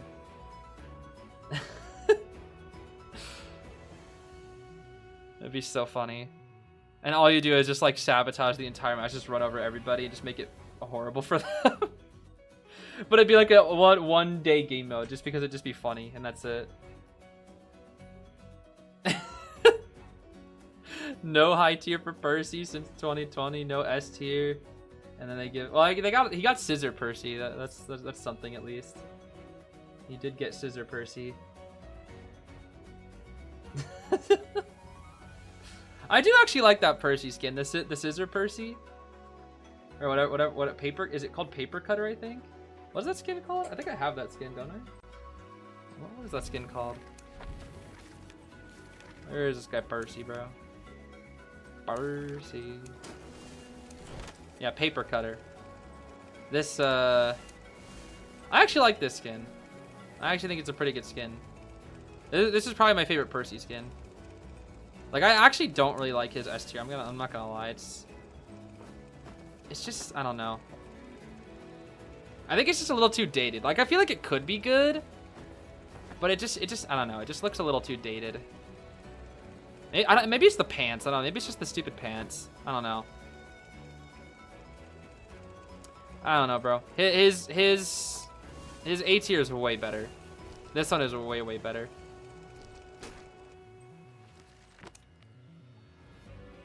Golden red, ooh. The classic golden red. What if they gave Wildling S tier accessory where he turns into the conductor like his other accessory, but instead of a train, it's the tram and it makes you faster? That would actually be really cute, I'm not gonna lie. If they made like a conductor Pumbaa skin, and then Pumbaa was just like a little train, that would actually be really cute. That would be really cute, actually.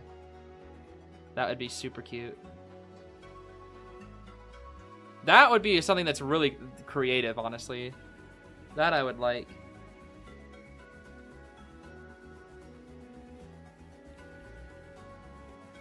And EL, if you want to see a nightmare, there was one. Wink, wink. There was a nightmare? Ooh, a nightmare, huh? Cheeky nightmare. Doesn't Wildling already have a train accessory? He sort of does, but it's not like as what I'd like to see. It's just an accessory. What I would prefer would be like if Pumbaa was just like the tram or like a train. There's like a little train that followed Pumbaa around, and he would just hop on the train and then just be like, whir, whir. I don't know. I think it could be interesting. Percy, but a Frankenstein skin. Okay, but if they did that, if they did Frankenstein's monster, it would have to be like Deduction Star. That would surely be Deduction Star, right? Surely would have to be. Or would they do that? I mean, it's technically a book.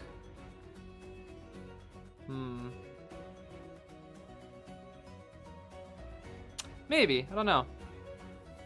I don't know. I do not know.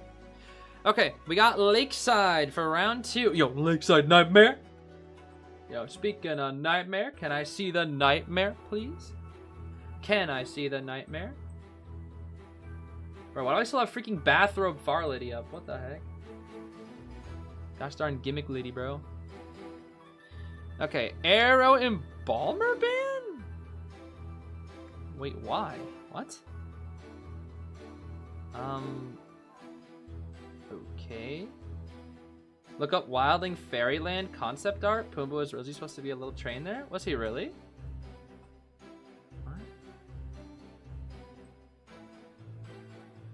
What is it? Was Fairyland his Whimsy skin? Is that? Does it show the concept art? Oh my gosh. Wait, really? He's like a little kid scooter. That's supposed to be Pumbaa? Yo. No way. They made Bonbon? What have they been in Bonbon for? What? Okay, AXIZ is playing super safe characters here. They're gonna pick Arrow. No, Aeroplane's bad. Acrobat? Gardener? Gardener would be good if they want to play. I think AXIZ is gonna play like they're choosing like the dummy safe characters. So if Arrow and Emblem are gone, they're probably gonna choose Gardener next, right? No Armedius or Gardener. Gardener. Emma Woods's Acrobat. Emma Woods's. Emma Woodsel. Wibble. Yep. And then we round things off with an Acrobat pick, right? Like everything that's banned and being played right now is just like safe.deck. Because AXIZ just want to tie. That's all they want. They may try to round things off with a Harasser. It's possible. If they really want to. They could. Like just safety and then Harasser. Finn. They're either gonna go Archer, Enchantress, or Acrobat, I think, here. They might go Acrobat to play it safe, but we'll see. One of the three is my guess. It's gonna be pick your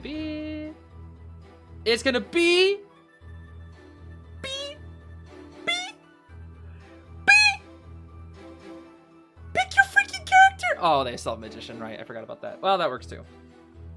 Whatever. I forgot they had Mage. Well, that's fine. Oh well. Whatever the standard OP kite thingy is.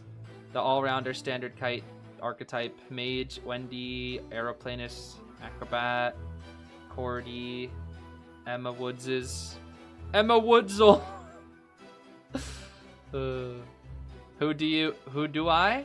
That's a good question. Who do I? I don't know. Who do I? Who do? What do? What do? At the end of the day, what do? You know? What do? How silly. Ooh, Deduction Star. Yeah, I'm gonna vote all in on Queen Bee. I know she's new, but listen, bro. It's Melly. It doesn't count because it's Melly, bro. It doesn't count because it's Melly. It doesn't count. Oh no, that's fine. I was more just making a joke. There's nothing to worry about. I was mostly just making a joke.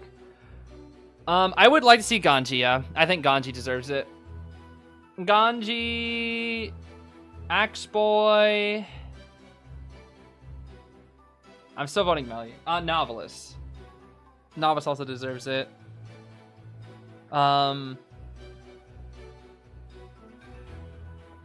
Soul Weaver. If I could pick 6, I would choose Novelist, Ganji, Axe Boy, Weaver, Melly, Queen Bee, and who else? I want to say Archer, but Archer's a little too new. I say as I'm still voting for Queen Bee, but it doesn't count because it's Melly. Melly's been in the game for a while. Trust. I'm biased. Granny. I mean, yeah, you play safe.deck characters, you get safe.deck Hunter, bro. Safe.deck. Victor? Wait, Victor doesn't have a deduction? I thought he did. Wait, does he not? I could have sworn he did. Does he not have one? I could have sworn Postman had one. Oh, he doesn't, does he? No, he doesn't. Huh. Well, he's getting his skin soon anyways, so that's something. That's something for the Posty fans, that's for sure. I do like that upcoming Essence, actually, quite a bit. The one with Granny, Painter, and Postman. That one actually is quite exciting. It's a really, really pretty Essence. I'm curious to see how they're going to look in game. I really am. Your first time seeing Peddler gameplay? Wait, really? Oh, she's been spammed in COA, that's for sure. She has been spammed in COA 9. Probably the most played character. Well, most played hunter, I should say. Most played characters probably like Gardener, or Magician, or something like that. Might actually be Gardener. Gardener's been spammed, bro. Gravekeeper and FO as well. Gravekeeper FO are definitely really good picks because they're going to be played nearly every set. I mean, it's Gravekeeper FO. Like, come on now. They're just so good. Somehow every COA GP I watch is just Goatman. Everyone but Peddler? That's kind of wild. Because Peddler's been so common. Is Finn good for yellow ping players? Finn?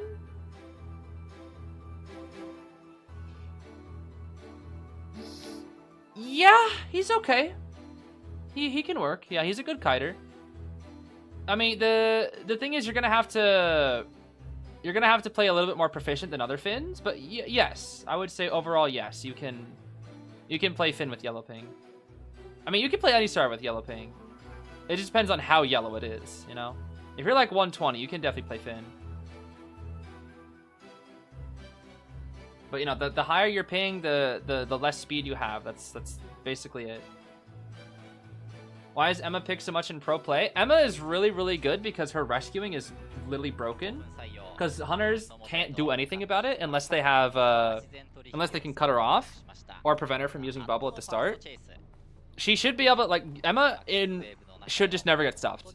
Like, she simply should not ever get stuffed. The only hunter that can stuff an Emma is like a double hit hunter like Naiad potentially. And even then, that's gonna be kind of hard. Because now, after she got buffed, she can eat chips. Like, her bubble can eat 2 chips. So she can free save against Bonbon, as long as she can get in properly. She can just free save against so many characters. That's why. It's her rescue potential. That, and also, her raw stats are really good. She has 10% vaulting speed increase, 10% chair time increase, veteran speed bonus. She can break chairs with backup harassment when needed. Nice. Nice. Very good here from Yukikina. Very good. She got excitement for the gun. Yep. Oh, it's kind of funny. Actually, I think that's kind of better for her here. Hold on. Oh, snap. The granny. Doesn't even need the excitement. Okay, well, this is good because now we can save the excitement and use it on final kite here. And then force out the trait before, and then we won't have TP. That's the good thing here. That is indeed the good thing here. Alright, let's see here. Mary should get a second S tier. I'm actually kind of surprised that BQ doesn't have a second limited S tier, I'm not gonna lie. I think the only reason why she doesn't is because she got the SS tier. If she didn't get the SS tier, I guarantee you they would have scheduled a limited S tier for BQ. I guarantee it, because she's so popular. Same with Joseph, too. Although, doesn't Joseph have 2 S tier limiteds? I swear he does, right? Pew pew? No, we're gonna save it. I think we know it's excitement at this point. We should know. What team am I supporting? I'm a little mixed here because I do like AXIZ a lot. They're very strong. But at the same time, AWG has MCO, and MCO's my GOAT, so I'm kind of 50-50 here. I predict that AXIZ will win in 4 rounds. That is my prediction. But I do hope that that's not for the case. And bubble. Bubble. The problem is now the rescue isn't guaranteed. That bubble is like a little hit or miss, but I guess Mono Peach is going to believe in their own strength. Let's see here. You can do it, Emma Woods. Nice. Nice save. Okay, now we just need to not hit a wall. Please don't hit a wall. Pew pew. Yep, there we go. Okay, now we don't have trait, which is really good. This is how you counterplay excitement properly if you think the hunter has excitement. Is you use the gun on final, at least for tourney. This is not really something you can do in rank very well. In tourney, you can do this and just make the hunter have no trait. This is very important because now with the hunter not having trait, they can't accelerate the pace of this game, so they lose a lot of momentum. Stars can now rotate and heal and decode for free, and you have to like spend so much time catching up to them. It's a very good time to use excitement. Very good. Very good. When are we getting Q&A video? That will probably be this week because I've already filmed it. It just needs to be edited. Q&A video takes a little while to edit, that's for sure. Okay, we got the full heals off here. Still, we got 3 wands, 2 elbow pads, Garner infinite bubble. But it's Sunday? What? Did I say next? Oh, well, okay. This week then, my fault. Kind of forgot that it's 4 in the morning. Sometime this week then, yes. Sometime this week. Alright, we're doing a good rotation here. We got full resources on this granny though. Full resources. We're in that overload resources. Let's see here. Bubble. Oh. Oh, she turned it off. Okay, that was smart. Bonk. She knew she got the pallet drop in time, so she turned the bubble off. That was actually really smart. Okay. Ooh, unfortunate. Bubble, bubble, bubble, bubble, bubble, bubble, bubble, bubble, bubble, bubble, gaming, bubble. Bruh, that was so late. She didn't take into consideration the slow pallet drop from the chips. She forgot to take that into consideration. Bit unfortunate. Bit unfortunate there.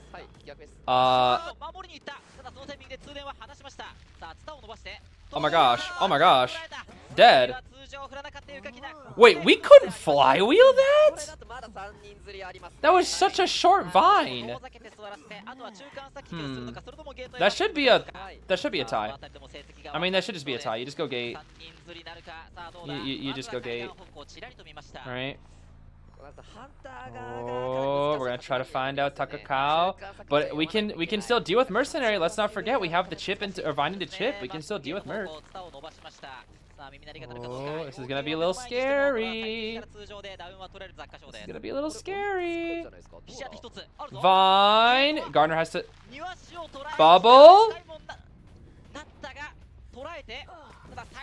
No, that's it. That's it. They walk out. Yep. It's a tie, baby. It's a tie. It is a tie again. Lots and lots of ties. Lots and lots of ties, I see. Huh. That Cordy did not even kite that long, but being able to use the gun to force out the trait is so important there. So very important. Alright, now this is where Kakiri goes nightmare with insolence. Nightmare with insolence, bro. That's the thing. If that was Garner pre-buff, she Vine, chips, and kills the Garner, and it's a 3-kill. But because it's buff Garner, you can't chip her shield. It takes 2 chips. I'm telling you, dude, after Garner post-buff is so much better. Because she can eat 1 chip with her bubble now. It's huge, bro. That simply, like, Garner, like, fell out of the meta. And then she was brought back into the meta. Like, she was meta in COA 7. Then she kind of fell out of the meta. And then now she's back in after her buff. So, pretty solid that Garner can live. She can live those now. It's why I think Garner will also be used quite a bit against Queen Bee. I think Garner will be pretty good against Queen Bee. Because it'll take 2 chips for Queen Bee to break her shield, which can be pretty tough for Queen Bee. What are my thoughts about Matador? Matador is, in my opinion, insanely good. I think he is insanely good. I think he is easily a top 10 survivor in this game. He is such a good kiter.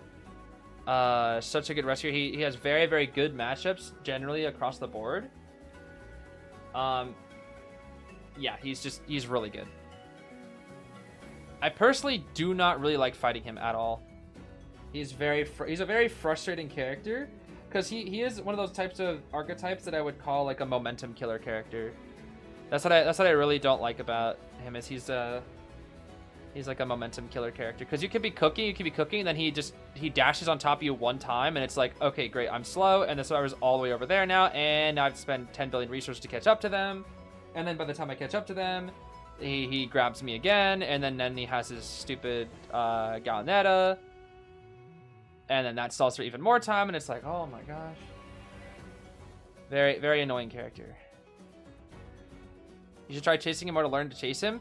I do know how to chase him now. The problem is, like, he's a very heavily matchup based character, And Matador's kiting is I look at the hunter and then I have to react perfectly, and if I cannot react perfectly, which, you know, it's too fast to react to, then he gets you. It's just too hard. You have to just predict him. It's like predicting a Matador using his muleta is the same in my experience. It is basically as hard as flywheeling blink, like in terms of reaction. It's like a prediction. So if you are a single hit hunter and you just have to use your ability to just get after him, it is so hard to predict when he's going to do it because so many Matadors are very patient and will just walk backwards for like 20 seconds and they still won't use their item. Oh, and it feels awful. It truly does. I've chased Matador so many times because I've practiced hunter on an alt, and I've chased Matador hundreds of times at this point, and he's still extremely frustrating to chase. But mostly because I play single hit chase hunters, and those are the hunters that he's most effective against. That is for sure. Before I die, play Nightmare into Matador, full presence. Okay, that is one of his bad matchups. Yes, this is true. This is very true. But the problem is, like, I'm not playing Nightmare on a map like Arms Factory. And if I'm playing Matador on Arms Factory, whew. Oh, it's bad. It is bad. If you have green ping, you can hit a mid-run. Not necessarily. Not necessarily. Because the Matador can be very, very patient. The high-level Matadors are very, very patient. Very, very patient. I think he will. I think he will be a very good character in tourney as well. My prediction is that he will probably not come out in round 1, but I think he will. I think he will be like one of those like round 2 spammed type characters. That is my theory. He probably won't be played on big maps. I'm gonna assume he's gonna be played on small maps. That is my thought. I feel like he's less effective on big maps.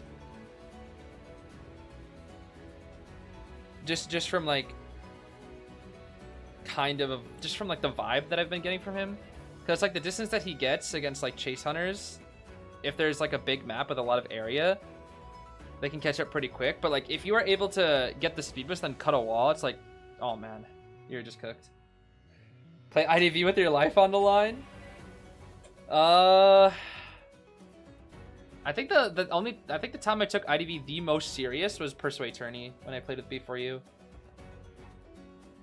Which is interesting. I did... Ooh, Qist. Interesting. Actually, I think Qist is fine here. Yeah, Qist is fine here, yeah. Qist is fine here. Qist is indeed fine here. Yeah, I don't think there was a time where I ever took IDV more serious than I did with Persuade Tourney when I played with B4U. And I did ask B4U if they'd ever be up to doing one of those again sometime. And they said yes, which could be interesting. I would love to enter a tournament with them again.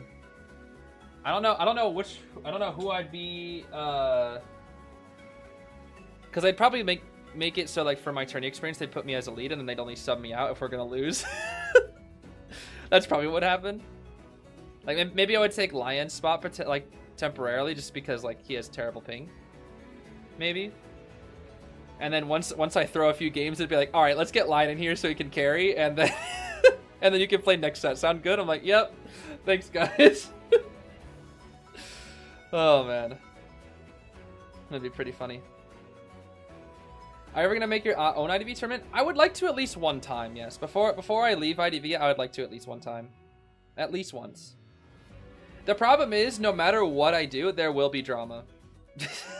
That's the sad thing. There's always drama when you create an IDV tournament, and I don't like that. Because when you create the tournament, you're basically responsible for every single person that participates in your tournament, which means every person that's problematic or controversial at all, you have to personally deal with, which is very, very, very frustrating because I literally have to background check every single person who participates in it, which means I have to have a lot of staff, and oh man, it's just not good. It's the same that, like, dude, they tried to, like, the Persuade Tourney staff, to my knowledge, it was such a big tournament that they were, like, so insanely stressed because they kept getting so much flack because they didn't do proper background checks, which, you know, to be fair, is kind of on them. But at the same time, it's just like, I don't think I can mentally handle doing it. That's why I haven't done it yet.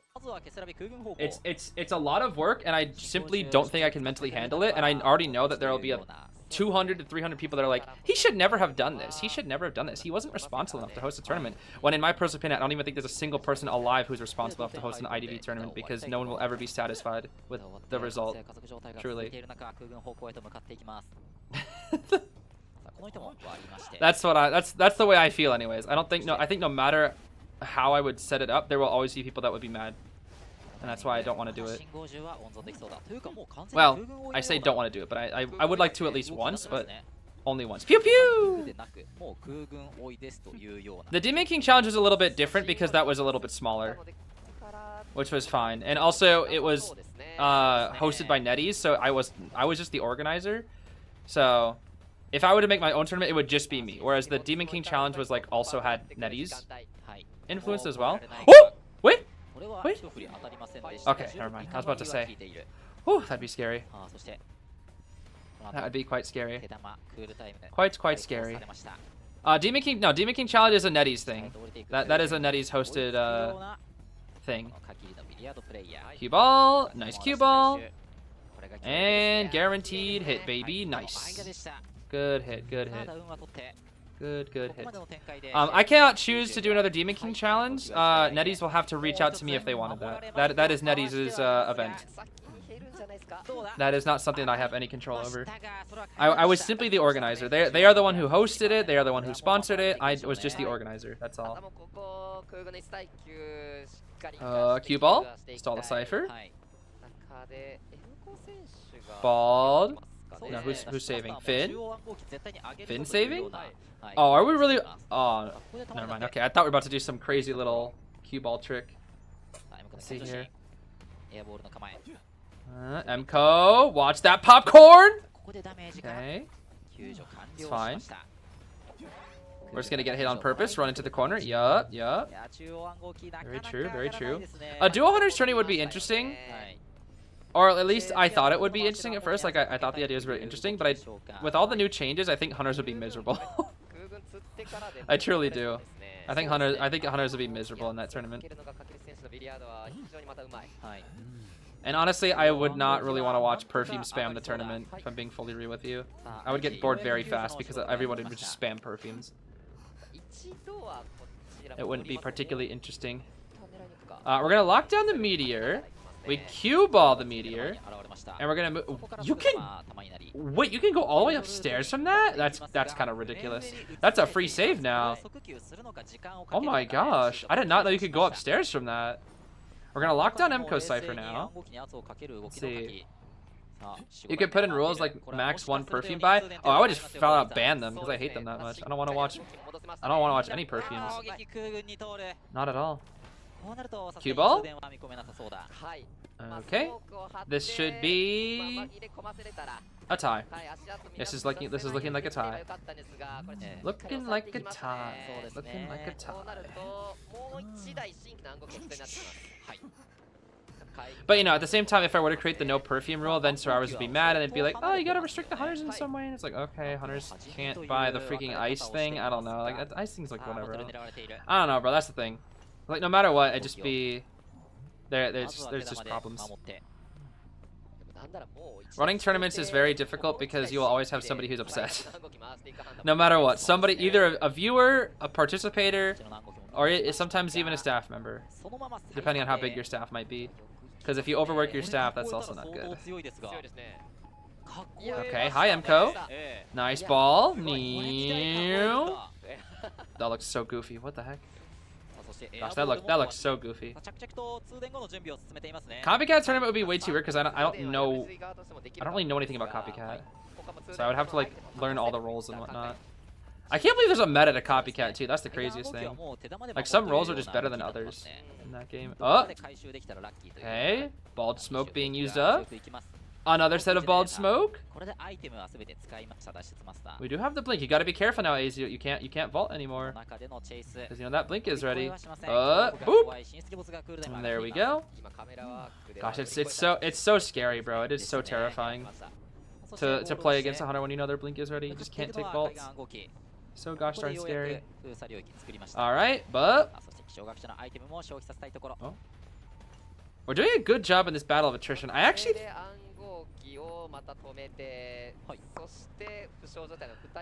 This is the smart call. Run away from ciphers and heal. Run away from ciphers and heal. Yep. I fully agree. This is what you do. This is how you beat Q. It's just you run away and heal. Because now he has to leave the ciphers to find you. All the while, the meteorologist can pressure the site. Oh, but he found them. He hard read where they were. Hold on.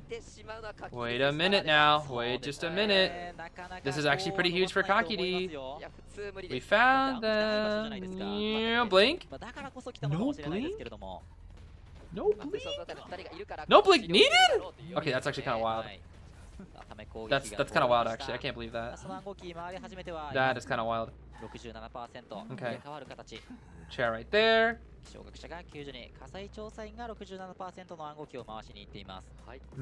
Meteor's pretty far. We can lock down that cipher too. Eventually. It'll only be locked down one more time. Oh, we're gonna commit to it. Yeah, we're gonna commit to it. Ooh. Is that after half? That might be after half on the bald. I think it is. MCO popcorn. Mind that we still have blink. Cue ball. Nope. Cue ball.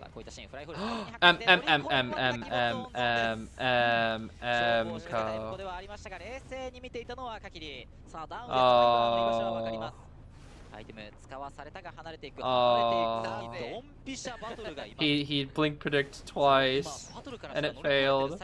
My goat. No. And they didn't even get the heal off with the cloud. Oh no. Oh, it's tough. It happens, bro. It's the dark side of blink predicts. The type of blink predicts no one ever shows you. No one ever shows you those types of blink predicts, bro.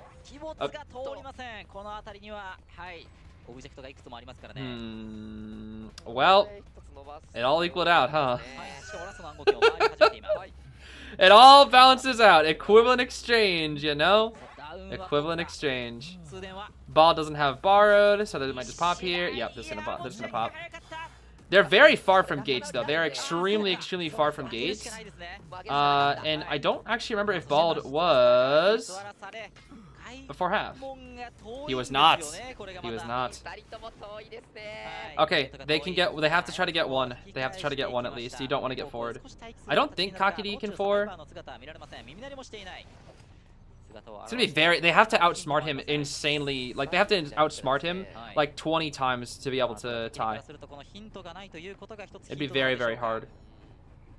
Because the problem is, eventually they're gonna get crows. Like this strategy will work for a while, but until once they get crows, it doesn't work anymore. It will stop working once they get crows. We have tinnitus. We're hiding, we're hiding, we're hiding. Ooh, remember that when we pop out, we can see. Oh my gosh. Wind blast! Okay, now we just book it for the dungeon and pray. But we have cue ball, we don't have enough item. It should be a 1. Yeah, right here. And she canceled attack recovery. Unfortunate. Yep, that's gonna be a 1. But once again, this is a lead for AXIZ. That's a lead for AXIZ. A lead for AXIZ. Which means... What does that mean?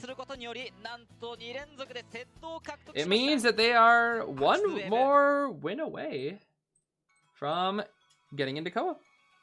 I do kind of hope that we at least see that round 4, though, because I want my prediction to be right. That was a prediction. That was right. Yeah, bad news. What's up? What is up? What is up? For Wave Coon baby. That was a match where Stars didn't make any mistakes. At QS still won? I think so, yeah. Was it? I think so. Let's see. Coordinator pew pew. We got the fin save. We got the bald save. I was kind of like autopiloting that game. I wasn't really paying attention to what happened in that game, but that was a well played game from Kakiri. Well played game from Kakiri. Truly. Truly, truly, truly. If I draw me as a broccoli, I've already been drawn as a broccoli many times. Wouldn't be the first time, that's for sure. Would not be the first time. You're all dead. Trans Sans, Orfeo. Oh my goodness. Yeah, I do still feel bad about QTD. I truly do. Poor QTD. I mean, I'm proud of FL, but man, I do feel quite bad for QTD. That's for sure. Do feel quite bad.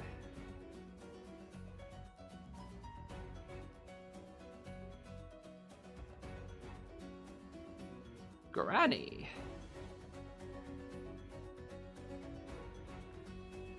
That was good from them to wait on that excitement too. I was thinking the coordinator might actually use the pew pew there, but she actually was like, she was very conservative with it, which is very good. Kind of had to be. I can't believe Mage couldn't fly well in time here. Like, it must have been barely, like, he just barely couldn't been able to get the window. Must have just been so close. So very close.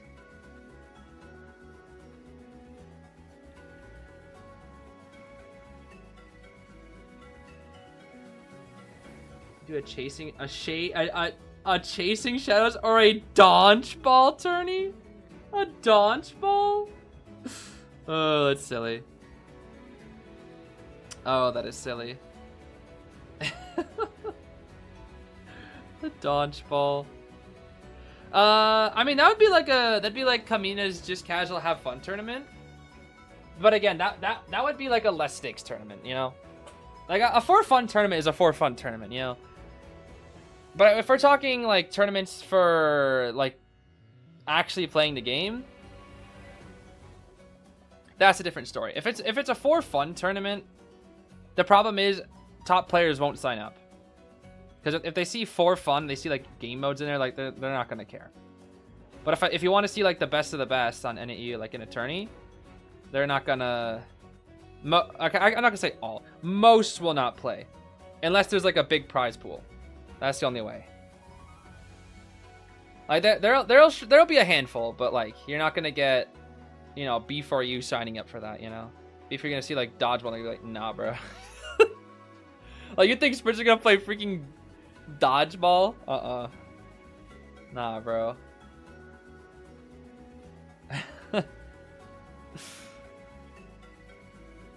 Yeah, no RC, not yet. Still gotta wait a while. Won't see RC until next month. I have to. What do you mean? I have to be the one to ask? What? What do you mean? What does that mean?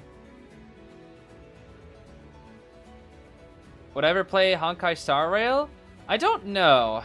I do not know. Because I played Genshin for like 2 weeks and I wasn't really a big fan. And the only reason I played the Persona one is because it has characters that I was already previously attached to. It's the same reason why I played Fire Emblem. Like, I don't really play gacha games. The only reason... I play 3 of them, if you count IDV as well. And the only reason I've ever played and gotten to gacha games is because of characters that I've already liked from other games in those. Like, Fire Emblem Heroes just has all, like, the Fire Emblem characters in it, so I like Fire Emblem Heroes. Persona 5 has the Persona 5 cast in it, which is why I played it, and it's why I enjoy it. I do like some of the other aspects of the game, and I do like some of the new characters, but not all of them. And it's definitely significantly weaker than Persona 5, that's for sure. But, you know, I wouldn't have played it if it wasn't for, like, Joker and the gang being in there, you know? And then... what else? That's the thing is, like, for Genshin... I mean, some of the characters, like, vaguely interesting, but, like, not enough for me to be... not enough for me to be like, yeah, I'm gonna grind it out and just go crazy for it. IDV was, like, the exception because when I played it, I didn't really care about any of the characters. I was like, oh, I'm just gonna play it for the, you know, Danganronpa V3 crossover. I don't care about any of the actual characters. But I kind of grew to fall in love with the game and then started watching tournaments. And that was what really got me, like, hooked on the meta. I generally think if IDV tournaments weren't a thing, I probably would have stopped playing. I'm gonna be honest. Like it was the tournaments that really like started exploding my love for the game. That's truly what it was, and it started making me like really interested in like getting better and like the intricacies of all the characters and all their different abilities. 'Cause that's what I did when I first started playing IDV. I just played the game on my own for like 2 weeks, had some fun with it, found out that there were tournaments, and then I just watched tournaments like 5 hours a day. It is crazy. I got addicted to watching tournaments. It was like all I watched for like a month. All I did was I just watched tournaments. Like I'm pretty sure I watched all of COA 6 without really knowing that it was COA 6. But I just probably did. Do you have early tournament reaction videos? Early tournament. I mean, there's a couple. Like one of my very first videos on Attorney was not this. I think it was this one where I was watching matches from I don't know what it was. But I was just like watching matches that I just thought were really hype. I think this video is one of my very first videos. And then this is when I just like choose random matches. Like, what is this? Is this COA? I don't know what this is. Yeah, COA 6 playoff day 2. This is COA. I didn't know what these matches were. I just like watched them. This was also COA. And what I would do, okay, this was all COA 6. All I would do, I just like watch through all them, and I just like would jot down the matches I thought were the most hype. That's all it was. I was like, oh, this match is really hype. Let me watch it. And I remember loving this match because of the prospector like clutched up hard in this game. I remember. I forget. He did something like, yeah, it was like, I don't know. I remember being like super hyped by this game. It's like the prospector clutched up in this game. I think the Anti did some crazy stuff in this game. And the Soul Weaver, I don't remember what happened this game. But regardless, I just remember being like really interested in tournaments. And like I always talk about how, you know, when I commentated all of COA 7 and COA 8. And I might do the same with COA 9. I'm still not sure yet. Depends. Oopsies. Let me swap this. But when I was learning the game, I probably watched all of COA 6 without really knowing what COA 6 was. The problem is it was so early on that I don't really have much of a recollection as to what the meta was. It was because I wasn't really paying attention to what the meta was at the time. I was just watching the matches to learn the game. Like I was learning the fundamentals, not the meta at that time. So I probably did watch all of COA 6. I just don't really know what I watched. I was just watching to like learn the characters.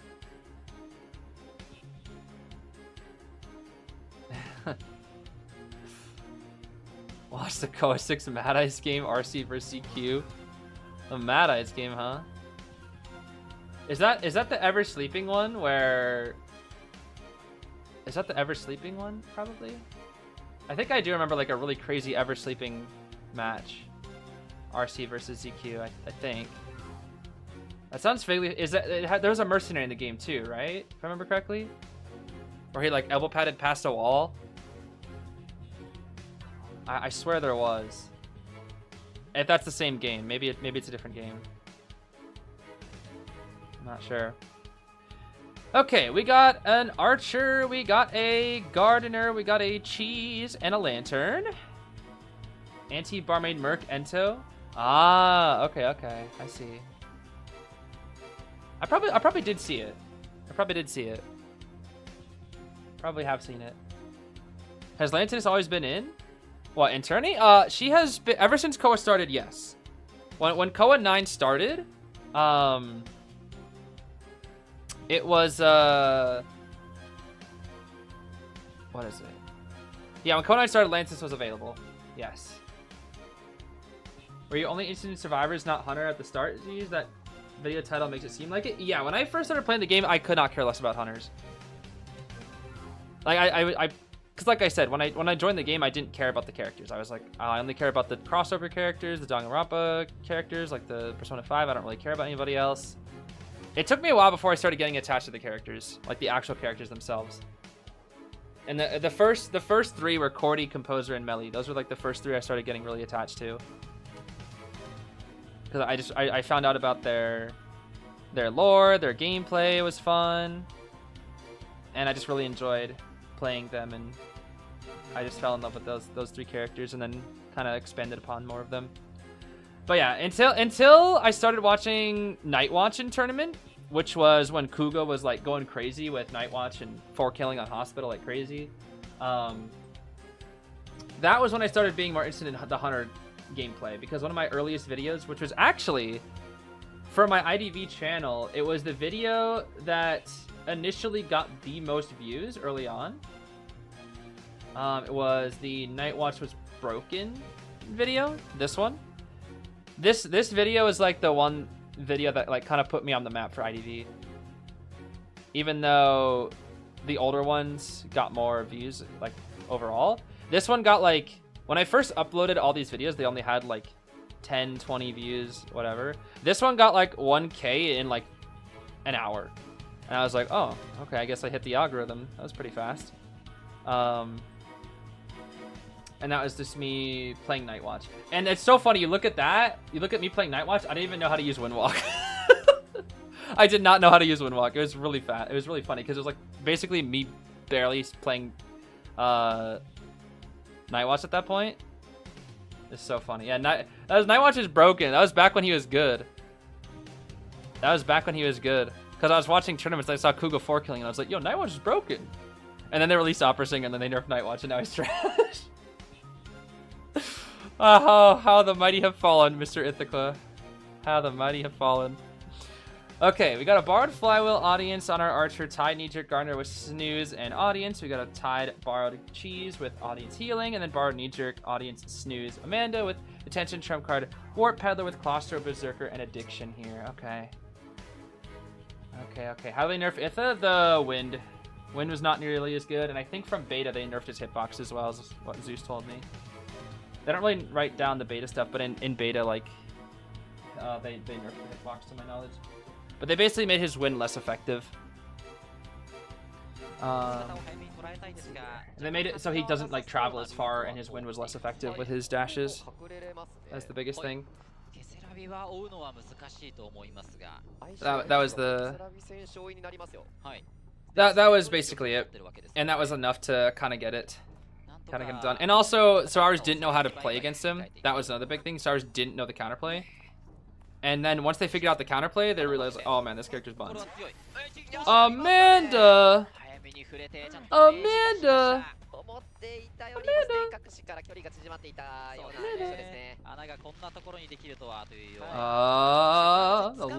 Okay, we're fine. We got the ability again. Nice pullback. I try to snipe it out again. Drop that pallet. That's the thing, is like Amanda. Oh, watch it now, watch it. Oh, that was close. Ah, she's dead. Oh, no warp force, unfortunate. No warp force. That is what it is. Didn't really get to use knee jerk too well. It's fine though. I didn't mention it, but Kakaka has actually swapped out here. No more Kakiri. There's now Kakaka. But I think that's probably fine. That is probably fine here. Because we already have 2 round wins for AXIZ right now. We already do have 2 rounds for AXIZ. Let's see here. Cheese. Let's see it, Mr. Cheese. Damage is rescue. That's pretty good. Chipperinos. Amanda should be dead here. Oh, but the Archer. Emco? Is it your time? We're not gonna... Oh. What? Wait, why? Bro, Peddler can just grab grass and then you can't do anything. Yep. Why? I don't understand. Why are we not... You can't really balloon harass Peddler. I don't understand. What? I don't know why we're trying to... Wait, what?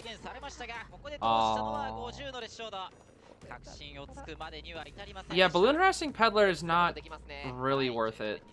I guess we did buy a good amount of time though, but even then, that's tough. The missed shot there is definitely really tough, unfortunately. We'll lock the cipher here. Here comes the bubble. It's bubble time. Bubble, bubble, bubble, bubble. Bubble, bubble, bubble, bubble. Ow! You know, I really gotta say, Granny's weapon probably really hurts. It looks painful. Getting jabbed by whatever the heck that thing is supposed to be. It really looks like it would hurt. I cannot lie. I got hit by that thing, bro. Oh. Oh my goodness. I'll open a door. Yep, I'll open a door. .tm. Okay, we have it. We have our ability ready again. Here we go. One more ability. What the? Archer! Shoot! Shoot! Shoot! Thank you. They're gonna pop. They're gonna pop. Oh! They're gonna pop. Yep, they're gonna pop. It's ready. It's ready. It's ready. It's ready. They can three. They can three. They can three. They can three. They can three. They can actually three. They can three. Did Kakaka have claustrophobia? I wasn't paying attention. If Kakaka has claustrophobia, there's a chance.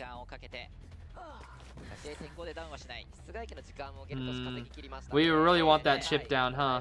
I don't think we're getting it though, Kakaka. I'm gonna be fully honest with you. I don't think we're getting that chip down. Open a door.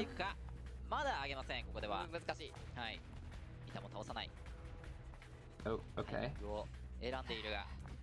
Ha. We missed again.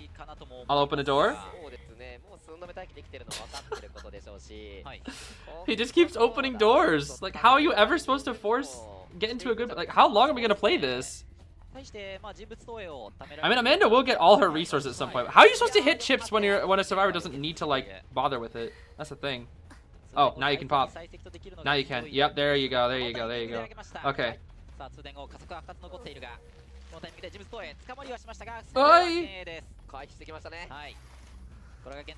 Okay, no window trick. Yeah, the problem is now you waited too long. You should just teleport. You cannot kill the Amanda at this point. It's just too hard. I'll open a door. I'll open a door. I'll red light. I'll red light. I'll red light. I'll open a door. Oh my goodness. Okay. Alright, bro. Alright. Alright, bro. Alright, bro.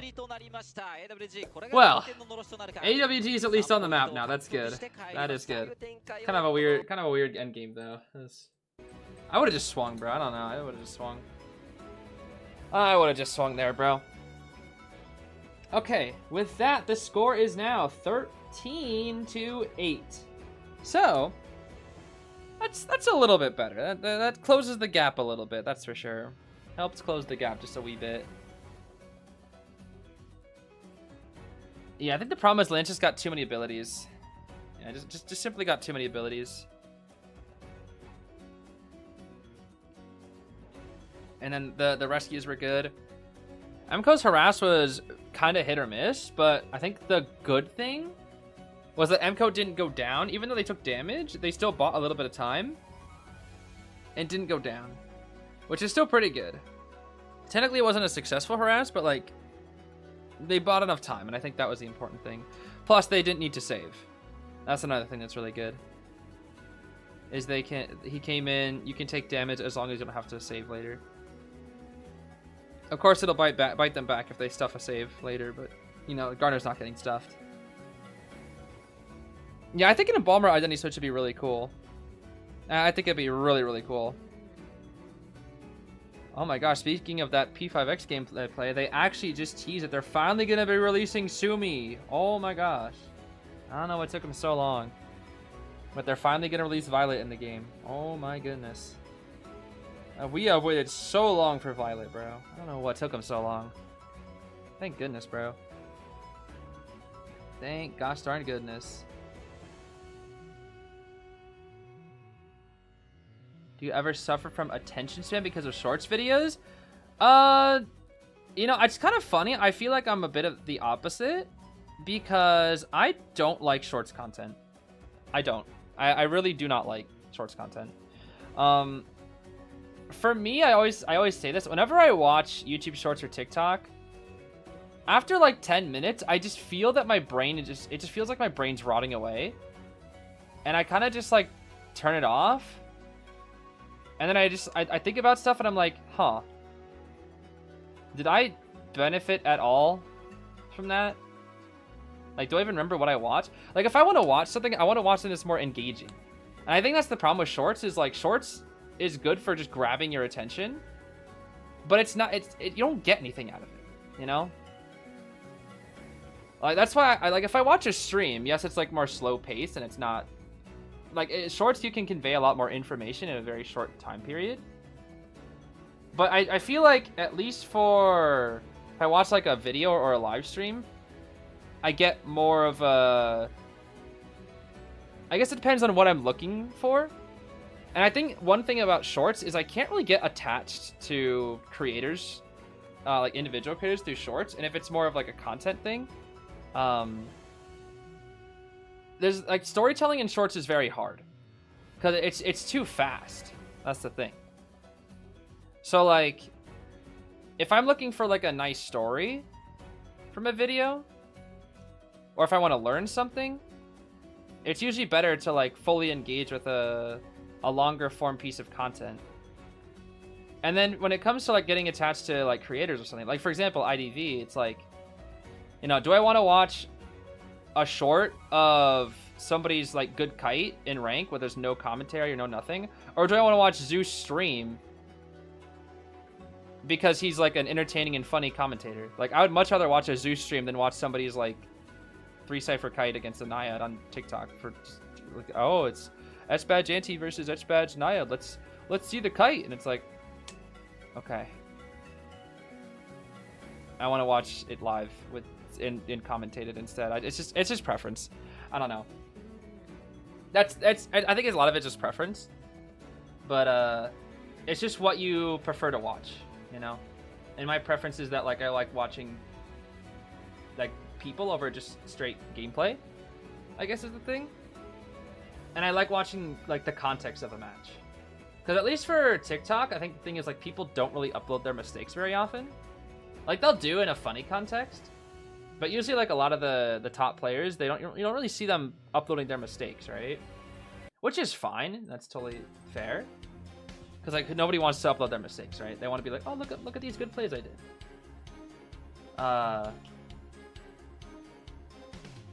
So it's also tricky because like, you know, uploading your mistakes is also like what's the word?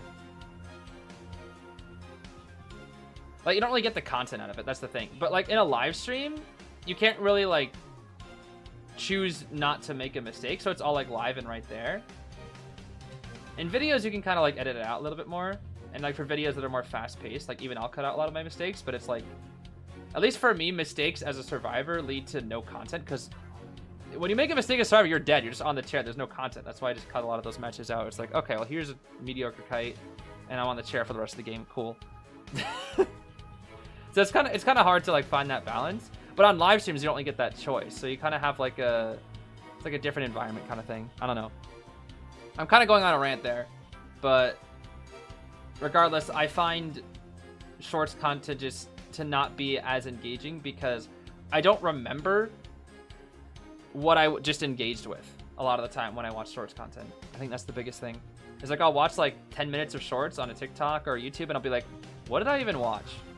Like, I'll think back and I was like, what did I watch? I don't even remember what I watched 10 minutes ago. And it just makes me feel like my brain is rotting when I watch it. Have I seen Blevver shorts? I don't really watch shorts now. Like, the shorts that I watch are just whatever shows up on the algorithm and that's it. And then I eventually just get, I feel like I'm wasting my time, basically. I think that's the biggest thing. It feels like it's a waste of time to me. Which I guess is kind of like a bit of a boomer argument, because that's like, oh, you know, my dad always said YouTube was like, stop watching YouTube, it's such a waste of time. But for me, it's like, I think shorts versus long form content, especially as somebody who is a creator and does this for a living. I truly do believe at its core that shorts content is just not as engaging. I think there are things that shorts can be good for, which is just like, you know, temporary haha funnies. But I guess for me, I just don't really look for temporary haha funnies. I look for something more engaging, I guess, is what I prefer. Again, it's a preference. It's simply my preference, and I think that's. I'm not trying to like downplay people who like shorts content or anything. It's just my preference that I just don't feel that. I don't feel as attached or engaged with short form content than I do long form content. Tear shock compilation. That's kind of funny. But you know, like at least for me, like when it comes to like a game, I'd like to see. You know, like I like it when I get to see a player at their best and at their worst for me to kind of get attached to them. I don't really like seeing a player when they only play well. Now you guys have seen me like throw plenty of matches, and I think it's more interesting that like I think the matches like you see me throw or mess up is like can be really interesting as well. It's like, why did you make those decisions? How can you adapt and get better to them?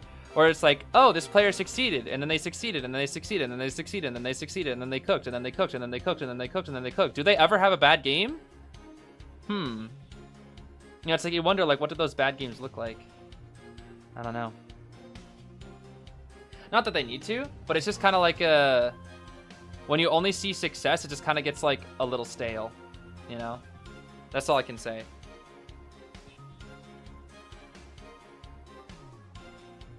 Yeah, it's not like just the growth, but it's just like it just feels more real. I guess that's the biggest thing. It feels more real when you get to see like the mistakes or even something like that.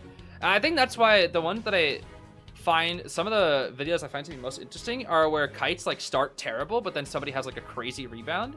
Those I find to be very interesting because it's like, oh dang, you messed up, you played badly, but you clutched up in the end. Like those make for some of the most interesting kites. Is when you get absolutely worked, but then you like are able to come back. That's why sometimes I terror shock myself at the start of the match to become really what? Yeah, I don't think your teammates are gonna be very happy with that one. Oh man, that's for sure. That is for sure, bro. Okay, it's going to be Confined Opera to nobody's surprise. Confined Opera can very easily tie on this map. Although they are burning out their Opera here, which is definitely a bit of a concern for AWG, but it should be fine. But yeah, Detention, Confined, Blink, Opera with Rage, Wanted, Berserker, and Mischievous. We have Borrowed Flywheel Archer with Healing and Audience. We have Borrowed Tide, Grave with Healing and Audience. Tide Knee Jerk with Audience on our Meteo, and then Tide Borrowed Will to Survive Acrobat. Yeah, I don't say struggle, but I say will to survive, bro. You should do another flop reactions video. I should maybe do that. I get like flop submissions. Flops are always fun to watch, yeah. Those are always fun to watch, truly. Truly, truly, truly. But, you know, it kind of goes back to, like, that, like, if you only see somebody succeed, it's like, how did they succeed and did they even struggle at all? I don't know. It's what makes IDV also kind of challenging to make content on, at least for my standards, because my standards kind of keep growing. That should be a hit. Ooh, nice wind blast. Never mind. That's really good. But it's like, you know, if I'm only going up against Griffin players, I'm going to be winning more often than not. And it's like, sure, that's nice to get those wins, but it's like, it's not really that challenging. Like, I need to fight like champions to be challenged for me. Like Griffins I can usually handle without too much difficulty. It's like I need to start fighting alicorns and champions for there to be like a bit more of a challenge. Because it's not so interesting when the gameplay doesn't feature a good amount of what is it called? Fighting back from the other side. It's not as interesting. Oh my gosh, the wind blasts are on point from Mono P. Sheesh. This is a really good kite, actually. I mean, all the resources have been burned, but it doesn't matter. This is good so far. Ah, dang. Good try. Good try. Good try. Good try. Very good try. Okay, this is a really good kite. We actually might be able to go 4% endgame here. Can we force the blink though? No, we cannot. Might have been better to stay in that area for a shorter kite, but have one that forces blink. I do not know. I do not know. I do not know. Let's see here. Oh yeah, Fafa puts the little Chikawas. Yeah, Fafa does that. Fafa thumbnails are so funny, dude. I love Fafa thumbnails. They're so goofy. Okay, Mike Gaming is here. Li Tianchen, we're trying to find him. Nice. We're not really seeing him just right now. Okay, stall the chair, stall the chair, stall the chair. Ooh, nice, nice, nice, nice. Okay. That's fine.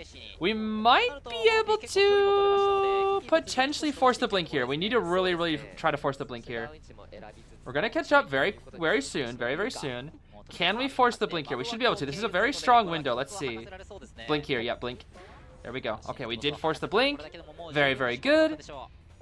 We do have an archer who could come in later as well. I think that's gonna be the biggest thing here.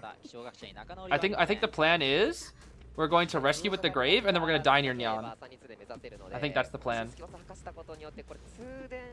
Ooh, Grave's getting spotted out a little early, though. He should be fine. Should be fine, should be fine. Okay. Sheesh. They are just swinging at everything. I actually think there's a good chance they 3-escape this. I'm not even going to lie. I think there's a good chance they do, because the blink was so late. Grave? Oh. Okay. Interesting. We need to stall for enough time for the archer to get here, but there's not enough time. It's gonna be a tie now. Yeah, it's gonna be a tie.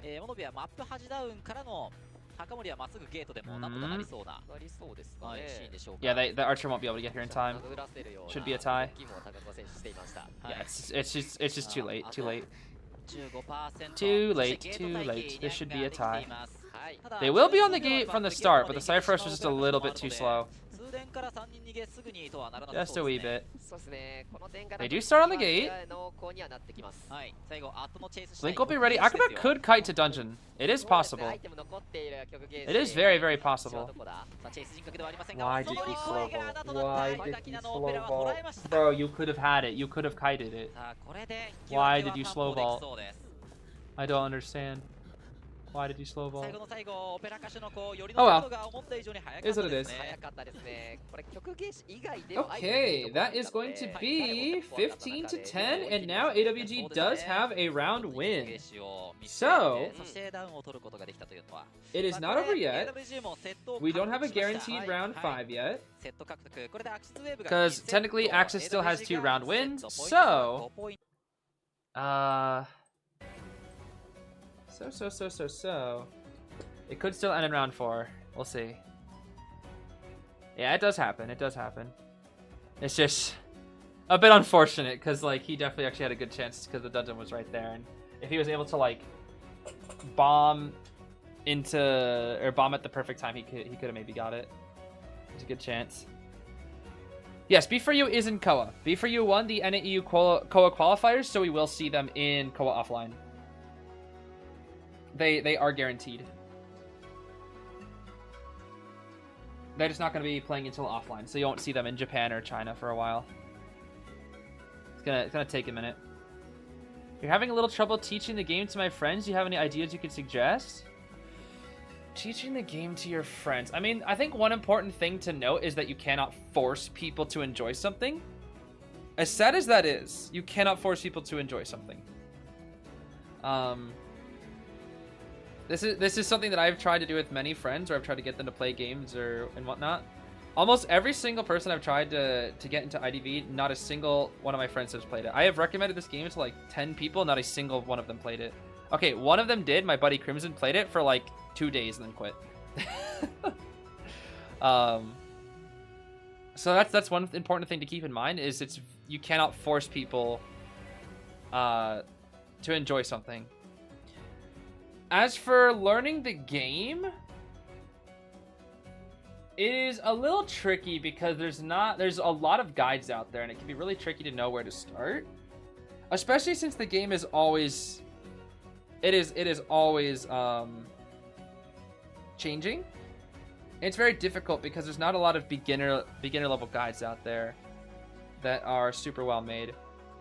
Which is why before I quit IDV, I want to make like the ultimate master guide.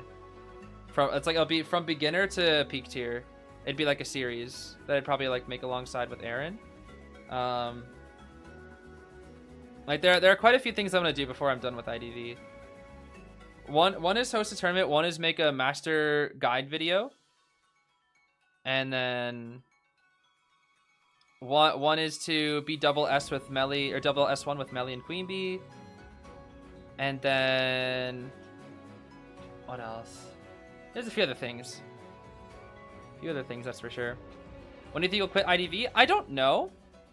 But I think when B4U quits, I will likely soon follow. I don't know when they will, but I think if B4U quits, I will likely follow suit. Probably several months afterwards. Because at least for me, the biggest thing that I enjoy about IDV is being able to play with friends.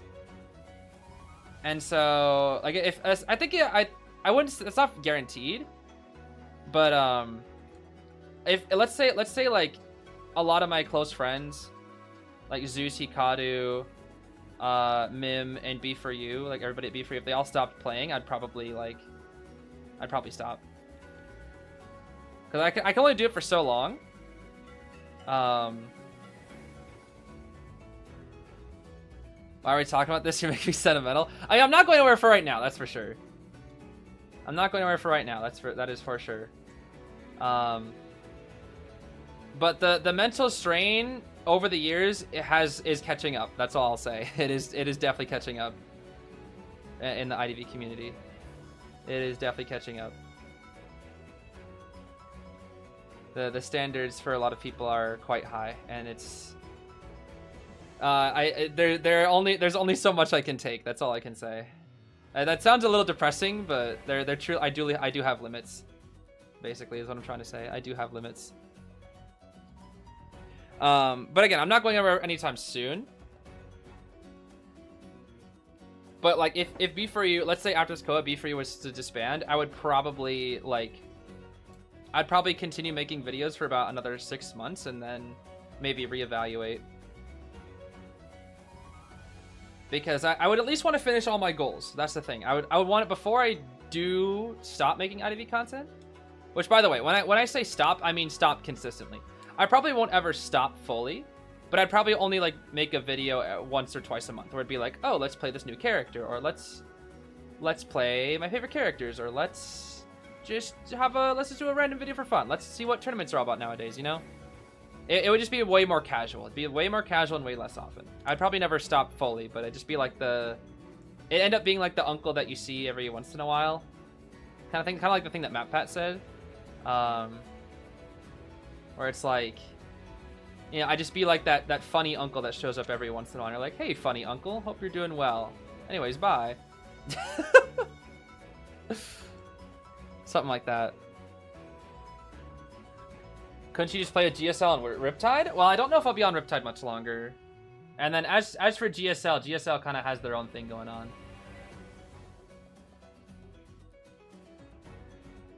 B4U as a whole or individual players?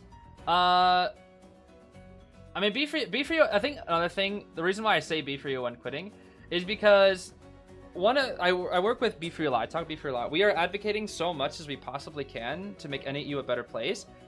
I think one thing that is very, very hard to understand, it's because B4U is very not vocal about it. I guess Smitty's like the only one that's really vocal about it. I have witnessed firsthand how much B4U has single-handedly as a team done for this server. And I truly do feel that if they are gone, that it is without them, it's like I don't know what to do. Because like I want to advocate, but I feel like I need that strength of a team of like B4U. Oh, when I say retirement, I meant just from IDV, not from YouTube. I still make YouTube content. I'm just talking about specifically from IDV. But I'm telling you, the amount of the amount of good that B4U has done for this server is like unreal. I have witnessed it firsthand. It is absolutely insane. And I truly believe that, like, without them, NEU would have been in a worse spot. Truly do.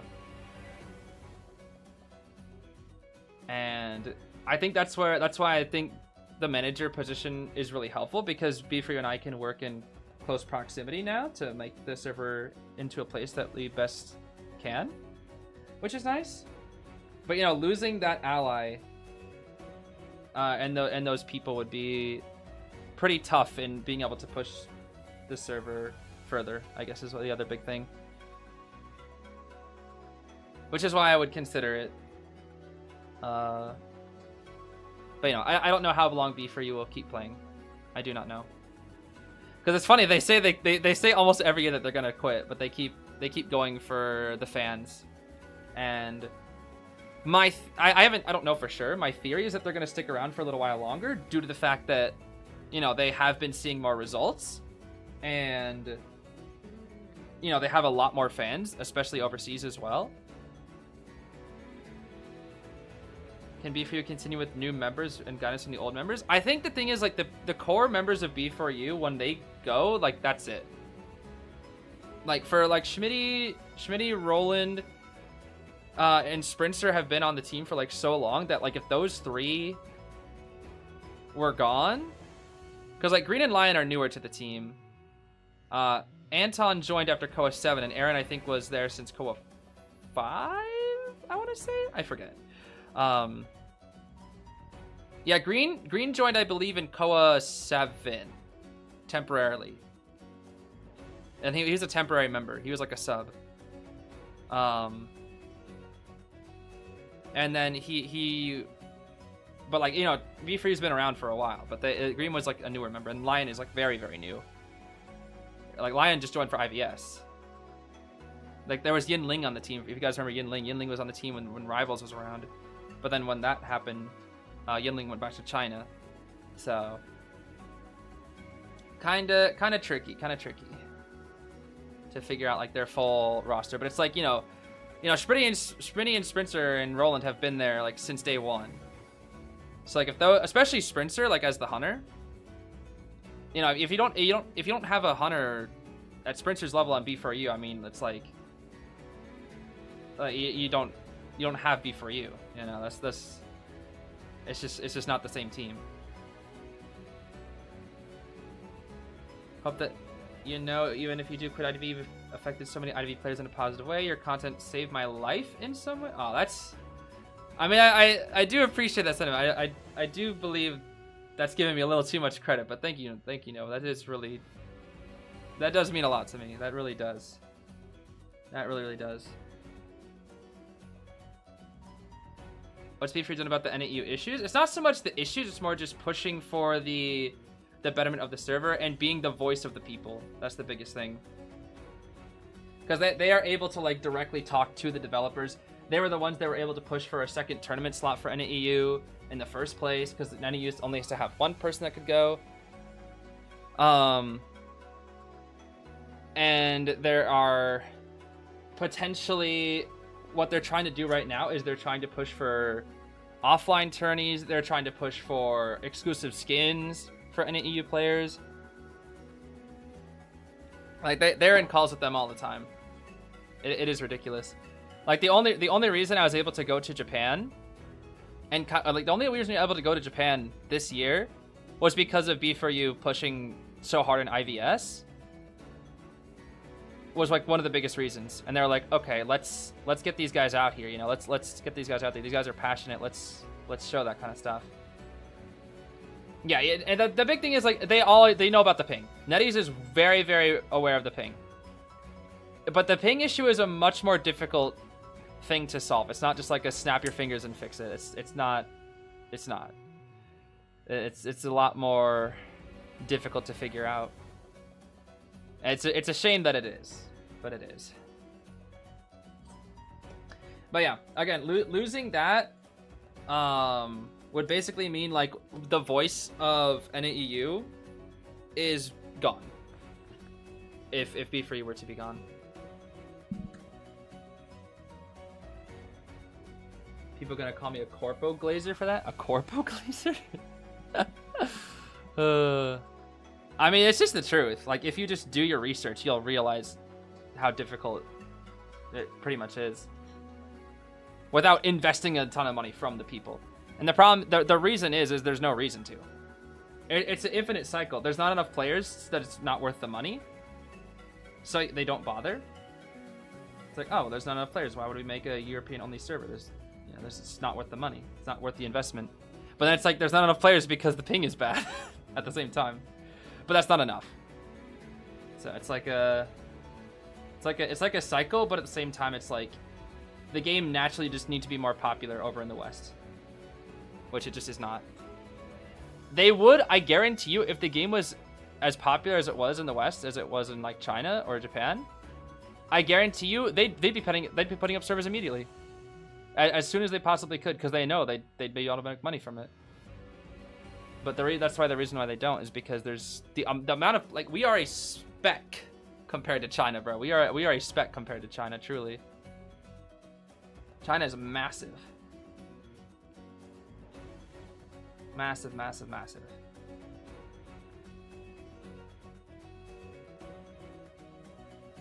Yeah, I was really proud of B3 and IVS too. I really was. I really, really, truly was. And after getting to talk to them, I've witnessed firsthand just how much they've done over time and how much they're always pushing for. Because they're always talking they're always talking about the ping too. They are. They bring it up all the time. It's just NetEase knows about it. They're trying to they want to push for more, and I think that's really cool. So I think that's the biggest thing, where it's like, you know, as one of the bigger content creators, being able to push for better things to happen on the server is really great. But like, if B3 were to be gone, it'd be like the journey would become much more lonely in terms of that, you know? Which would also be kind of sad, because then it's like, okay, but then who would be there to pass the torch? And I think that's like, I think that's where it's like it would just be to the next content creators, you know, or the next teams. Because that's kind of what happened with people talk about. I don't know. It makes me nervous to say, because I do firmly believe they were much better at their jobs than I am.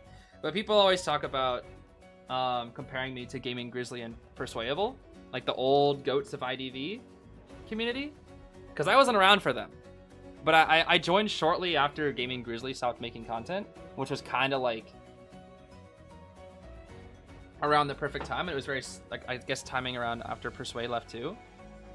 So it was kind of like the perfect time to show up, I guess you could say. So it would probably just go to like the next person, I would say, or the next team that's really able to showcase themselves. That's the biggest thing. But I get nervous when I get compared to them, because I feel that it's an unfair comparison, because I feel like they were just way better at what they did.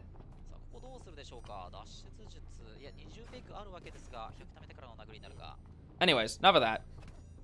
Enough of that. Let's focus on the Cabbage Ivy match here. It's going to be Detention Insolence with Blink. We're going to be seeing a Tide Knee-Jerk, Bald Build, Bard Knee-Jerk on our Finn, Tide Knee-Jerk Embalmer, and then Bard Flywheel Enchantress here. Okay. So Bald is your main rescue. You chase the Bald, and you only have the Embalmer, which is kind of a weird one, that's for sure. That's kind of a weird one. That is kind of a weird one. That is for sure. Spook here? Spook? Spook? Spook? No spook? Blink? Ah, blink before spook. Ah, yes. Blink before spook. Now we spook once we get a little bit closer. Spook. Oh, we dodged the spook? Okay. That's that Cypher. Main body spook just for the heck of it? Okay. I try. Okay, well that's just a straight hit. Coffin is... Where's the Coffin? Oh, Coffin is not that far? I mean, she can get to the Coffin right here if they were to save now. They're gonna Bald Smoke first. Bald Smoke first, yep. Smokes himself out to an easier chair to save from. How do you dodge spook if you can't see it? It's RNG. Yeah, it's just RNG. That's all it is. It's quite literally RNG. It's RNG / educated guess. That's all you can really do. That you can constantly turn your camera to give you the best chance of like making it inconsistent, basically. The bald popped the cipher. Wait a minute. The bald actually popped the cipher. That's pretty good, actually. That's pretty good. What is RNG? RNG is short for random number generator, or also just random chance. People can assume it to mean random chance. So like when you're up against an Ivy, she'll either spook in front or behind you, and usually if you're looking to the left or the right, it's like you'll sometimes get hit as well. It's all dependent on your camera angle, and if the Yith is in your camera angle, it counts. If it isn't, it doesn't. So it's all about just like kind of looking around with your camera and praying. That's the biggest thing. Yeah, you could say it's luck. That's what Ivy is like. That's why Ivy is frustrating for a lot of players, is because she's kind of luck based, but her strengths are so good that they just play her anyways. Because so often you see like the 59, 99 if you run in a straight line, but it's not always the case. Sometimes you get the 60 and sometimes you get screwed over. So like Ivy's just kind of in that weird like. There's a lot of RNG stuff that happens with her. And it can be very, very annoying, especially when you use full presence like 3 times in a row and you just get 99 every time.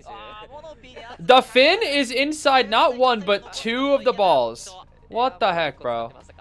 So now we have to walk over here with the main body so that she can't Yith. Or, well, she couldn't Yith, so she had to walk over here with the main body. We see our Embalmer. Embalmer, of course, does not have Borrow, but I don't think she knows that. We'll possess onto the fin. Yep, there's the hundo. Boop. Big speed boost. We'll be able to break the ball, too, here. Let's see. Break the ball.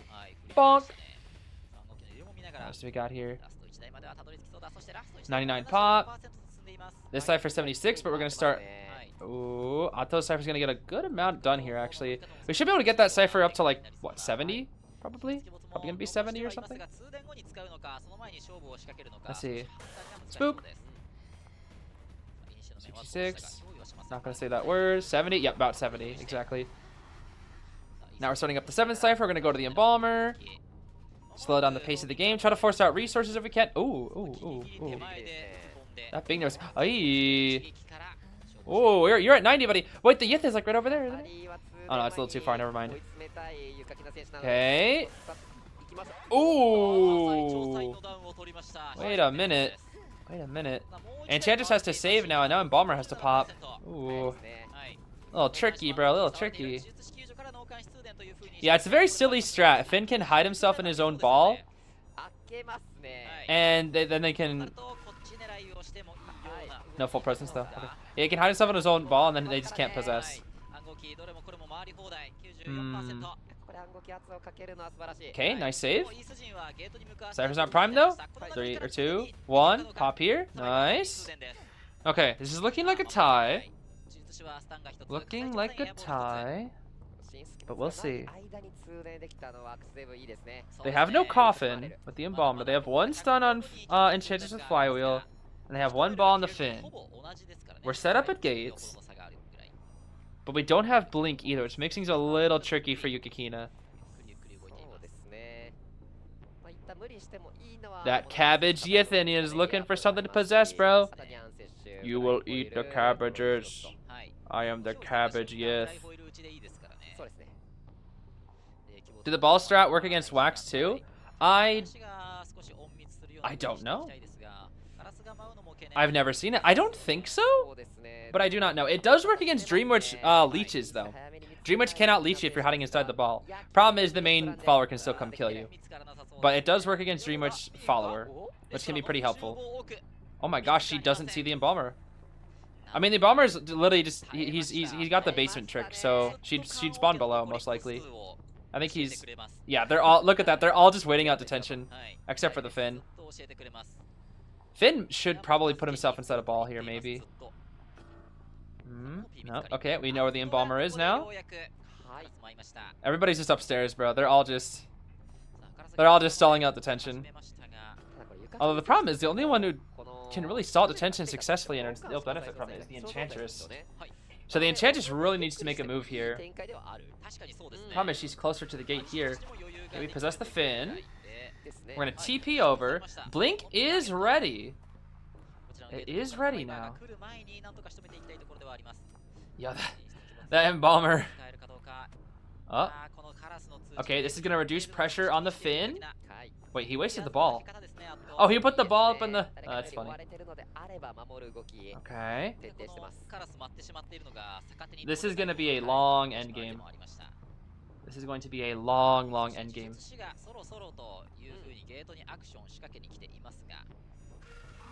Okay. There is a way. There is a way. There is a way. There is a way. They should be able to tie. I think there's a guaranteed way. Ooh, Finn. Oh, he got 100 though. He got the 100. Ooh, Finn got the hundo. Okay. Enchantress needs to get on the gate immediately. Okay, now it's on the gate. Otto might get caught here though. This might be a 3-kill. Oh, we're gonna go for the gate though. We're going for the gate. Will we commit? Will we commit? Will we commit? Spook. We can't commit yet. Not yet. Not yet. Now we can. Will we commit? We're not committing. We're not committing. We're not committing. We do find Otto. Otto. We have Blink. We have Spook. There should be a 3-kill. Oh no. Oh no. The pallet is there. The pallet. Can he make it? No, he shouldn't. Oh my gosh, that was so close. Oh my gosh, that was way too close. Oh, that was way too close. That was way, way, way, way too close. Oh my gosh. That was way too close. Bro. Bro, that was way too close. Okay. I was about to say, because I think if Embalmer gets out, I'm going to be so real. I think that's just it. I think AXIZ would just win at that point. Because then they just have to, what, tie and that's it? No. Wait, yes? Yeah, I think that would be it. They would tie and then that'd be it, I think. Let's see here.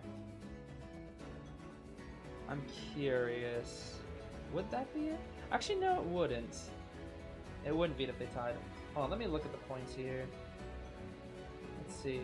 Points are 16 to 13, which is not so bad. If we 3-kill from AXIZ, it's a tie for this round. Yeah, I think AXIZ... Oh, wait, yeah. If AXIZ 3 kills...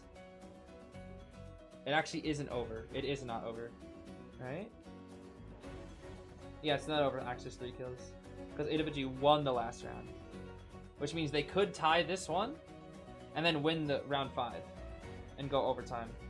Potentially. Or we'll just have a higher score. It's not over yet. AXIZ does still have a lead. It's not over yet. If AXIZ 4 kills, it is over, though. The only way for it to be over in this round is if AXIZ 4 kills. It is indeed. Gotta be a 4. If they want to end it now. Well, this combo's over, but you helped me understand a lot with understanding IDV comp scene that is very barren in NAU regions, which I'm grateful for. It's nice to get insightful commentary. Oh, thank you. Thank you, Teiko. Yeah, I mean, I think I did it because I was passionate about it. I think that's the biggest thing. And I noticed that there was no English commentary for like a lot of these matches. So I thought it'd be a really cool thing to be like, hey, why not have a consistent English commentary for like every single COA match? You know, because you can't find that. You can only find that in like Japan and China. That's it. You can't find that for anything else. You know? That's the biggest thing. So that was why I started doing it in the first place. Because I was like, oh, there's a huge lack of this happening. Like, I think the only people that were really doing it, I think, was like Kudo. I think Kudo was like really I think Slade was doing it a little bit in live streams. Kodo was like, I think Kodo was like really the only one, to my knowledge, that would like actually like do like the tournament, over commentary. That and Ivy Lychee would translate the videos, which I really enjoyed. I really wish we'd have more like translations of like official China commentators and whatnot, because official China commentators are very, very good, and they are very educational. Like those videos are really good. If you guys see like the Ivy Lychee translation from the China commentators, those are so good, because the China commentators, like, oh man, they are so smart. They are insanely smart. Like they have everything down to a T. They're like, oh, this is happening because of this, and this is this interaction, this matchup is hard, and now you can go for this, but only in this way. And don't you think so? It's like, yes, in this exact way, this is the exact thing. This player has this history, and it's like they just know everything, bro. They're so good at their jobs. They are so good at their jobs. Like in comparison, bro, I'm literally just like a potato that just like, I don't know. I don't know why I said potato. In comparison to like what they do, it's like I can't hold a candle, basically. Truly. Did you know your channel got shared in the Red Note app, and the user commented that your channel is good for learning English, plus your reaction is fun whenever a player messes up? I did see that. Aaron actually showed me that. Aaron showed me. Aaron for B for you showed me that. I got a good chuckle out of me. Although again, I don't really disagree. I disagree with that comment. I don't think I'm very good to learn English from, because the thing is, I have too many nicknames and stupid words for characters that I feel like it's gonna just make you confused. So I don't feel that I'm actually very good for learning English from. As much as I appreciate the sentiment, I think I would teach people a lot of bad habits, which is why I don't really agree. If you quit, I'm quitting. IDV isn't fun for me anymore. Oh, I'm sorry to hear that, Knight. I really am. Again, I'm not going anywhere anytime soon. Not anytime soon. All I'm saying is that, like, my time is limited. I don't know. All I'm saying is that, like, I have a limited amount of, I guess, mental strength to continue. That's all I can really say. Because I think it wouldn't be so bad if, like, the darker sides of this community wasn't so mentally taxing. I think that's the biggest reason. I have limits, basically. It's one of the biggest things that, like, Persuade left for, because Persuade left for not just because of, like, I mean, obviously he had, like, real life and whatnot, but the community was very, very harsh to him. And he said, like, I remember when he came back, he brought so much, like, life and passion into the game, and I was so excited when he came back temporarily. Even though I was never, like, around for his era, I guess you could say, I was so excited when he came back, because everybody told me about the legend of Persuadable. I heard all these stories, and I was like, oh man, he's back? He's here? And I watched every single one of his streams. I loved it, because he's such a down-to-earth person. And it just feels like he's so personal. He tells all these, like, stories that you can relate to and hear from it. It really just felt like this older, experienced person that had so many life lessons to teach. He kind of, like, that's where, like, the dad Persuade joke kind of came by, because it really did feel like, you know, he was like a big brother / dad figure in the community that was just, you know, setting a good example, teaching these lessons, but also being really goofy and fun at the same time. And I really enjoyed his streams because he was just, I don't know, just so down to earth and whatnot. And then when everybody gave him such a hard time for, like, all the stuff that he was doing, and I think he said one thing that was like, in my entire time in, like, the last 2 years, I have not been more miserable than when I came back to the IDV community. And I was just like, dang, bro. Like, imagine you took a break for, like, years, and you finally were, like, having a great mentality, and then you come back to IDV and you say it's the worst it's been in years. Like, you just, all it took was, like, 2 to 3 weeks in the IDV community, and it's like, now your mental state is the worst it's been in years. It's crazy, bro. Crazy stuff. So, yeah, it's tough. Let's see here. What is this? Mike Warren, where's Drag? Oh my goodness. Thank you so much for the 20 gifted. Thank you. I think you did more earlier, did you not? I think they may have missed it. I think you did, actually. That's a total of 40. Oh my goodness. I am so sorry for missing the first one. I just realized. I remember seeing something during the middle of a match, but I didn't actually remember it. Thank you so much for that, though. That's a total of 40. I'm so sorry that I missed your first one. But thank you for your continued support. Thank you, thank you. Yeah, it can definitely be draining at times. It definitely can be.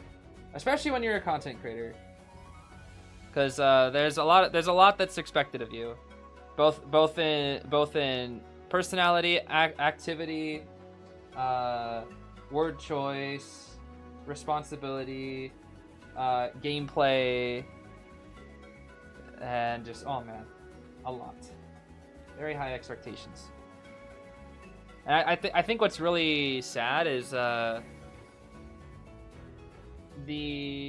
what is the best way to describe it? I guess the best way to describe it is like I can't really find like the right way to properly describe it. I would say the biggest thing is like, if you mess up, it will be known. And I think that's what's really one of the most frustrating things about it. Is like, I could have an entire, this happened many a time, where I've just streamed or had a video that is hours long, hours and hours and hours long, and people are chill with like 99% of it, and then people will take one statement out of context, one statement here that is slightly not good, and it's like, we're clipping that, we're putting that online now, and it's like, you know, that's not what I stand for if you actually watch my content, right? It's like, it's very frustrating when that happens. Because, like, I do my best. I know I make a lot of mistakes. I do my best to, like, be the best content creator that I can be for the community. I mess up a lot. This is very true. And I own up to said mistakes. And in most cases, I do believe that is to be true. But I also find that that constant, endless push for perfection, I guess is the word, to be very mentally taxing is the biggest thing.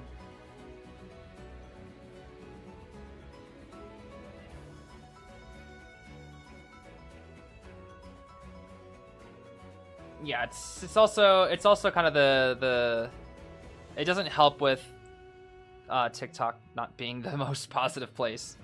That is for sure. That's where most of the IDV high tiers are, to my knowledge. There's not a lot of high tiers on YouTube. Most of them are on TikTok.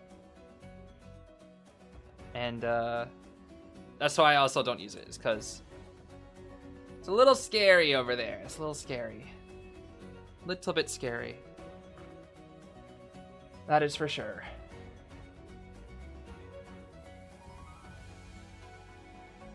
Okay.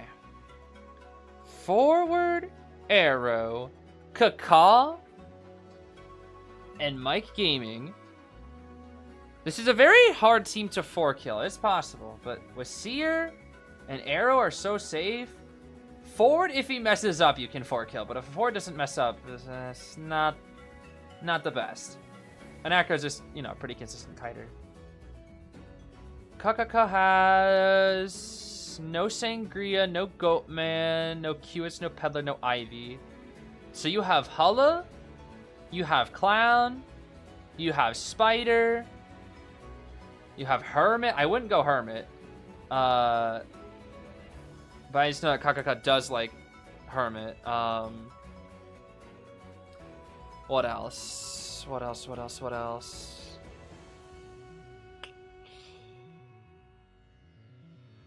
I think that's really the biggest things that Kakaka plays, right? I mean, Hullabaloo, obviously, Hermit, Spider. Spider wouldn't be bad here. You probably won't. I mean, Spider on Chinatown's quite good. But winning 4-killing? I don't really think you need a 4-kill. I think they're probably just going to look for a 3-kill here. Probably going to look for a 3-kill. I would say, most likely. They just lost a lot of good characters. I'm not even playing the right music. Oh well, it's fine. Kakaka play Spider. Spider. Soul. Oh, it is gonna be the clown. Never mind. It is gonna be the clown. Okay, clown can 4-kill. Clown can definitely 4-kill. I mean, he could also get worked, but you know, it's Chinatown Clown, bro. This is his best map. Best map for a reason. Look at that. He's like, this guy clown, bro. Who do you chase is the question. Probably Aeroplanist? Aeroplanist on Chinatown, in my experience, is hard. He's hard to kite with. You can very easily hover one of Clown's dashes, but that's it. Just one. What does Kakaka need? Kaka doesn't really need anything in particular, because AXIZ has a pretty significant lead. If Kakaka 4 kills, AXIZ will win immediately. If Kakaka 3 kills, that is the ideal situation, just to tie it out. If Kakaka ties, then AXIZ will still have a pretty significant point lead. However, in terms of round wins, AXIZ and AWG will be tied. So they really want to 3-kill here, and AWG ideally wants to tie. So that is what teams are probably looking at here. But they're going to be protecting the arrow a little bit over here. When you say kakaka, I think you talk about the seer because the bird. Oh, there's kaka, and then there's kakaka. Kakaki, bro. Kakaki. Yeah, I need Kakaka to play Kaka. If Kakaka play Kaka and Kakaka, he goes Kakaki. That'd be Kakaka Kakaka Kakaki. Why did the music pause? What the heck? I think the music paused to tell me how disappointed it was in me. Okay, it's gonna be a full kite Kaka up against Kakaka with Will to Survive. We have Flywheel Tied Arrow with Audience Effect, Tied Borrowed Forward with Audience, and then Borrowed Knee-Jerk Audience Acro with Detention. Interesting. Detention, Inso, Blink, Rage, Berserker, Mischievous, and Addiction. Okay. Interesting that we're bringing Detention. Probably to at least secure the tie. I think Kakaka is going to say, you know what, let me at least bring Detention so that I can tie guaranteed. Because getting 3-piece here would still have AXIZ in the lead, actually, but it would still just be not the best for them. Truly, it would make their round 5 harder, that's for sure. This is the English that you're learning from me, guys. Yep, this is why I'm not an English teacher, because I say stuff like kakakakakiki or kakaka's kakakiki. No, kakaka's kakakakiki. Yeah. Anyway, chasing the Aeroplanist as expected here. There's the hover. Yep, you get one. You get one. That is exactly what happens. You get one. Exactly as predicted. That's what you get. You get one. The rest is going to be very hard. We are going to spectate. This is also the best spot right here. This is indeed the best spot. Nice bird. Kaka. Kakaki, bro. Kakaki. Now we have Flywheel. Flywheel. Flywheel. Okay. Jetpack so that we can delay the blink. This is a very good kite so far. Very, very good kite. Blink here. Nice. Very nice. And now we put on some stuff. He's going to force him to break the pallet. Oh, maybe not. Oh. Nice terror shock. He's full presence. Ooh, scary. Scary, bro. Scary, bro. Scary. Well, chair out right here. Clown. We're going to attach the drill. Healing drill here. Zeus is coming in. Zeus has to be very careful. If Zeus gets doubled down, he can 4-kill. You cannot get doubled here. You cannot get doubled. It's very important. Why is the chance 36% chance for 4-kill? Why is it so high? I feel like the AI predictions are really off recently. Ah, the free piece. He didn't know the free piece. Nice. Okay. The forward's there to harass, though. If forward's here to buy time. He is here to buy some time. That pallet is still there too, right? No, it's gone. I take it back. Pallet is not there. Oh! Oh my gosh! That was actually kind of crazy. That was kind of crazy. Okay, we're back at it. We're gonna run out of parts here. He got it! He got it! He got it! He got it! Ooh. Ooh! He got it, bro. He got it. It's forward cooking, bro. Okay. He's gonna go for the forward. He does not like this forward, bro. He is not happy about this forward. Yep. Kills the forward. Chair this forward now. I mean, aeroplanes can't really do anything except for decode. Yeah, the thing is, Clown is, like, with the seer out there, it's so hard to gain the momentum. The ciphers are just too good here. Okay. He's gonna leave for the aeroplanist now. This is a very aggressive game he's playing. But the problem is, aeroplanist should be able to make it to the god. Oh, now we're gonna go back. We're gonna go back, we're gonna heal. Okay. Ooh. To this pallet here. That's fine. They body block. Good body block. He's gonna run out of parts eventually. More parts. Alright, he's running out of parts here. For the acrobat? For the forward? For the forward? For the forward? Blink here. Forward vaulting diff! Forward. This forward is killing him, bro. This forward is absolutely killing him. Oh, I feel so bad. The forward is just absolutely killing him. Okay, there we go. Nice. 100% more needed on the ciphers. He can tie. He can tie. He can definitely tie. But man, it's like this forward is killing him, bro. The forward is killing him, bro. Absolutely killing him. Okay, we're clowning again. Going for Kesarabi. Grabbing a few more parts here. Watch it now. 8.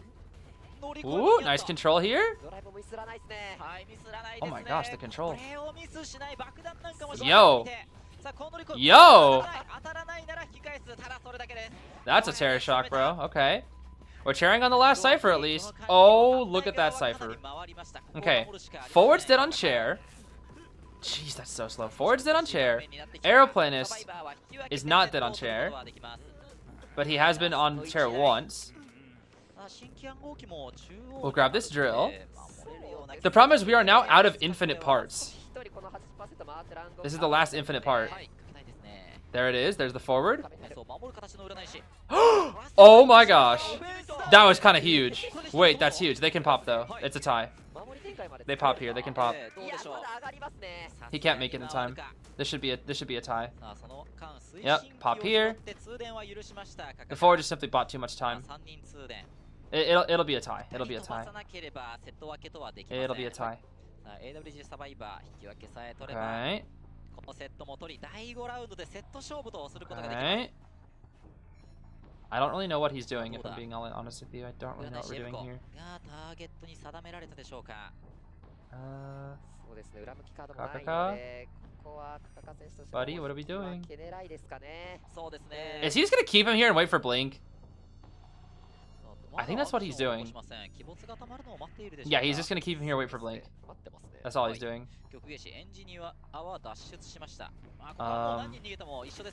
Dungeon's pretty far. Don't let him get an owl now. Don't let him get an owl now. He's out of owl range. Blink in 3, 2, 1. Okay. Yeah, there we go. It's a tie, baby. It's a tie. All right. Well, I guess I was wrong with my predictions twice today. What a shame. It is going to be round 5. Score is 18 to 15. Right? Yeah, 18 to 15. I think that's correct. Let's see.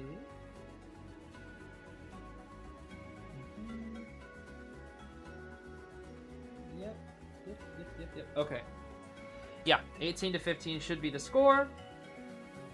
Now, and I mean, unless I'm wrong, AXIZ is still pretty much set. They have a very, very high chance of making it in. Cause AWG will need to 3 kill, 3 escape minimum to win. I think that's correct. I think if AWG 3 kill and ties, it's not enough. I think they have to 3 kill, 3 escape, or 4 kill, tie. I think.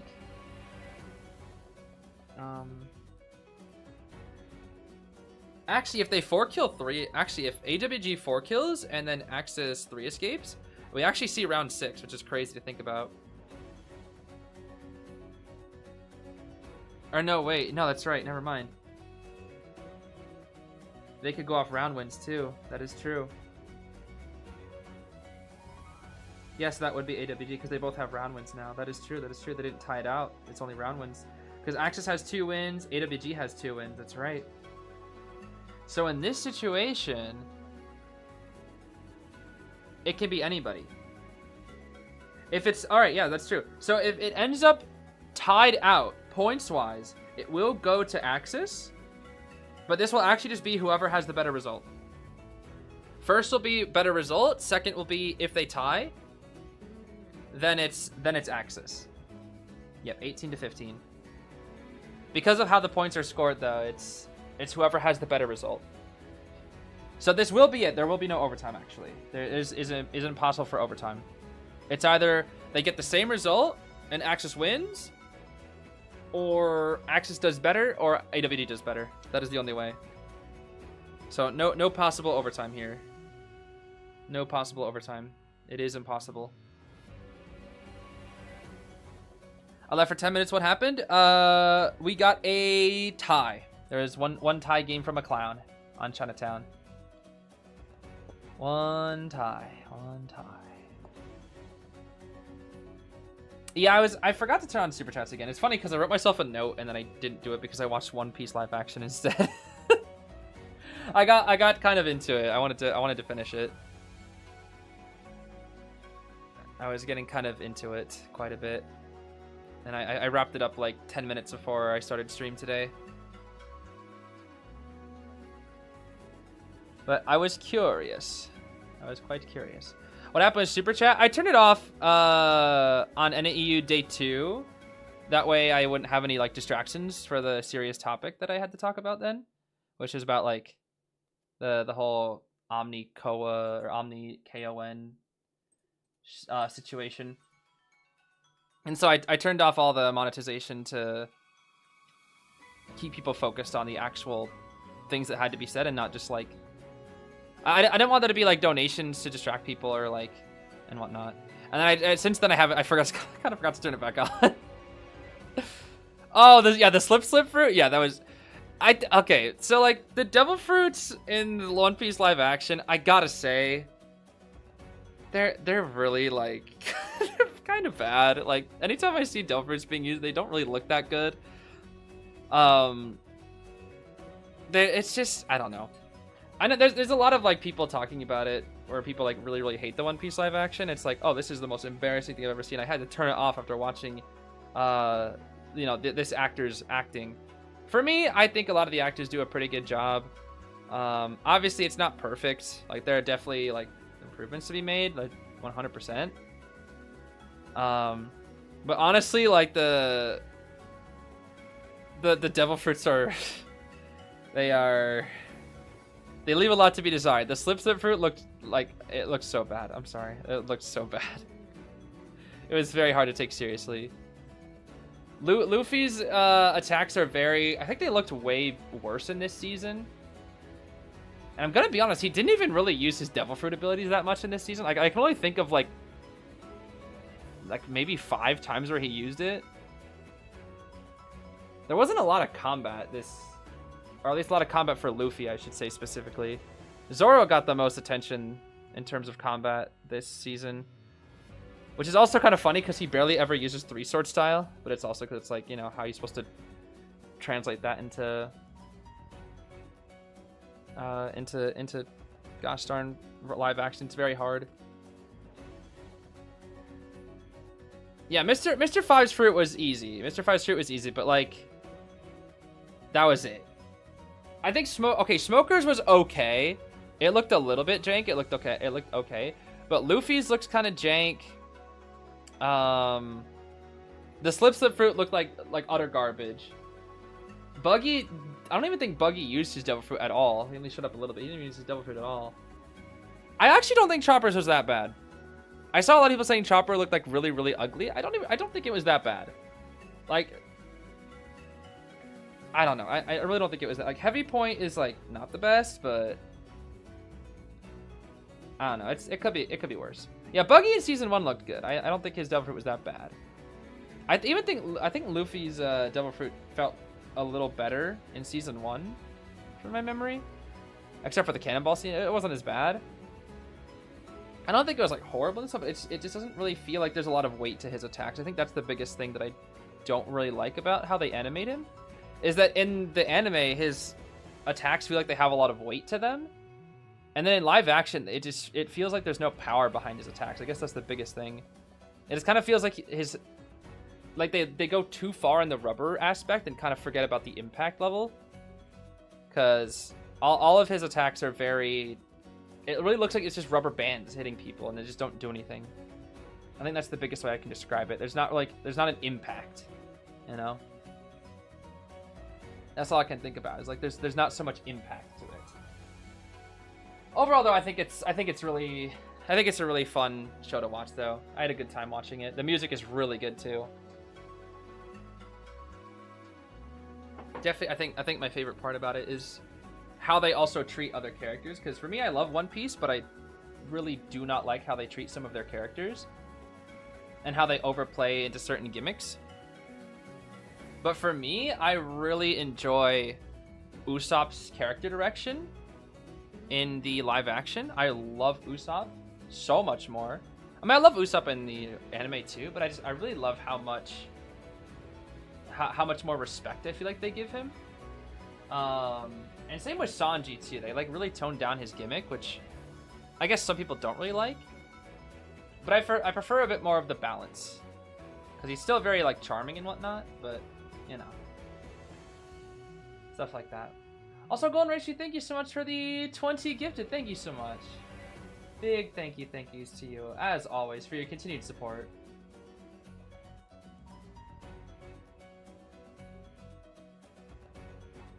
Yeah, there's quite a lot of hate that the actors have been getting for One Piece live action, which is kind of a shame. It really is kind of a shame.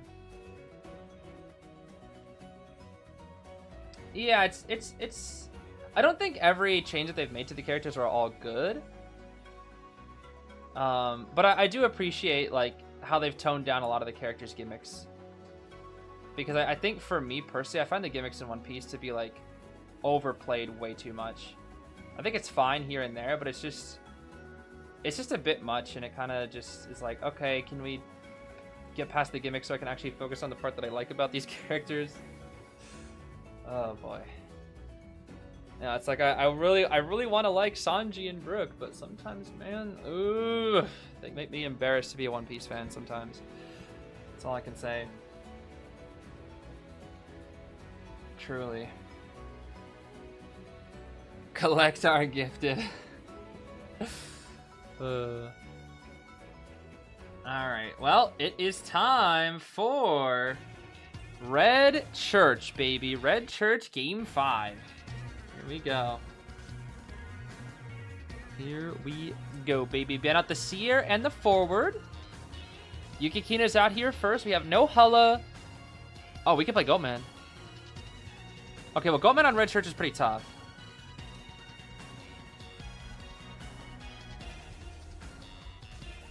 Brook is funny, Sanji's just weird. I think they're both kind of weird. I don't really like their gimmicks, personally. I love their characters so much outside of their gimmicks. I think the only two gimmicks that I actually find funny are Zoro's and Luffy's, because Zoro's like, haha, I got lost, and Luffy's just, haha, I eat food, and that's like, okay. But I feel like to a degree, everybody else's gimmicks are like, okay, can we just move past this and get like to the part that I care about? Robin's actually isn't that bad. Robin's like just her being goofy. Actually, Robin's kind of fine. Yeah, it does feel a little forced with the Luffy actor. Iñaki, I believe is how you pronounce his name. I forget exactly. I love him though. I absolutely love him. He's like, you can clearly tell how much he cares about the role, and I love what he does. I think he's a great fit. But at that point, there's also, you know, that's also on the director as well, with the acting and the choices by the director as well. So I don't know. I think the way it's framed is a little much at times, but it's nothing that they can't fix for future. For the future, I guess, of the series. I don't know. Enough about that, though. Overall, I enjoyed it. Very flawed, but very enjoyable at the same time. I think that still means it's quite fun at the end of the day, at least in my opinion.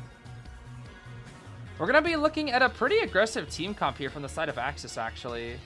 Very aggressive here. We got the Prospector for the harassment, Mechanic and Lucky Guy for the Cypher Rush, Bald for the saves, and Yukikino will play what into this?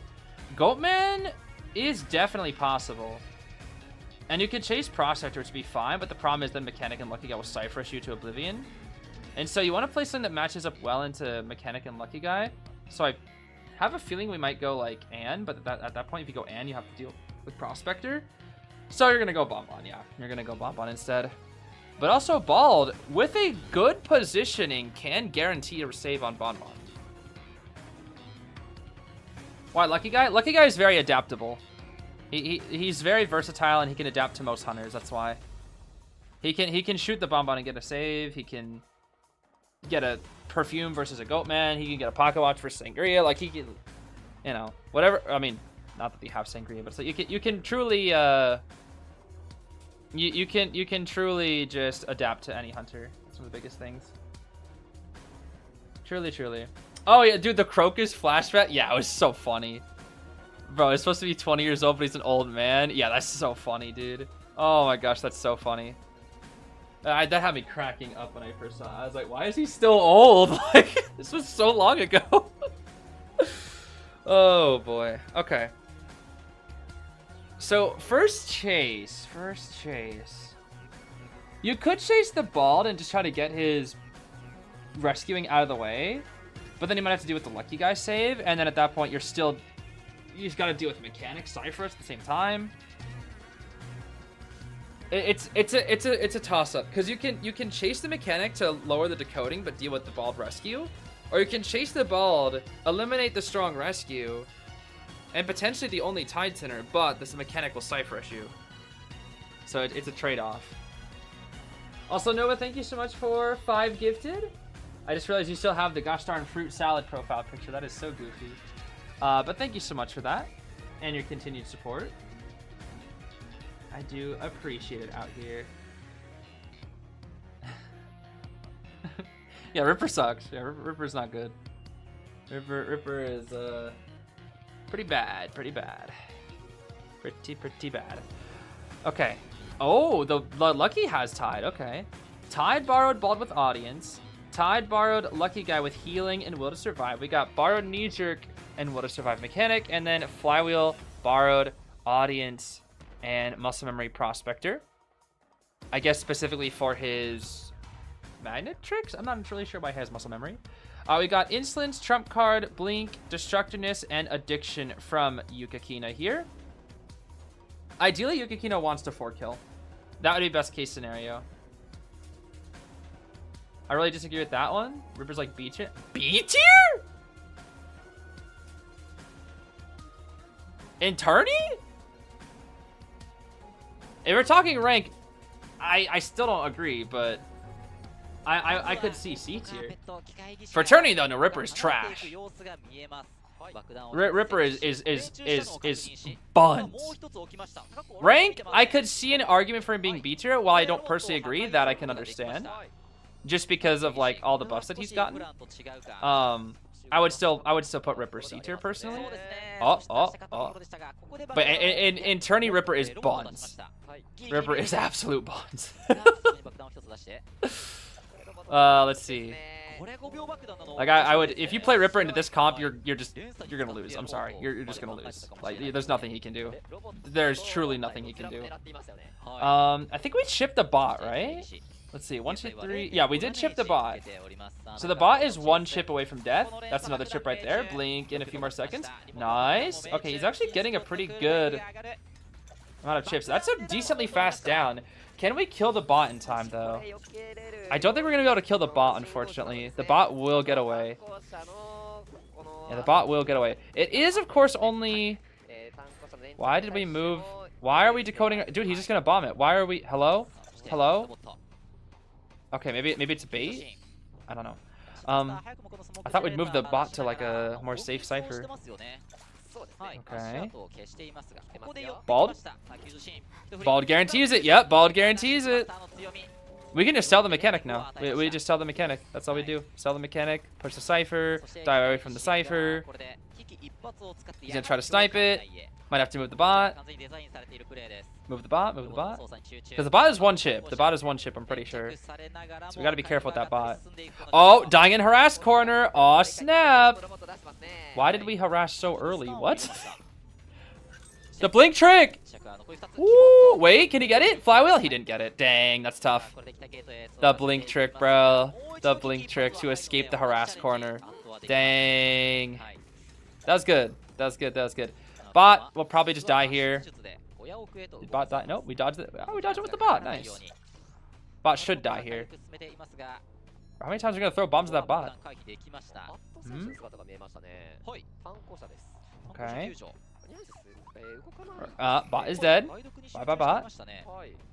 We're going to sell the mechanic. Oh, no. Bot is not dead quite yet. It's at 1%. I think it's just there to feed Tinnitus now. I think that bot is just there to be annoying and feed Tinnitus. Yeah, I agree with that, actually. I agree with that. What happened to the bomb on buff and putting a timer in the chair? That still exists. I just don't think he went for it this time. Because he realized it wasn't worth it. Nice time bomb. Okay. Oh, watch it now, Nort. Oh, good minimize stun there, actually. It was a good minimize. Okay, now Norton is 1 chip. We're gonna be able to finish the 90% cipher. Bot cipher is... Oh no, wait. Bot cipher finished. Middle cipher is 61. Middle cipher 61. We have backgate and we have reception. These ciphers are quite far away from each other, which is good. They didn't cipher lock themselves, which is quite good here.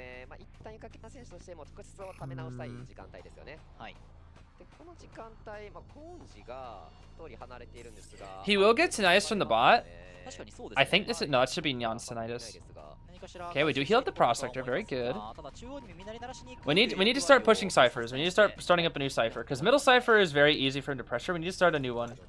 Ideally, backgate would be best. Or maybe not. I think the backgate pallets have been used somewhat, yeah? Watch it, Lucky.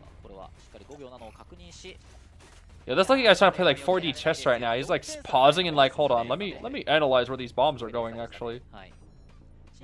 Okay, I don't really know what's going on with Bald. Bald is gonna move to middle cipher. Ah, there we go. Move to middle cipher once we start chasing Atto.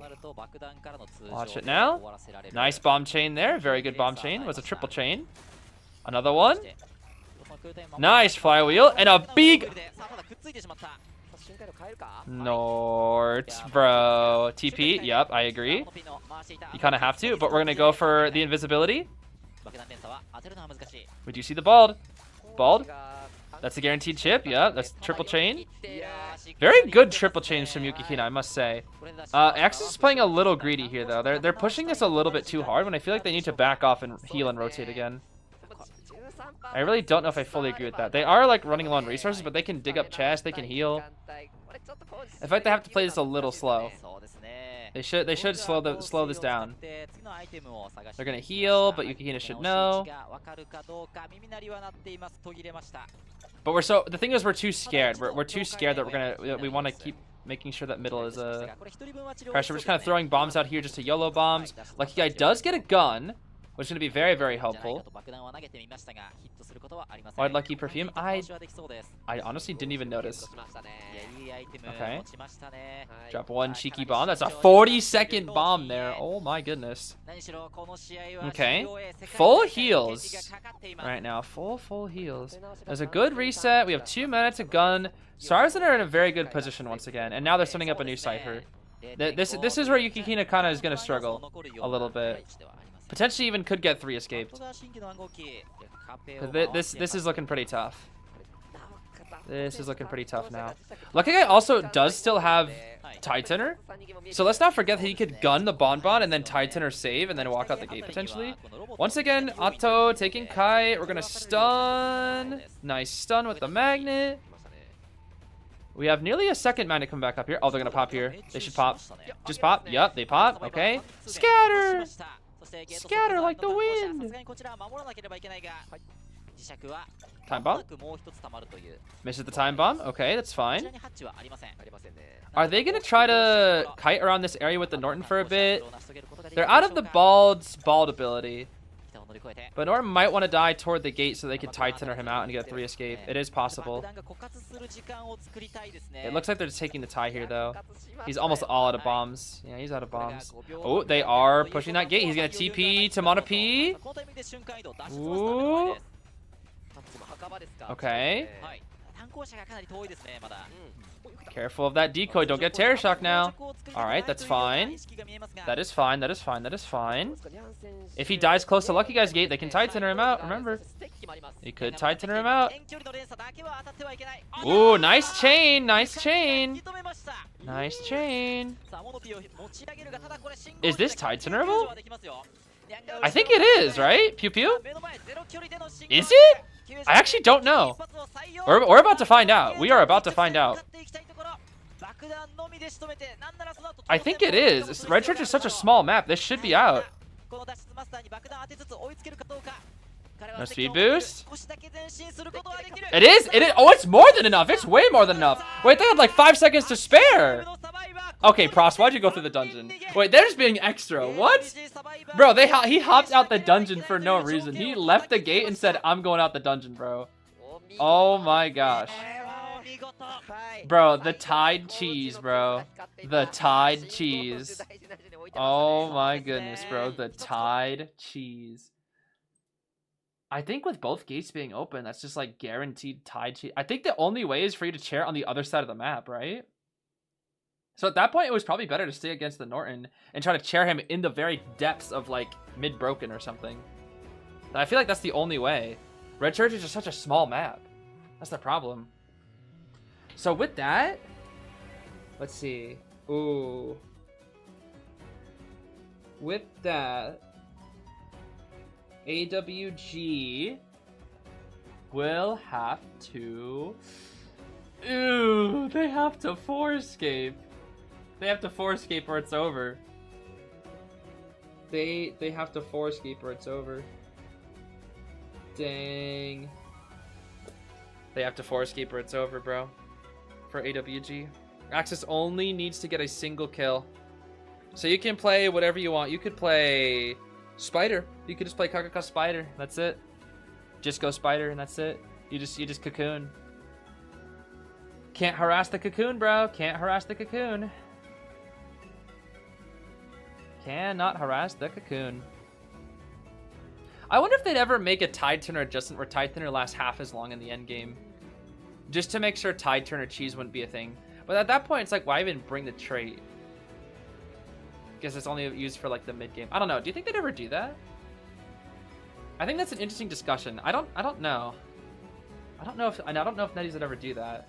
Or if they like if they nerfed it to like half the length. I wonder.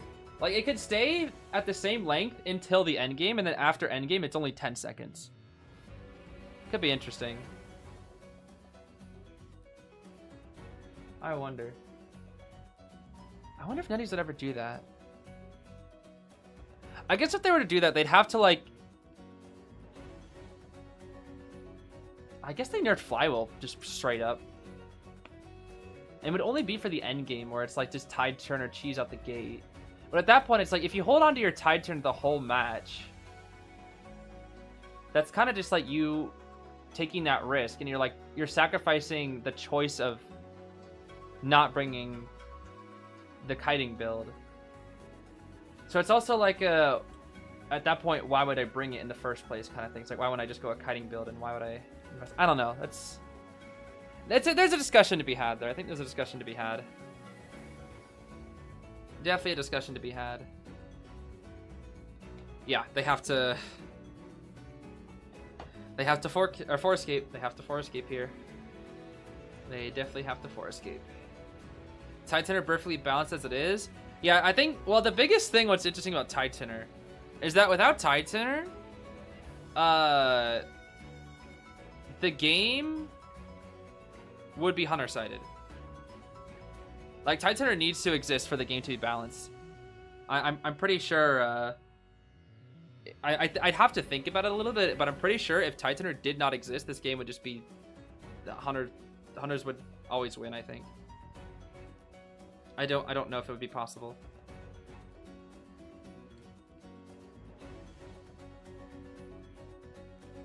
Akka, I did not just you to ask to buff Bonbon. Did Akka actually say buff Bonbon? There's no way. What do you mean buff Bonbon? The hunter that got a buff that didn't even deserve the buff? What? Nah, that's ridiculous. Buff Bonbon, bro. That's crazy. That is crazy, bro. That is crazy. There's no way to save against any hunter with detention. I mean, there's a few ways. There's Mercenary who can eat the hit. There's Coordinator and Lucky Guy with the flare gun. There are 4 that can sit on chair. There's Novice that can swap in. There are plenty of ways. It just takes a very good item to do so. Knight could as well if he gets stalemate. Lewis can. Lewis definitely can. Yeah, I don't think Bonbon needs a buff. I agree. Bonbon does not need a buff. Bonbon is fine how he is, bro. Bonbon is fine how he is. What's my favorite team? B4U, baby. A non-NAEU team, though, my favorite team, that is tough. That is very tough. I like Zeta. I like RC a lot. I like DFM a lot. I like FT. That's the SEA team, of course. I like FT. I like GH because Skyfall's on it. I like AWG because of MCO. I like Weibo. I like Wolves because of Choai, the GOAT. I like GG because I really like watching Shauma. N18. There's a lot of good teams. There's a lot of good teams. I don't know. There's a lot of fun teams to watch, that's for sure.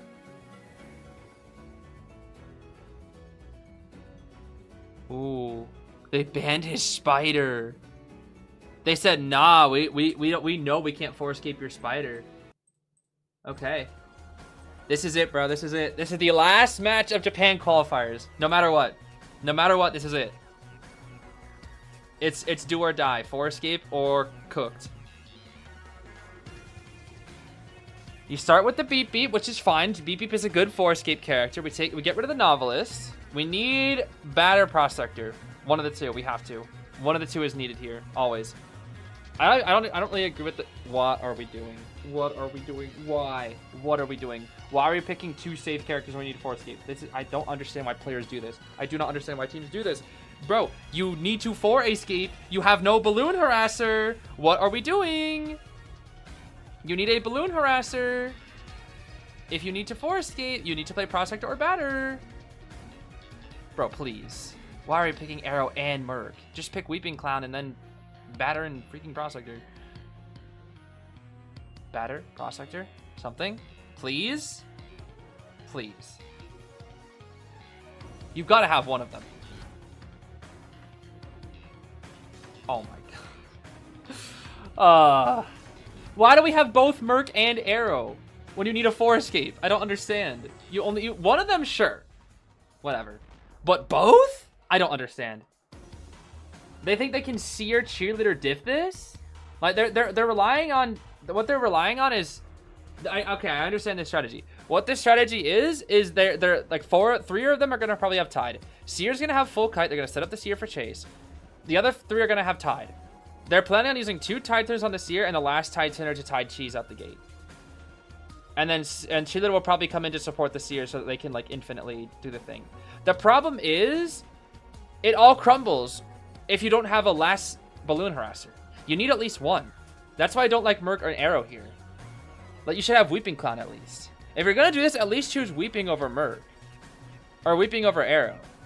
Because Merc, sure, detention save, whatever. But like, Arrow? Like, you can't, like, both of them doesn't make sense to me. I don't understand. Both does not make sense to me. One is fine. Both, no. I would prefer Weeping here. Or like Pros Battle. Like, at least some form of Balloon Harass. Even a Postman, like, I don't know, bro. Because the thing is, if the support falls through for 1 second, it's over. You don't have a backup person who can come in, and it's Sangria. Maybe that's why they didn't go Balloon Harassment, because you can't Balloon Harass Sangria. It's too hard.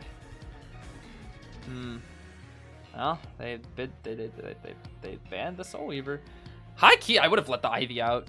I would have let the Ivy out, bro. Just go Prospector. I would have taken the Ivy over the Sangria. Forescaping Sangria. Oh boy.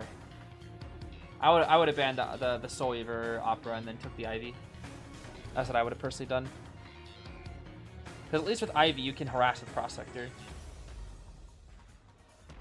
This is gonna be tough, bro. It's gonna be tough. You can't Forescape Sangria. I've seen it before. It is very hard. It is very hard to Forescape Sangria. If the Sangria doesn't mess up. Keyword, if she doesn't mess up. I have seen plenty of Sangrias get Forescaped because they messed up. But when a Sangria plays well, she should always, in my opinion, she should always tie. 3 escape is not enough though. You have to 4. They're setting up Kesarabi for the kite, as expected. But do you want to go for the Survivor's game plan, or do you want to like adapt and be weird and like chase the mercenary or something? That's the thing, or like chase the MCO. The MCO. They're probably gonna have a lot of knee jerks. I think it's gonna be Sui, Tie knee jerk cheerleader and Aeroplanist, full kite seer, and then tied borrowed merc. That's my assumption. Only one borrowed. That is my assumption here. Let's see. Oh wow. Wow, what? That's crazy. Borrowed knee jerk only. Seer, no flywheel, great power. Tied borrowed mercenary, audience healing. Tied borrowed only arrow. The arrow is so weak right now, bro. And then flywheel tied cheer. Don't really know we have flywheel. If we're expecting Sangria. But I guess it's fine. We've got a detention trump card blink, claustrophobia, destructiveness Sangria. Just keeping it simple. Okay, yeah, arrow does explode with only tied, but the thing is he's also far away with this spawn. Like, he's Shaq. If Opera spawned top left or top right, actually, Arrow would be in a little bit of danger. But thankfully, he's in a safe spot. We'll see, though. And the thing is, you don't know for sure what the Arrow has, so you can't just choose to chase him. That's the other thing. All right, here we go. The finale. The finale of Japan Qualifiers. Let's see it. We're going for the Seer. We're doing it, bro. We're going for the Seer. Now, Forescaping is possible with the potential man Seer pick here. As long as the Seer kites forever, technically it's possible. The Seer he's an infinite resource character, but it is very hard, and we're already burning out some of the best palettes in the game.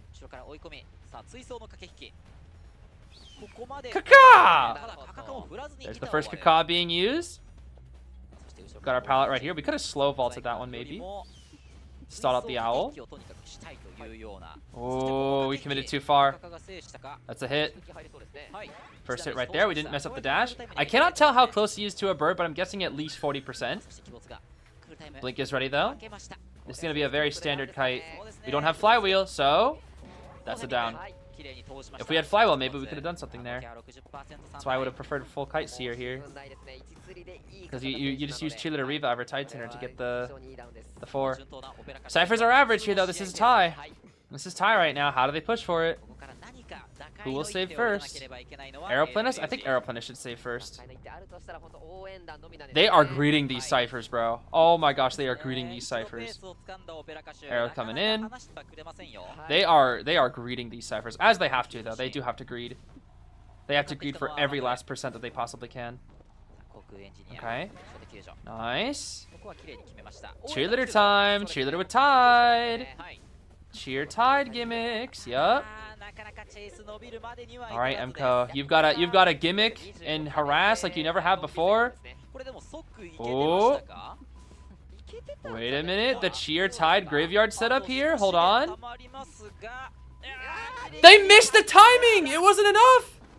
Wait, MCO must have messed up. MCO didn't get the initial timing. The thing is, that timing is very strict, by the way. That timing is very strict. You have to do it from the immediate start. So either MCO didn't do it as early as possible as they could, or they messed up a single cheer. That's the only way. If you miss the timing, that's tough. Hi, Mercenary. Okay.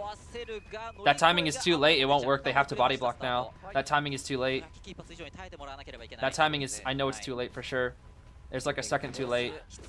Oh, that's a trade on the Merc. They're buying enough time, though. They're buying enough time for the cheerleader to work. Problem is... it's getting pretty rough out here. It's gonna work.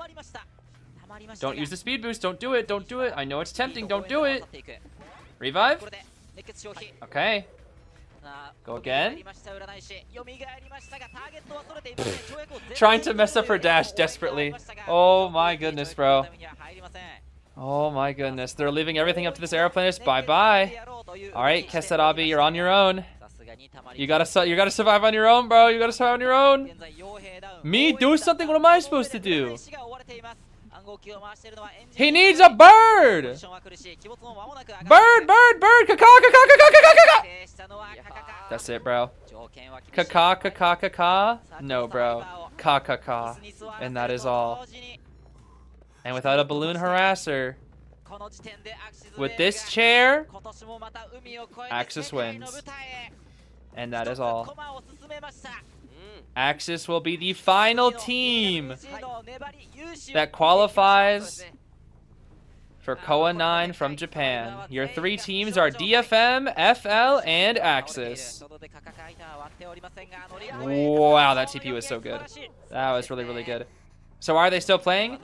It's good sportsmanship. You play it out. You play it out until the end. That's how you play. It is definitely a big shame. Aeroplan is pallet dropping. But you play it out. You just play it out. I'm blaming Zeus. Yo, Zeus. Yo, this guy's Zeus, bro. This guy's Zeus, bro. This is all Zeus' fault. This guy's Zeus, bro. Does Egg qualify? Egg? Egg? Who? Excuse me? What do you mean egg?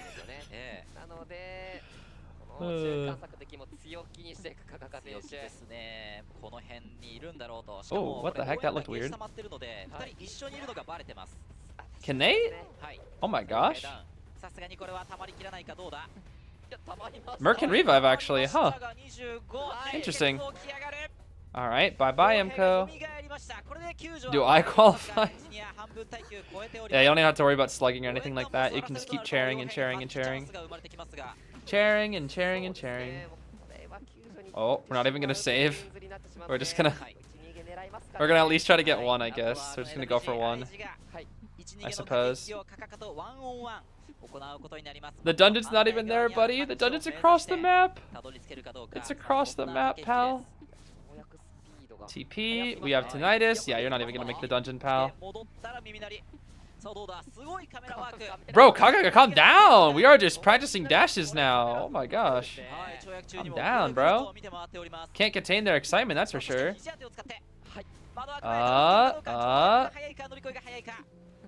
Okay, Merc, let's see it.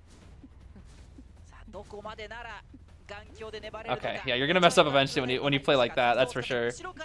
They're trying to be flashy now, that's for sure. Oh, Merc might make that actually. No, she has cape. She has cape. She has cape.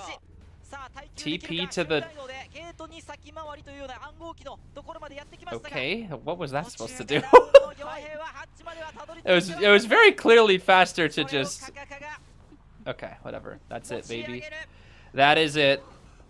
A 4 kill to end it off, with the total score being 26 to 16. AXIZ is the winner, baby.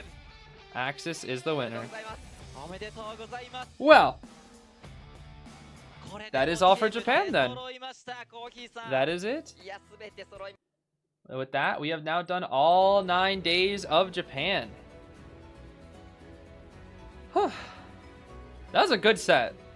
That was a good set. Despite the points being a 10-point difference at the very end, that was a much closer set than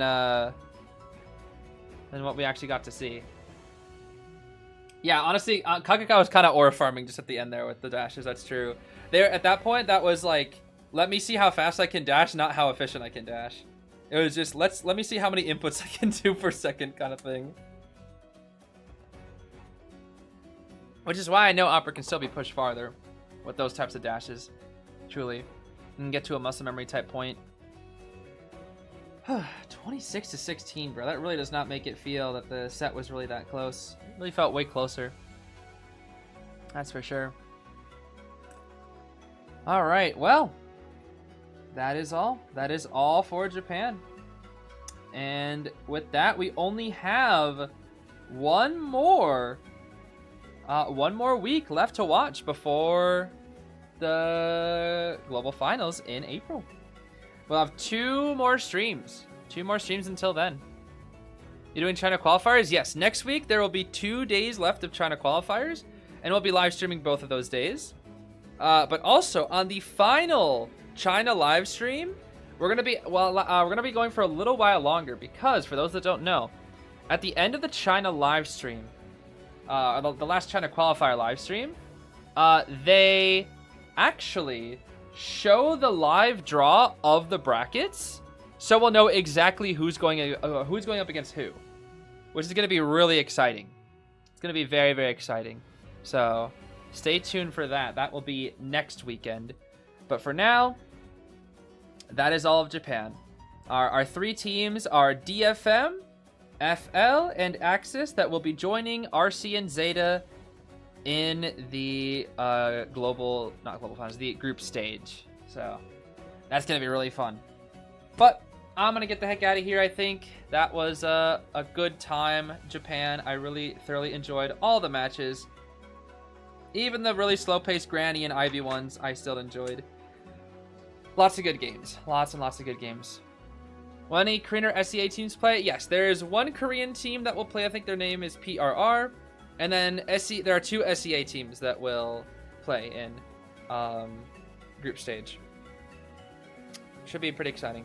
6 total non-pro regions, and then the other 14 are from Japan and China. Anyways, I think that's right? Yeah, I'm pretty sure that's right. Or yeah, 14 others. Whatever, it's fine.